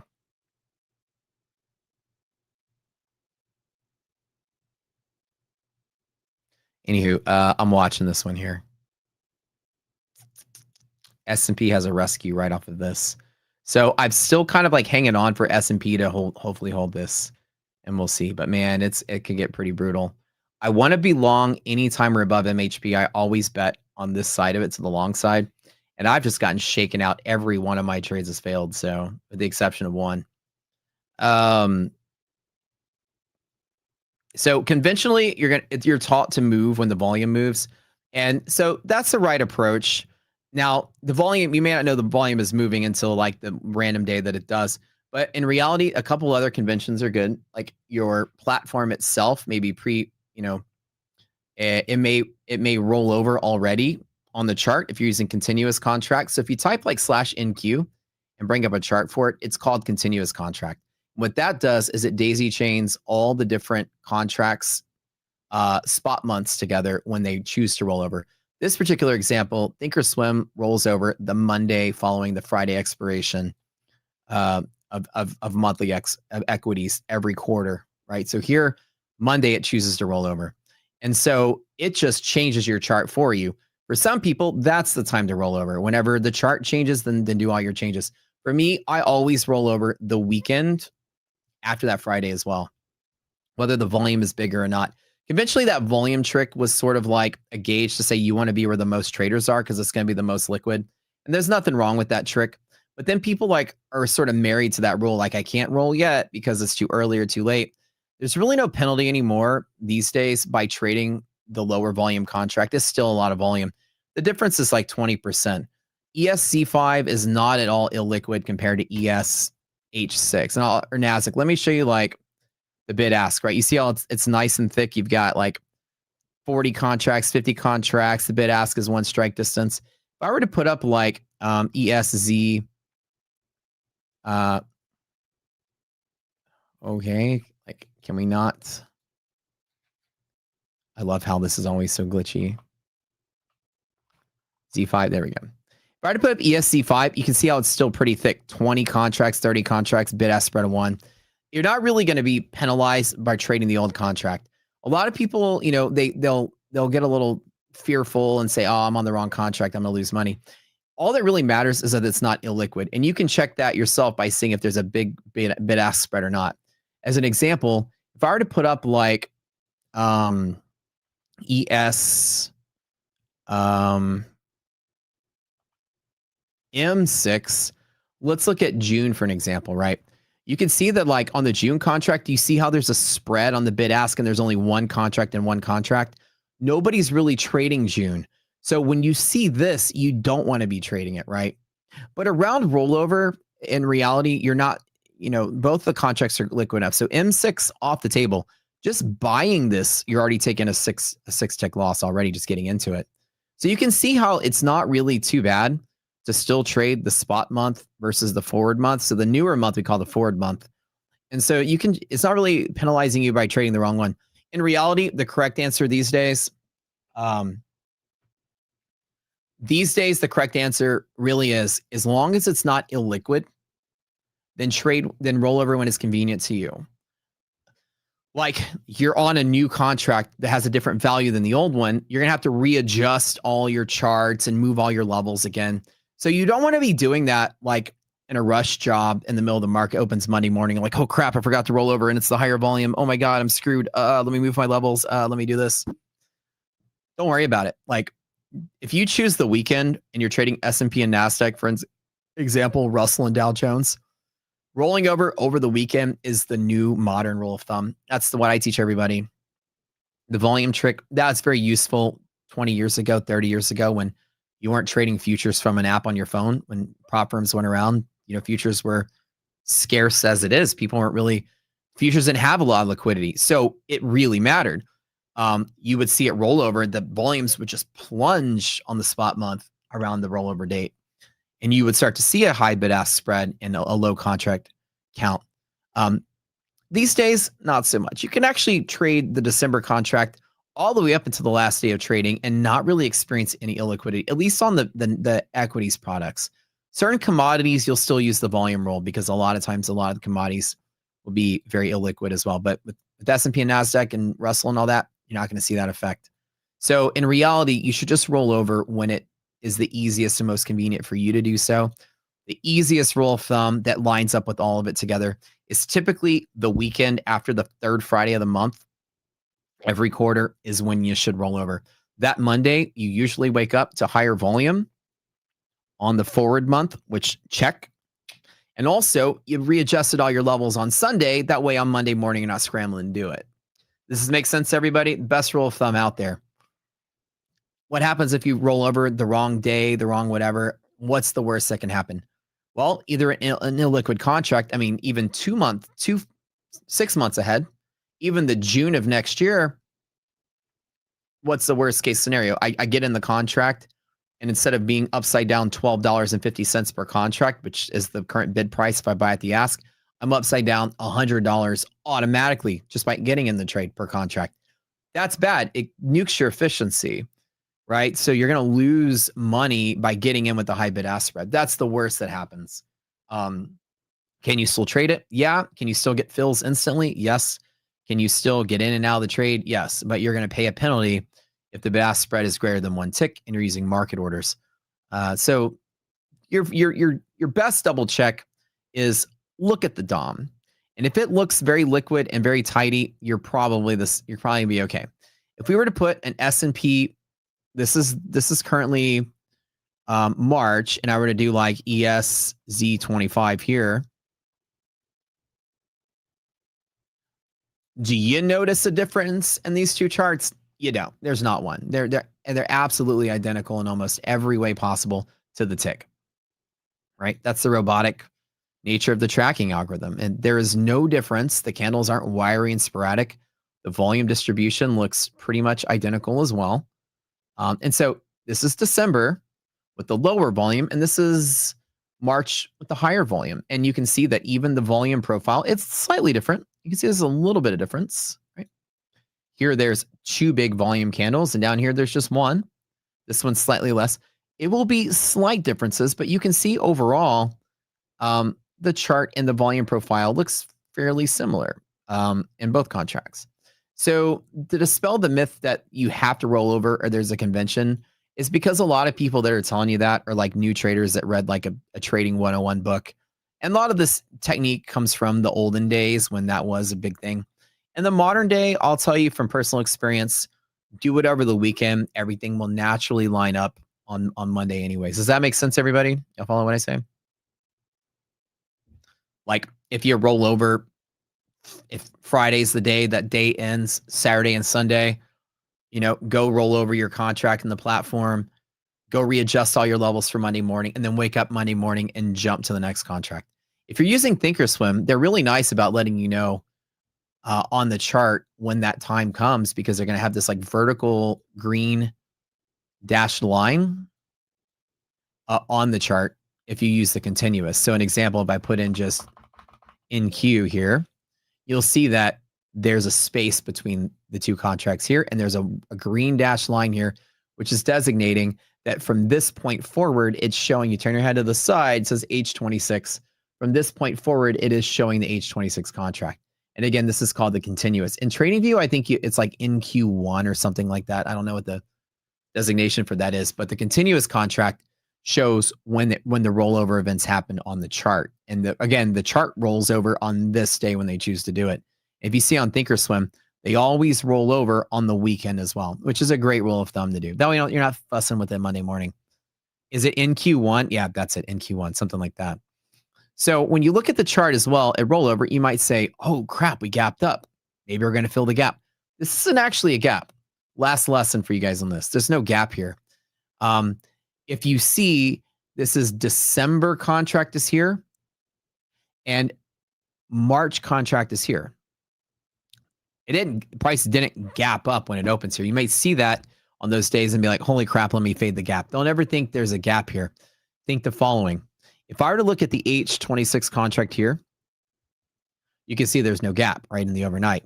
H26 opened pretty flat, like tiny little gap up.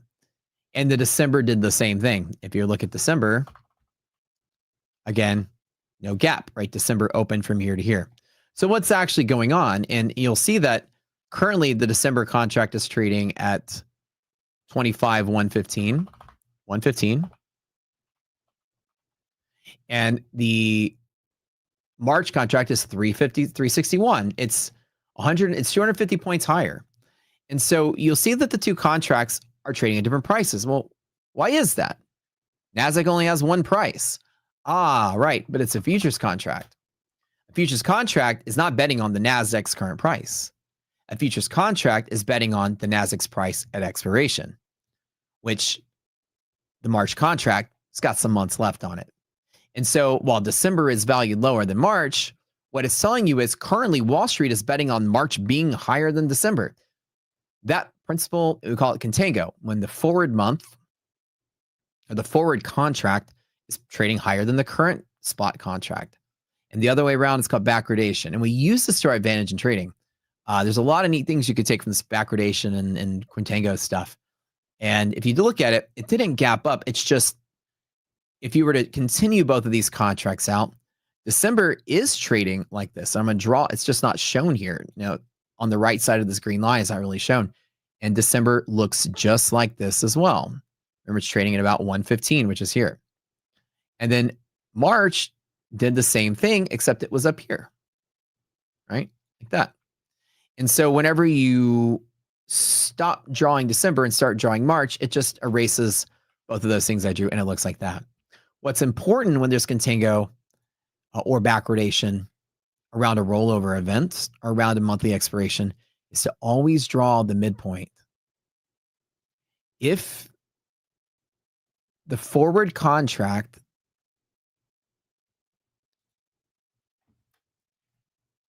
right here, so I drew this midpoint.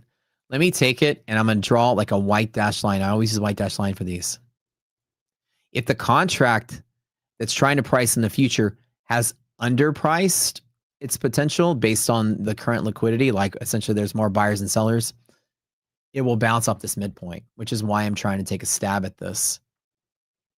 This 334 level, you can see how it's holding a support. It's almost to a T. Contango and backwardation midpoints are fantastic pivots to mark on your chart. You see how I marked it? And you see how it's kind of bouncing there? You see how it bounced exactly there? If I'm bullish for this day, as an example, I do not want to be a bull holding down in here. Typically, it does treat it kind of like a gap if you lose this, but it doesn't try to fill the gap. It's just the halfway point is proving that the forward contract is pricing in the anticipated future very well.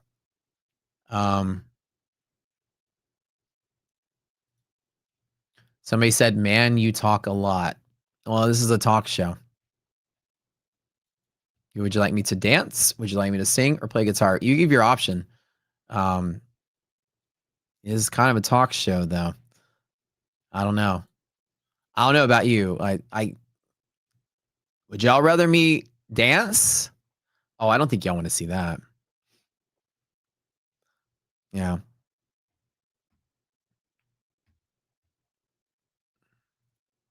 Mm, mm, mm, mm, mm.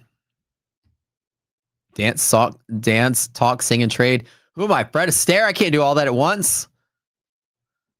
I'm not that coordinated. Okay. So point I'm trying to give you guys is around rollover, always draw the midpoint. Let me show you how to do this again. I did it in NASDAQ, but let me show you let me do it in S&P. Contango midpoint is a very key pivot that you always want to mark. Always. Always. Let me load up ES again. And your trick to find volume pivots and place to act on, it's a very, very, very fun technique. What do?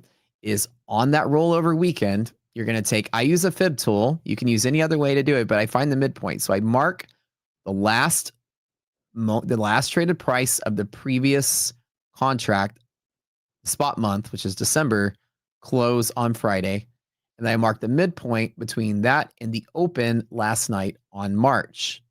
And then the 68.61 middle level, I just mark it. You can leave this here, but I just like to mark it with a straight line and delete this other thing here. And I mark it right here. Mark it right there and mark it right there, just like so.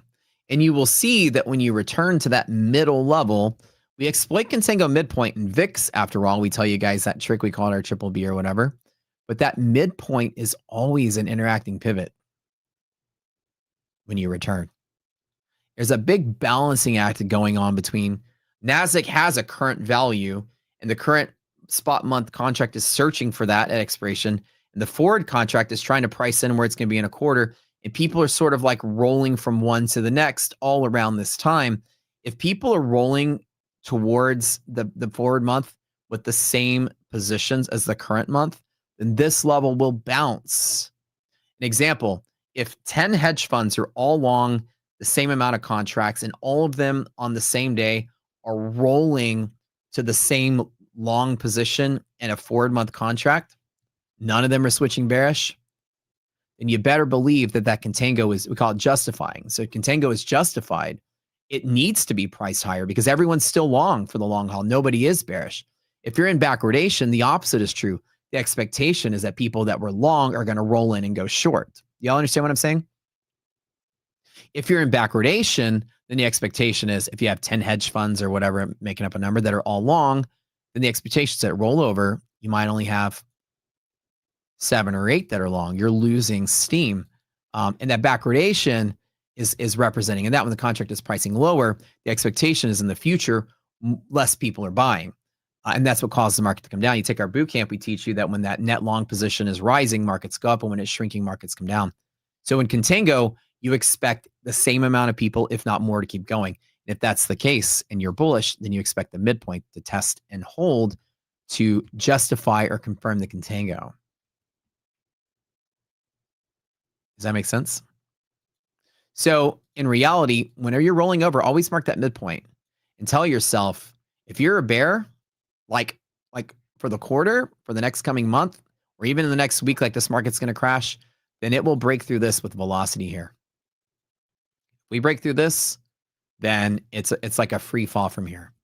If you're a bull and you're like, I think the market's just going to gracefully go higher, then, you know, one can bet that holds. That is always a viable pivot for a longer term play. And you can do it in any contract and it works universally. And then some contracts, like, you know, expire once a quarter, some expire every month. And you got to we do the same trick on VIX. We can do it. Let's do like YM, right? We'll do it one more time. You start to notice a pattern, right? YM, I'm not going to draw the whole thing, but you can see the same pattern here. There, middle. You'll see that? Bounce on the middle. It's a pretty cool trade setup you get once a quarter in your index products. You can keep doing it over and over and over again with anything. Russell, Now let's take a look at Russell, right? Russell's the one that's like, oh crap, this one broke. So let's see what Russell did when it broke. Let's take a look at it, right? Very neat. So you start at the open, you go to the close, and you can see with Russell Interactive, I'm sure it bounced and it's probably got a volume spike there. And then when it broke, it probably picked up some selling volume as it broke through. So as we get to there, there's a bounce off of it as expected. You'll see some kind of fighting volume there. As you break through it, you'll get some sporadic selling volume. And you can see that the market's dancing around that level.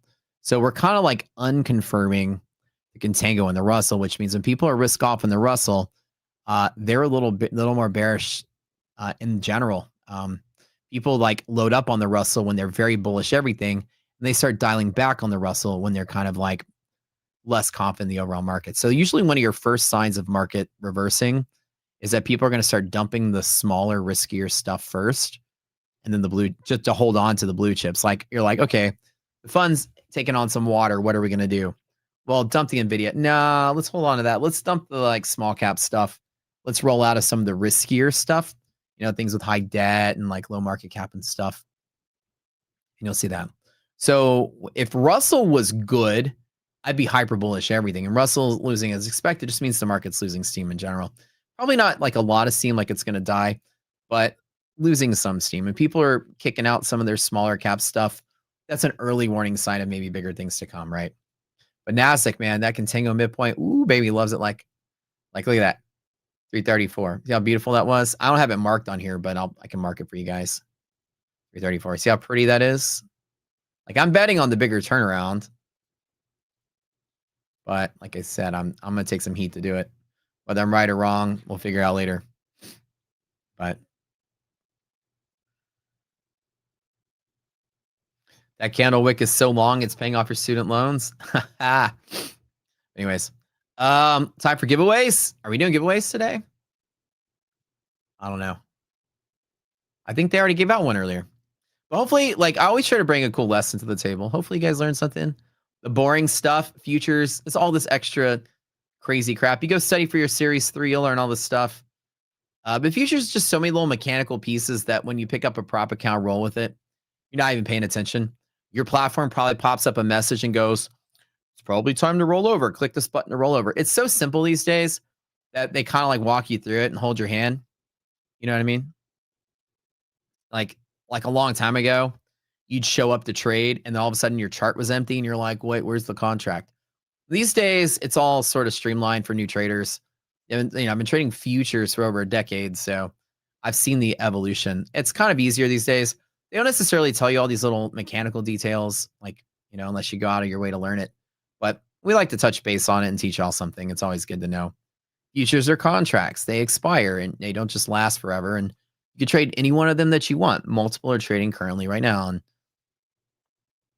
these little pieces are helpful. If at minimum, you got a nice pivot out of this education, then you'll learn once a quarter, or something like oil or something else once a month. You have that same effect. You can do that same trick with anything like CL, right? Let's load up oil. Oil didn't roll today, I don't think. It has a different schedule. It's a monthly schedule. We got one more week on oil, I believe. Yeah, so this one didn't necessarily have any contango or backwardation. As an example here, this one did, and you can see the midpoint where my mouse is about right here.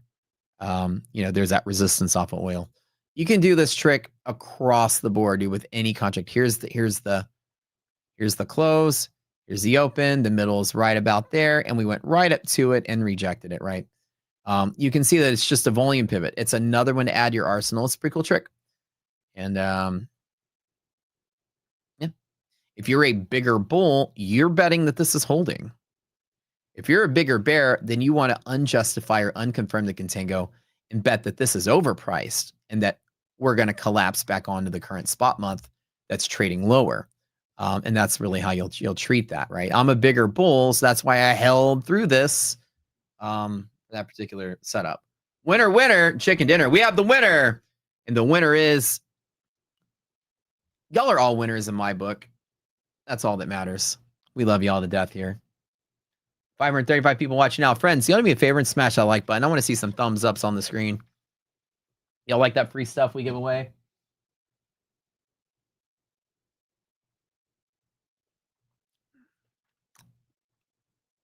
Kind of want to have some chicken right now? Sounds pretty tasty. I am kind of hungry right now. Myself. I didn't have an appetite at all for like the last couple of weeks.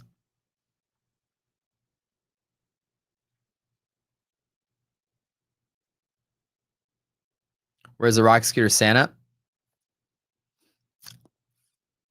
What should Santa bring you guys? That's the real question.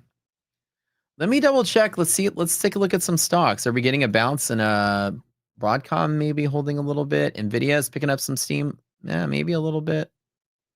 How about Apple? Nope. Amazon? No. Microsoft? No. It's not. Nothing's really moving. Hmm.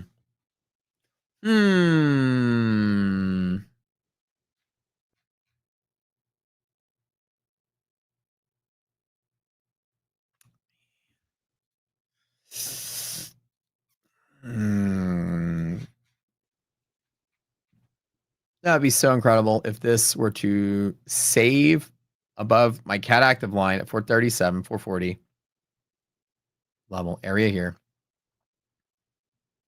and save itself for the month. We'll see. But man, that overnight move was pretty solid and then just reset lower.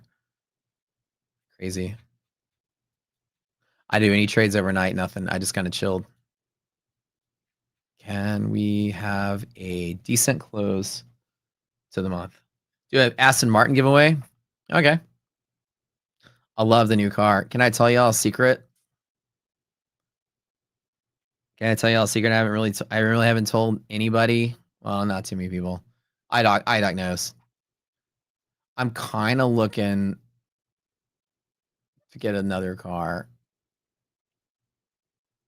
I don't know why. I'm in this. Maybe it's a midlife crisis. I don't know. I keep wanting to buy more cars. I want a collection. I know it sounds crazy. We're doing other smart investments. So I'm not just throwing all money at a car, but I kind of was like chatting up McLaren a little bit to see what they had. My friend has one, so I don't have room for it. So IDOC won't let me get it, I'm sure. I need I need a garage just to run my collection. Midlife crisis, yeah. I don't know. I just joined an exotic car club, so like some friends of mine are in it. So I joined, and one of my buddies has a McLaren, one of my friends has a Bugatti, so he has a Chiron. So everybody is like rolling up to these events and all this stuff, and I'm like, oh, that sounds so much fun. I've driven my buddy's McLaren before. The 765 LT is what he has, and I'm like, I kind of want one of those too. Maybe next year. I did inquire just to see. I want it like as a collector's item though. You know me. I'm not like trying to be like Mr. Trader, check out my Lambo kind of person. I just for myself. So your house. Okay.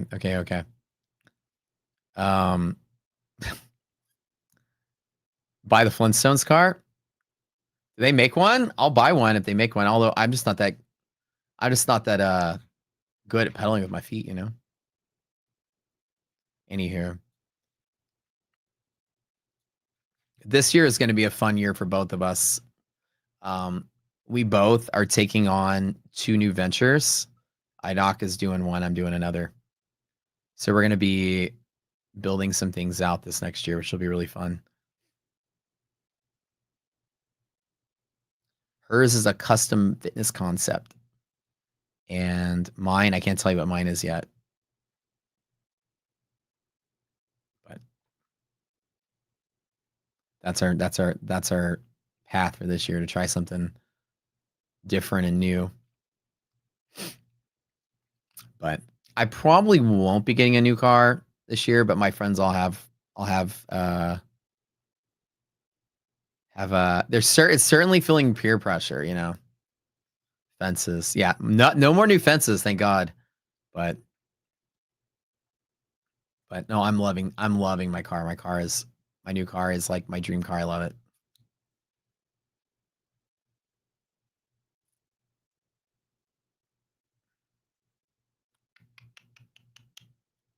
I don't think we're gonna get the roll off of this. We need to see some stocks moving, man. This purple line, catalyst line, this is not the strongest place to be. Cat active right here. Cat active. Catalyst active is not a safe place to trade below here. So normally we're not doing much. So I'm not like smacking it too hard, but I am having a position to bet that cat is not active on the edge. And I keep, like I said, I keep taking the stab at the same place and it keeps losing the same place. So I'll probably just hang through it and then close out if we break lower lows. Same thing. S&P's done a bang up job holding this area. And like I said, I might just hold through it just in case end of the day closes up. I'd like to see at least this. With negative resilience, though, we're not likely to pass through half gaps. So I'm thinking like at best we get a ride up to there and then just dies out to there and finishes lower. That'd be great. That's my bet, to grab like a swift move up, and then I will short it back down towards the end of the day. Yeah. Congrats to the winners. The giveaway.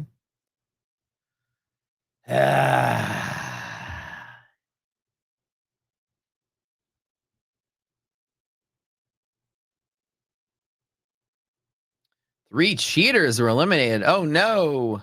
Don't be cheating, guys. Not allowed. Oh, another announcement. This might make you guys pretty happy. So we're narrowing down all of our audition tapes for afternoon streamer. This is my personal thing though. This is my channel. I'm gonna have an afternoon stream and like an Asian session stream. We're gonna have streamers all around the clock on our channel going forward. At some point, we're almost down to picking our candidates, so I might see a new face on the stream at some point on our end.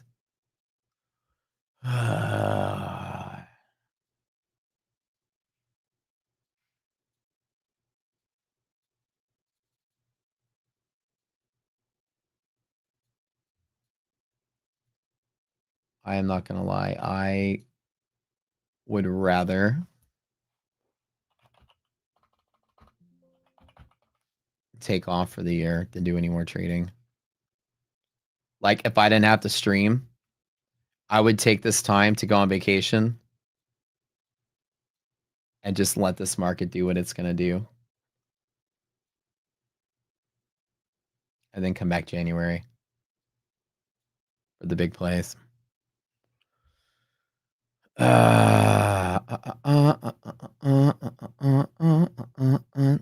No, so my goal is every single time all of this stuff lines up here, like this exact spot, I always have to take the bet, because the day that it is the reversal makes back whatever losses on the days it wasn't. Like when you have your liquidity pocket, monthly hedge pressure all line up, this is the bigger monthly support, this orange line on the screen. This is the place to bet that the market holds, right? This liquidity pocket is very strong after all. It has supported, at least in the S&P, this whole time. Yeah. So my belief is that the market isn't going to all out crash today, but it may not rally. But I always bet that we hold that just in case. And it could be wrong. But boy, these like last 3 or 4 days have just been nuts. Trading has been like a little difficult. Actually, the last 2 months have been weird for most people. Even me, it hasn't been. It's just been like, who can trade this, right? It's you're basically flipping a coin. If you get it right, you're right big. If you're wrong big. And I mean, just up, down, up, down, up, down. Unusual activity, which has been hard. It's that hard for me to manage.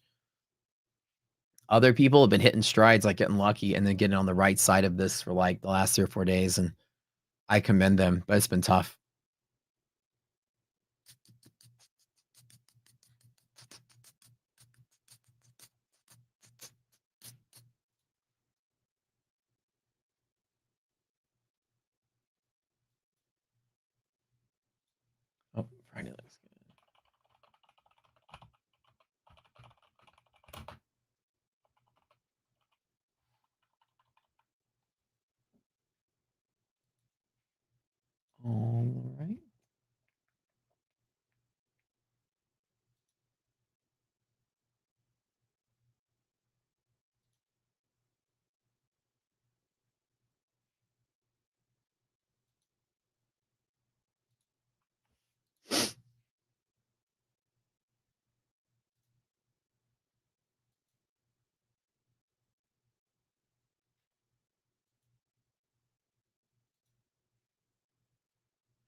All right.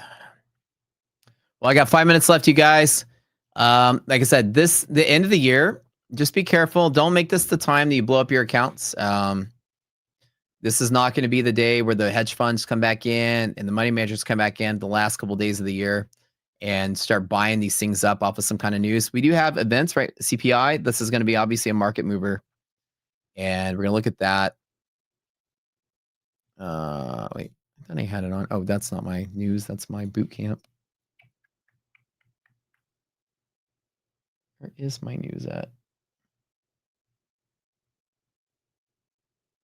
Oh, there it is.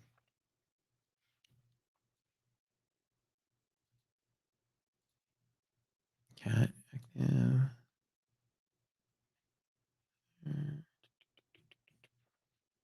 Oh, here it is. Okay.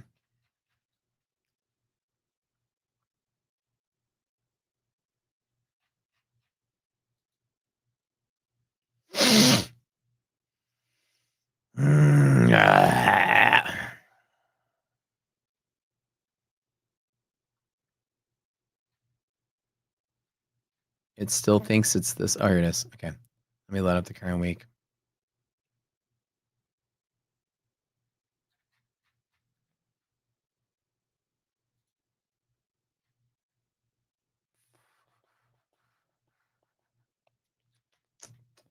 Well, if this loaded up anytime this century, that'd be kind of nice. Close some of this down. Browser's kind of freezing up a little bit. There we go. All right. So this week, this is tomorrow, Tuesday, we have the ADP numbers coming out tomorrow. Retail sales, housing starts, a lot of this tomorrow. Non-farm come out tomorrow. Right. Hold on. CPI on Thursday. So that's big. Let's see, what else do we have? Wednesday, nothing really Wednesday. Yeah. And Friday is your PCE and core PCE. So you have basically non-farm. You have three of the major data points that Fed looks at. Non-farms, PCE, and core PCE, right? These are the big three of the big four coming out this week. These are going to be the market movers if there are market movers, and if there's anything at all. Michigan numbers are coming out. These 1-year inflation expectation has been plunging. It used to be at 6 and 7 earlier when the tariffs are announced. Now it's closer to 4, which is great. Longer term Michigan number impact 3.2. It's closer to that 3 level, which is good. I mean, these things are. I mean, the data is looking good. So hopefully, when we get non-farms coming out, will give us some decent, at least maybe some decent plays. I don't know. We'll see. Anywho, guys, I got to go. I'm out of time.